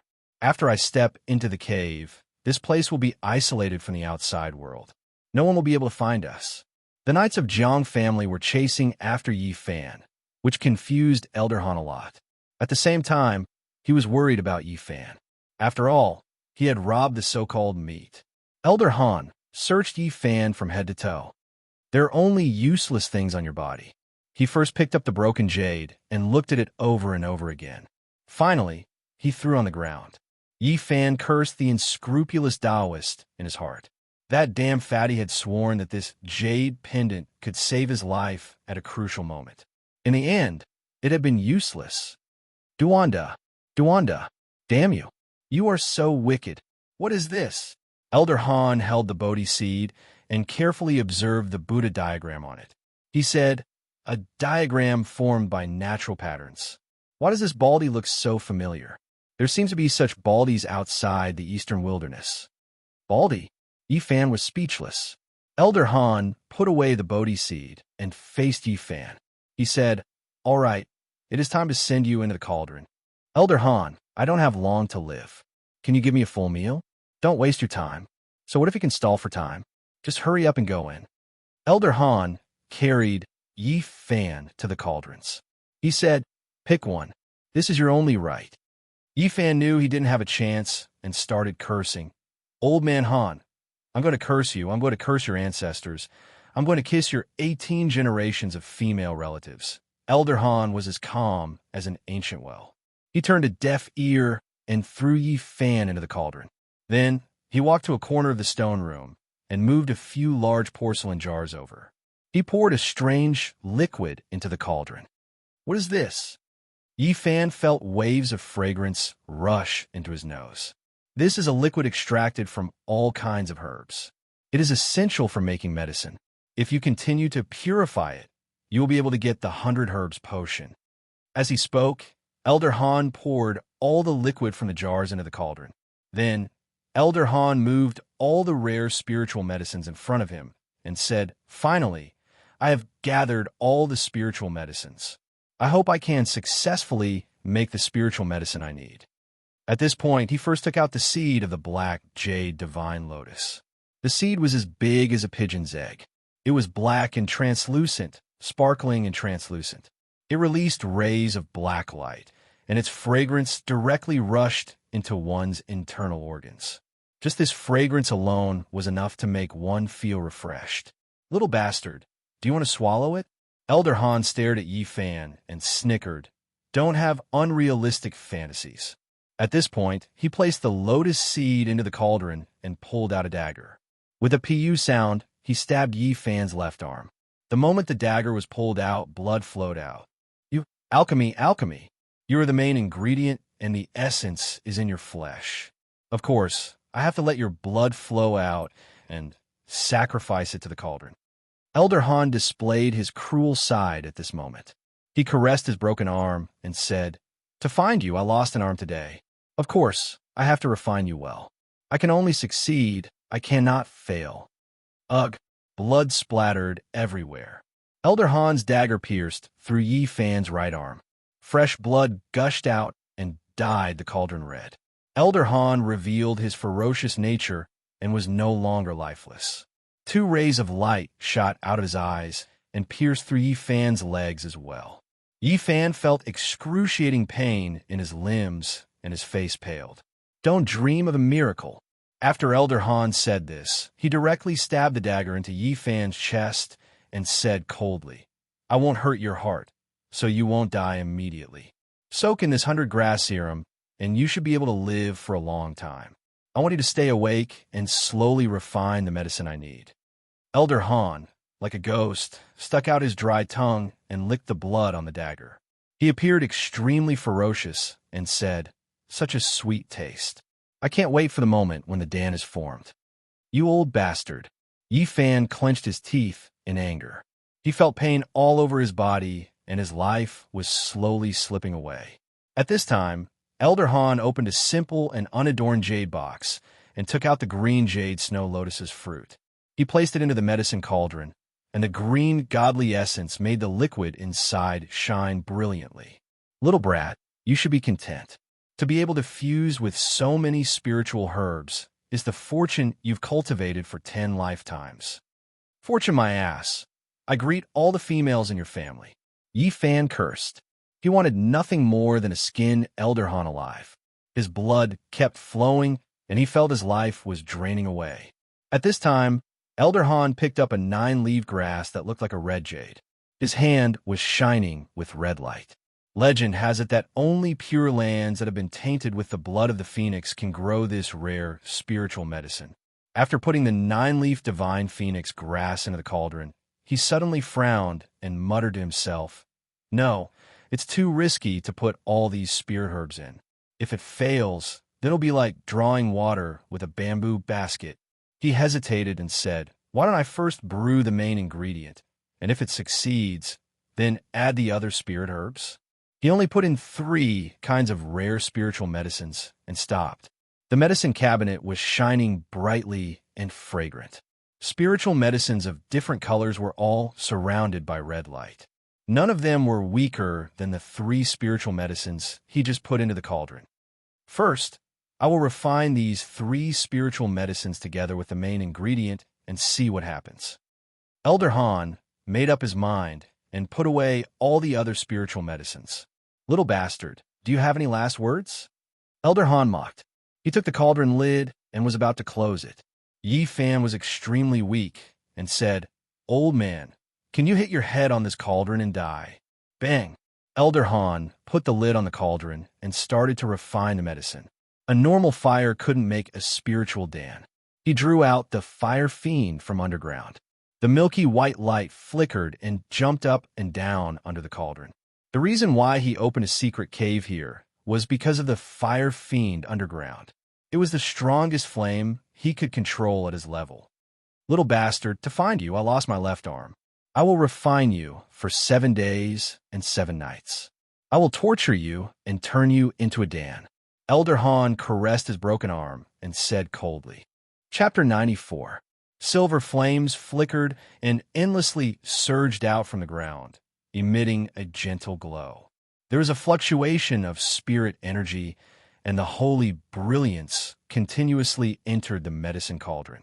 The entire stone room was surrounded by a pure white light, like a faint mist. It looked hazy, like an immortal's cave, filled with dense spirit energy. This kind of fire fiend was not ordinary. In addition to having a suitable temperature, the most important thing was that it could provide a special spirit energy to melt the herbs, condense the essence of life, and sacrifice it into a spirit pill. The silver flames danced, and the bronze medicine cauldron was shrouded in milky, white spirit energy. It looked like it was alive, and the patterns on it seemed to have come alive. Elder Han quietly sat to the side with his eyes closed, guarding the medicine cauldron. His withered body did not have any signs of life. At this moment, inside the sealed medicine cauldron, Yi Fan only felt one thing, and that was pain. His limbs were pierced, and his chest was also pierced. Blood flowed out, and all 5 wounds were very serious. He felt extremely weak. However, just like Elder Han said, his life was not in danger for a short period of time. His body was soaked in the dark green medicinal liquid, and after the wounds were moisturized, the bleeding had already stopped. At this time, the inside of the cauldron became hotter and hotter. Many bubbles appeared in the medicinal liquid, and the temperature continued to rise. The medicinal liquid reached Yi Fan's chin. He wanted to struggle, but his body was sealed by Elder Han, and he could not move at all. "This way of dying is too depressing. I really don't want to gulp. Yi Fan began to drink the medicinal liquid in large gulps. Right now, he could only move his mouth. If he could move his hands, he would definitely grab the 9-leaf phoenix grass not far away and swallow it. Because he had lost too much blood, Yi Fan's consciousness was a bit blurry. He bit his lips and said, "I can't die." He had lost a lot of blood. If it was someone else, they would have died a long time ago. Although his wounds were no longer bleeding under the nourishment of the medicinal liquid, he still could not hold on and fell into a semi-conscious state. "I can't lose consciousness completely, or else I'll die." Yifan was groggy. He was half awake and half confused, but he was trying his best to hold on.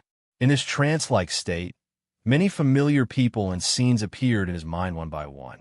His gray-haired parents were calling him to come home. His cousin who got married after giving birth told him to attend the wedding. His 18-year-old cousin who was admitted to her ideal school smiled and stretched out her hand to ask for a gift. His good friends were blaming him for disappearing for such a long time. His family and friends from his hometown all appeared in Yifan's mind. Many people were shouting and reaching out to him, trying to pull him over. He kept running forward, but he couldn't get close to those people. Then the people and things in this world appeared in his mind one by one. Pang Bo, who had a strong demonic aura, was struggling bitterly. Little Ting Ting, who was in the Jiang family with tears in her eyes. Elder Han, who had a ferocious and cold smile. Even Li Xiaomon's figure flashed by. From looking at each other across the sea to forgetting each other, and then to facing each other coldly in the end, she told him that immortals and mortals were two different worlds, and that he shouldn't have any unrealistic fantasies. He should just be a normal person. "I can't die. I want to go home. There's still so many family and friends waiting for me." Yifan's consciousness was blurry, and he let out a sleep-talking voice. Elder Han, who was beside the medicine cauldron, opened his eyes and said, "Slowly savor the taste of death." At this moment, more spiritual power leaked out from the fire spirit under the medicine cauldron. The holy silver flame danced and actually enveloped the bronze medicine cauldron gradually. Inside the medicine cauldron, countless bubbles appeared in the green liquid and surrounded Yifan. Moreover, there was a silver brilliance flowing around. That was the unique spiritual power of the fire spirit. Just as Yifan was about to lose consciousness, a trickle of water appeared in his heart. Hundreds of ancient characters slowly flowed past and stabilized his mind, allowing him to slowly wake up. Yifan gradually woke up, and he was shocked. Last time, the Jiang family's knights heavily injured him, and when he fell into a coma, it was the ancient scripture that woke him up. It was the same this time. At this moment, the temperature in the medicine cauldron was getting higher and higher, and the green liquid was about to boil. Yifan had no other choice but to silently recite the ancient scripture and endure it. Just at this moment, he felt a strange change. Silver brilliance rushed into his body and kept swimming around his flesh and blood. It was very lively. That was the spiritual power contained in the fire spirit. It could melt herbs, condense life essence, and refine spiritual pills. At this moment, it completely treated Yifan as a spiritual medicine. After rushing into his seal body, it kept swimming around. As a result, the imprisoned life essence became active, and the power of the seal that Elder Han left behind was slowly loosening. Finally, Yifan was surprised and overjoyed. He found that he could actually move and break free from the seal. Elder Han would never have thought that the special spiritual power of the fire spirit would be able to break his seal. At this moment, the liquid in the medicine cauldron was already boiling. Yifan felt a sharp pain as if his flesh was being torn apart. He hurriedly used the mysterious technique recorded in the Tao scripture, and a large amount of life essence overflowed from his sea of bitterness, flowing to his limbs and bones. The surface of his body flickered with light, blocking the boiling medicinal liquid. Yifan was silent and didn't move. He quietly sat there and constantly used the mysterious technique of the Tao scripture, gathering a large amount of life essence from the medicine cauldron for him to use and heal his wounded body. An hour later, Yifan opened his eyes, and two cold lightnings suddenly appeared in the medicine cauldron. He reached out his hand and grabbed the lotus seed that the black jade divine lotus produced. The lotus seed was huge and shaped like a pigeon's egg. Its entire body was crystal clear, as if it was carved out of black jade. It flickered with brilliance, and a misty brilliance flowed out, illuminating Yifan's palm. This kind of rare spirit herb could not be melted in a short time. Otherwise, Elder Han wouldn't have said that it would take 7 days and 7 nights to refine it. Yifan put the lotus seed in his mouth, slowly chewing and swallowing. His mouth seemed to have countless pieces of jade sparkling, and the strong life essence overflowed. His mouth seemed to contain a divine object, which was incomparably dazzling. Next to the bronze medicine cauldron, Elder Han seemed to have heard a little noise. He sat there motionlessly, revealing a ruthless sneer on the corner of his mouth. Can't hold it anymore? Soaking in the life original fluid, even if the temperature rises and the flesh is torn, you will suffer a lot. You won't be able to breathe in a short time. Elder Han didn't have the slightest bit of pity or sympathy. He closed his eyes and became silent again. In the bronze medicine cauldron, Yifan's face was expressionless. His mouth was full of energy, and a black light flashed up. The lotus seed was crushed and swallowed. Then he closed his eyes and started to operate the mysterious technique recorded in the scripture of Tao. His body suddenly sparkled with a crystal luster. After 2 hours, Yifan's bitter sea suddenly emitted a golden light. His blood and qi were all restored, and his essence qi was surging. At the same time, the golden bitter sea surged up violently, as if a tsunami was about to happen. A terrible vision appeared. Yifan used his great willpower to suppress and stop the bitter sea from expanding. At the same time, he purposely made some noises to attract Elder Han's attention. When the cauldron's lid was opened, he would take out the golden book and launch a thunderous strike. What's that noise? Why does it sound like the surging waves? Elder Han opened his eyes and revealed a strange look. He said to himself, "The supreme grade spirit pellets will have a vision when they are out of the cauldron. Could be that not only will my pellet succeed, but it will also be a supreme grade pellet." Yifan clenched his teeth. He desperately wanted Elder Han to open the cauldron's lid, but after hearing such words, he could only withdraw some of his power. The faint sound of waves came out of the bronze cauldron. It really is the sound of waves. Elder Han revealed a hint of excitement. When someone before me was refining pellets, this kind of vision appeared before. Legend has it that when the sound is the loudest, it will be deafening. It is as if you are facing a surging sea. Could it be that I am about to make a supreme pellet? Damn you. Yifan wanted to curse out loud. Elder Han had no intention of opening the cauldron's lid, so he couldn't use his ultimate attack. Rumble. At this time, Yifan made the sound even louder. Waves of waves surged, and his body shone with a golden light. The bitter sea was slowly opening. The ancients did not deceive me. Next to the bronze cauldron, Elder Han exclaimed, "I have been refining pellets all my life, but I have never encountered such a vision. This must be a supreme pellet." Yifan could no longer hold on. He could not suppress the violent essence energy inside the bitter sea. At this moment, the golden bitter sea surged and the terrifying tsunami completely erupted. In an instant, the divine light blazed, and the waves reached the sky. It was deafening. It was as if there were thousands of soldiers and horses galloping, and it was as if countless meteorites were crashing into the earth. In the midst of the terrifying tsunami, there was also the rumbling of thunder. Lightning tore through the sky and intertwined above the golden bitter sea. At this moment, Yifan was extremely nervous. The golden book flashed, ready to be released at any time to kill the enemy. However, Elder Han was already excited beyond belief. He said, "The ancients did not deceive me. The legend is actually true." He stood up and paced around the bronze medicine cauldron, practically dancing with joy. There is the sound of tsunami and thunder. It is exactly the same as what is recorded in the ancient books. Legend has it that this is the sign of a supreme pellet before it is refined. Yifan didn't know whether to be angry or to laugh. He carefully prepared to kill in one blow, but Elder Han refused to open the cauldron's lid and even found such a convincing reason. "Damn you," Yifan cursed under his breath. He calmed down and began to concentrate on opening the golden bitter sea. The ancients did not deceive me. Elder Han was so excited that he kept dancing. Chapter 95. Elder Han had never been as happy as he was today. The wrinkles on his old face had all melted away. He was so excited that he danced and laughed. At this moment, Yi Fan was like an ancient well without any ripples. He focused on opening the sea of bitterness and calmed his heart to cultivate.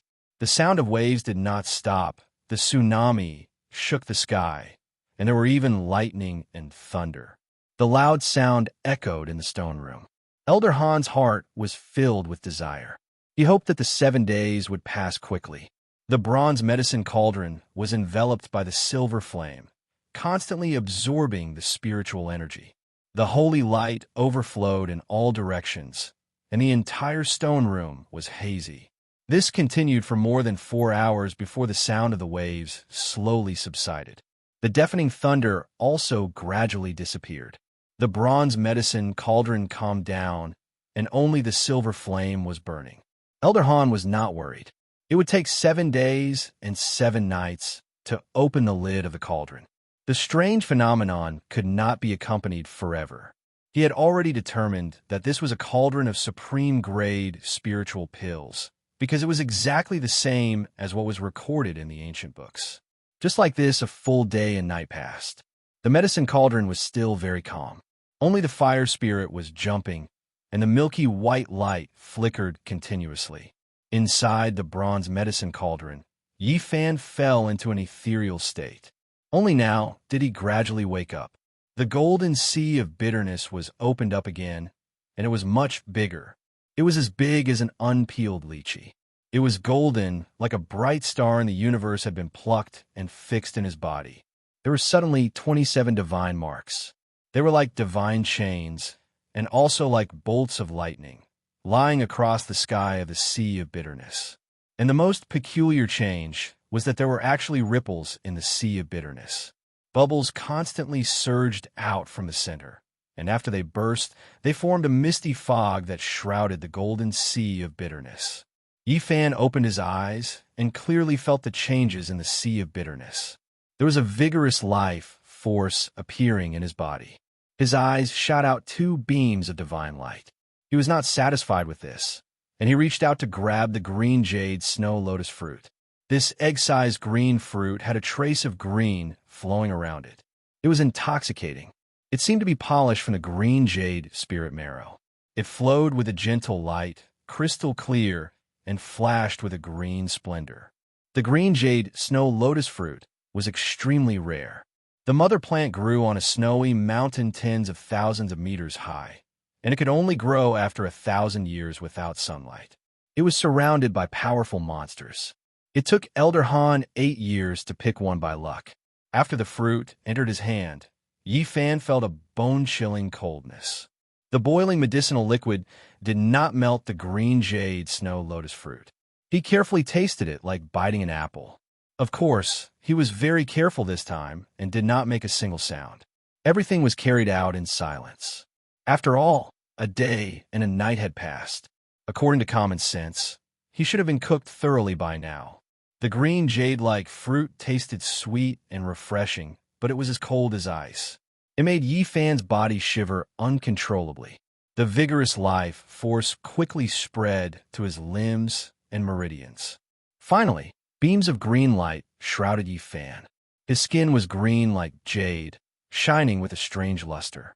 The temperature in the medicine cauldron kept dropping, and the medicinal liquid was no longer boiling. An hour later, the sound of a tsunami came from the bronze medicine cauldron again. This time, the momentum was even greater. Accompanied by thunder and lightning, the big cauldron was gently shaking.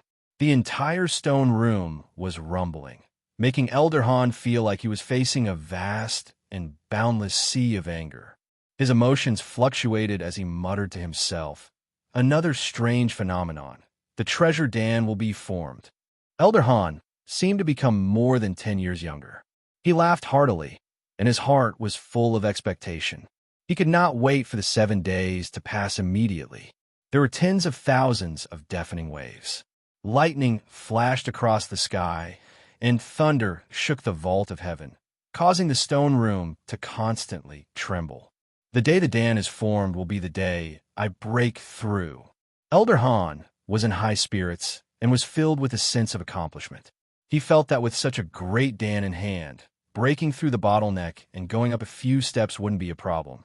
Inside the bronze medicine cauldron, loud noises shook the sky and strange phenomena appeared. However, only sounds could be heard from the outside. Elder Han could not calm down and continued to walk around the cauldron. This time, the tsunami and thunder lasted for 6 hours before it gradually calmed down. The stone room slowly returned to its peaceful state. After the medicine cauldron is sealed, it cannot be opened again. I can only wait for 7 days. Elder Han's only regret was that he was too cautious and didn't put all the other rare spiritual medicines inside. Otherwise, more strange phenomena would have appeared, and the auspicious rainbow mentioned in the ancient books might have come true. Even so, Elder Han was still confident. He believed that he had firmly grasped onto this great fortune and nothing could change it. After another day and night, Yi Fan slowly opened his eyes. His eyes were filled with divine splendor, and his body was full of vitality. The wounds on his limbs and chest had completely disappeared. Not even a scar was left. Yi Fan's golden sea of bitterness changed again. It expanded by a whole circle. At the center, the ripples were even more violent. Bubbles were like a spring that constantly rushed out. After they burst, they formed a misty mist that completely shrouded that area. This made the sea of bitterness extremely mysterious. At this moment, Yi Fan was just like Elder Han. His heart was filled with a sense of accomplishment. Their feelings right now were exactly the same. He could not be satisfied with this. He extended his hand and grabbed the divine phoenix grass. It was hot and made people feel waves of divine energy. Legend had it that only pure lands that had been tainted with the divine phoenix's blood could grow such a divine grass. Elder Han had spent more than 10 years traveling through countless ancient lands and ruins to find this one. It could be said that it was priceless. The 9-leaf divine phoenix grass was as dazzling as red agate. There was a strange fragrance wafting around it. It was refreshing and intoxicating. Yi Fan put it in his mouth. After chewing a few times, the divine grass turned into a dazzling red glow and rushed into his body. Immediately, his body was shrouded in a mysterious red halo, as if there was a red flame burning. If it was a normal person's body, they would have turned into ashes by now. However, Yi Fan's physique was extremely special. The sea of bitterness was like a bottomless pit that could never be filled. All the dazzling red glow was like thousands of streams returning to the sea. In the end, it was all absorbed. At this moment, his flesh, organs, and bones were incomparably crystal clear. There was no dust or dirt. It was like a beautiful work of art. His skin was also shining with a crystal luster. The power of life was slowly circulating. When the tsunami and thunder occurred, Elder Han stood up again in shock. He walked around the bronze cauldron and said, "I am indeed blessed by the heavens." When Yi Fan woke up again, he found that the golden sea of bitterness had grown, but it had not expanded too much, because the further one cultivated, the more difficult it was. The effects of the 3 types of spirit medicines were similar, so the first one was the largest. After the 3 rare spirit medicines were refined, Yi Fan's sea of bitterness underwent an astonishing change. At the very center, there was a colorful mist rising, and there were countless divine markings. It was as if there was a volcano reviving under the sea of bitterness. Bubbles were gushing out, and there were constantly rays of light rushing out of the sea. Yi Fan understood this and did not feel confused. The cultivators of the bitter sea stage had to go through several processes. At first, there was only a small amount of life essence lingering over the sea of bitterness. Over time, the essence would accumulate and condense into divine markings, like a divine iron chain hanging over the sea of bitterness. As the sea of bitterness continued to expand and the cultivation base deepened, there would be bubbles gushing out, and when they burst, they would form clouds. Until later, the bubbles under the sea of bitterness were like a spring, like a volcano reviving, clouds rising and diffusing, dazzling. One day, when the volcano under the sea of bitterness was completely revived, the dazzling clouds would gradually turn into liquid, and at that moment, one could attempt to break through to the life spring stage. If successful, there would be a divine spring gushing out from the crater. The cultivators of the bitter sea stage must go through these 3 processes in order to break through to the life spring stage. Yifan had experienced the second process today. At the center of the golden sea of bitterness, it was almost boiling. Qi was gushing out like a spring. Clouds were rising, like a volcano was reviving, constantly erupting, extremely dazzling. If I refine all the rare spirit medicines that Elder Han collected, find a place to cultivate, and carefully comprehend the Tao scriptures, maybe I can break through to the life spring stage in 1 or 2 years. Yifan said to himself. He faintly had a kind of expectation. However, he must first get rid of the danger in front of him and save his own life. Otherwise, everything was just a dream. After Yifan completely refined the 3 spirit medicines, he did not act rashly. He was quietly waiting for an opportunity. 3 days had already passed, and he still had to wait for 4 more days before he could open the cauldron. The liquid inside the cauldron could be used to extract the 100-grass liquid. There was half a cauldron, and although it could not compare to the 9-leaf phoenix divine grass and other spirit medicines, it still contained a large amount of life essence. It was still early, and Yifan naturally would not let it go. He quietly meditated, absorbing the essence into his body. 2 days later, Elder Han felt a little strange, because there was no more strange phenomenon, and the fragrance from the cauldron became fainter and fainter. In the end, there was almost no fragrance at all. What's going on? He was somewhat suspicious, and finally seemed to have thought of something. He said to himself, could it be that the precious Dan has just formed, and the essence is restrained? That's right, it must be like this. Legend has it that when a precious Dan is about to form, all the essence is restrained, and not a shred of fragrance will leak out. Not a single medicinal effect will be wasted. Elder Han was very excited, and he said, now I can be sure that I have successfully refined the legendary precious Dan. In these 2 days, Yifan had completely absorbed the essence within the medicinal liquid. His sea of bitterness surged like a spring, and clouds rose like an awakened volcano. It could be said that he was surrounded by multicolored light, dense spiritual energy, and a misty, colorful mist. Calculating the time, there were still 2 more days before he could open the cauldron. Yifan was very calm, and he quietly waited for an opportunity. He began to refine the spiritual energy contained within the evil fire.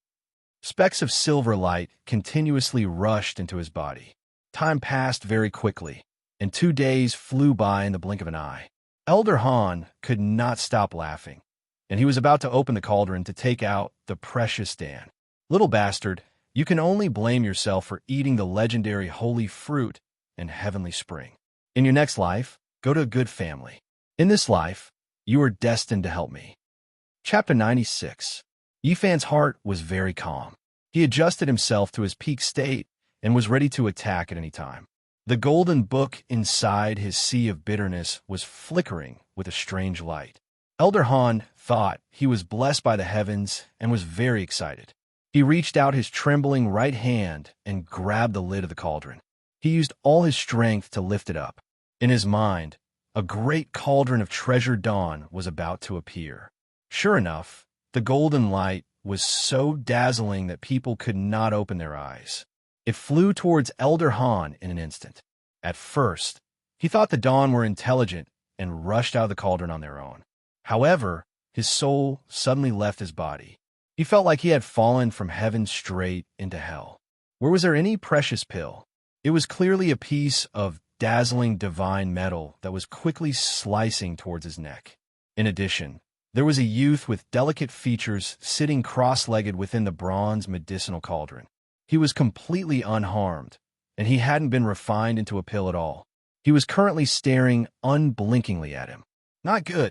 Elder Han's entire body was covered in cold sweat as he screamed in fear.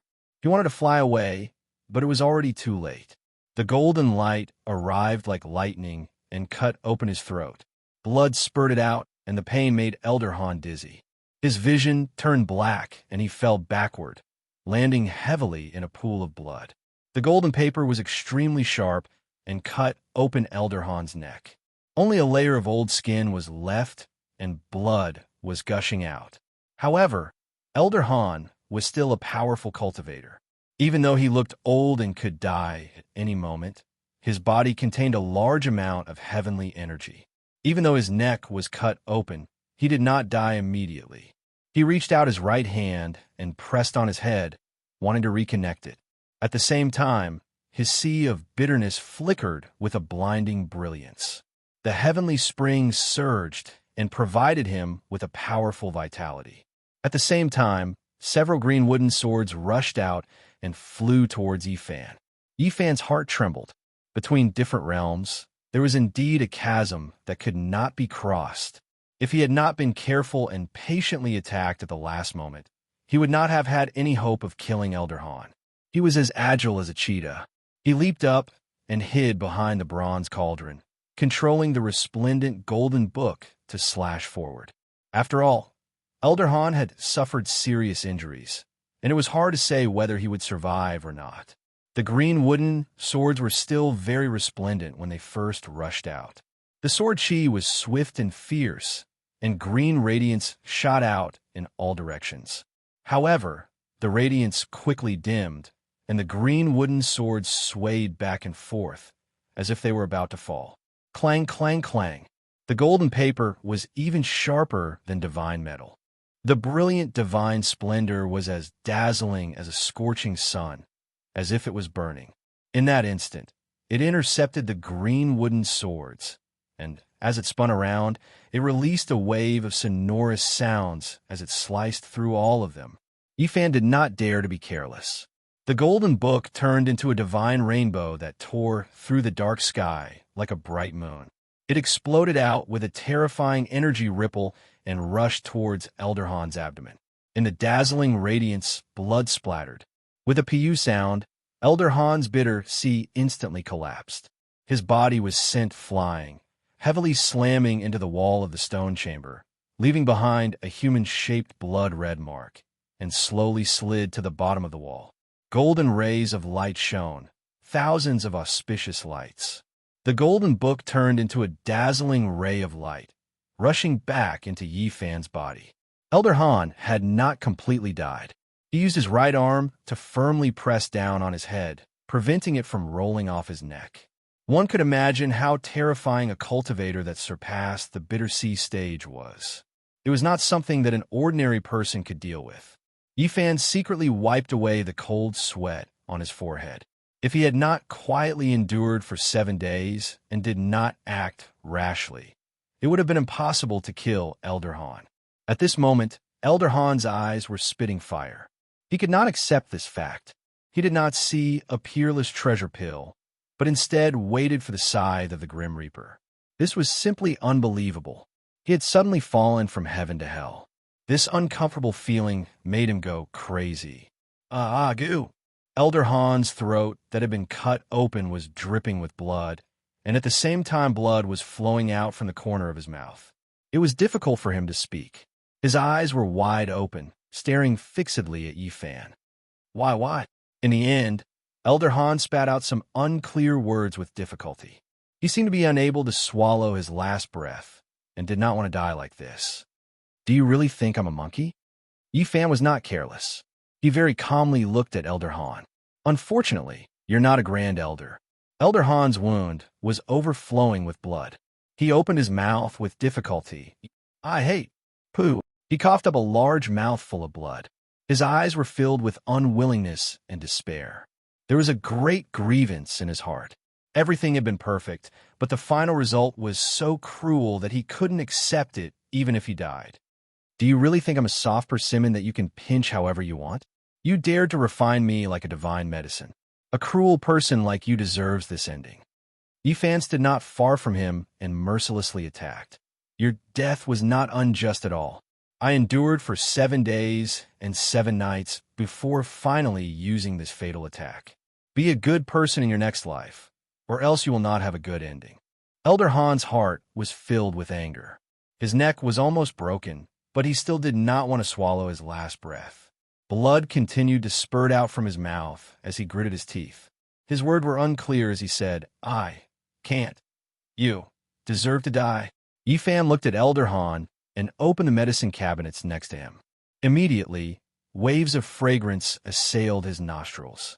He took out more than 10 rare spirit medicines that were not any weaker than the divine phoenix grass. "Old man, I can see that you're very hardworking. You've worked hard your whole life, comparable to an old ox. You've collected so many rare spirit medicines that normal people wouldn't even dare to think about. Truly admirable. Here, I can only say, thank you. I'll accept them." "You."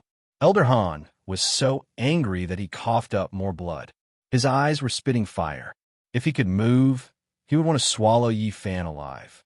"Don't worry, I won't let your hard work go to waste.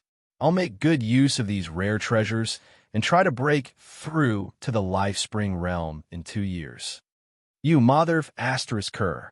When these 3 words came out of Elder Han's mouth, it was unavoidably shocking, but it truly expressed his greatest indignation. You have to be calm when you're in trouble. Opportunities are always given to those who are prepared. Yifan had a faint smile on his lips as he mocked. "The ancients did not deceive me." When he heard the words, "the ancients did not deceive me," Elder Han completely went crazy. Blood gushed out of his mouth like a mountain spring. He spat out the last few words. "The ancients. I hate." Elder Han was angered to death. His right hand drooped down and his head rolled to the ground. He died a violent death. His eyes were wide open, and he died with a grievance. In your next life, find a good family. Yifan said the exact same words as Elder Han. It was easy to imagine that when the two said these words, their feelings were exactly the same, but the result was completely different. If Elder Han knew this, he would definitely spit out 3 liters of blood and struggle to get up. Yifan strode to a corner of the stone room, grabbed his Bodhi seed from the stone table, and put it into his bosom.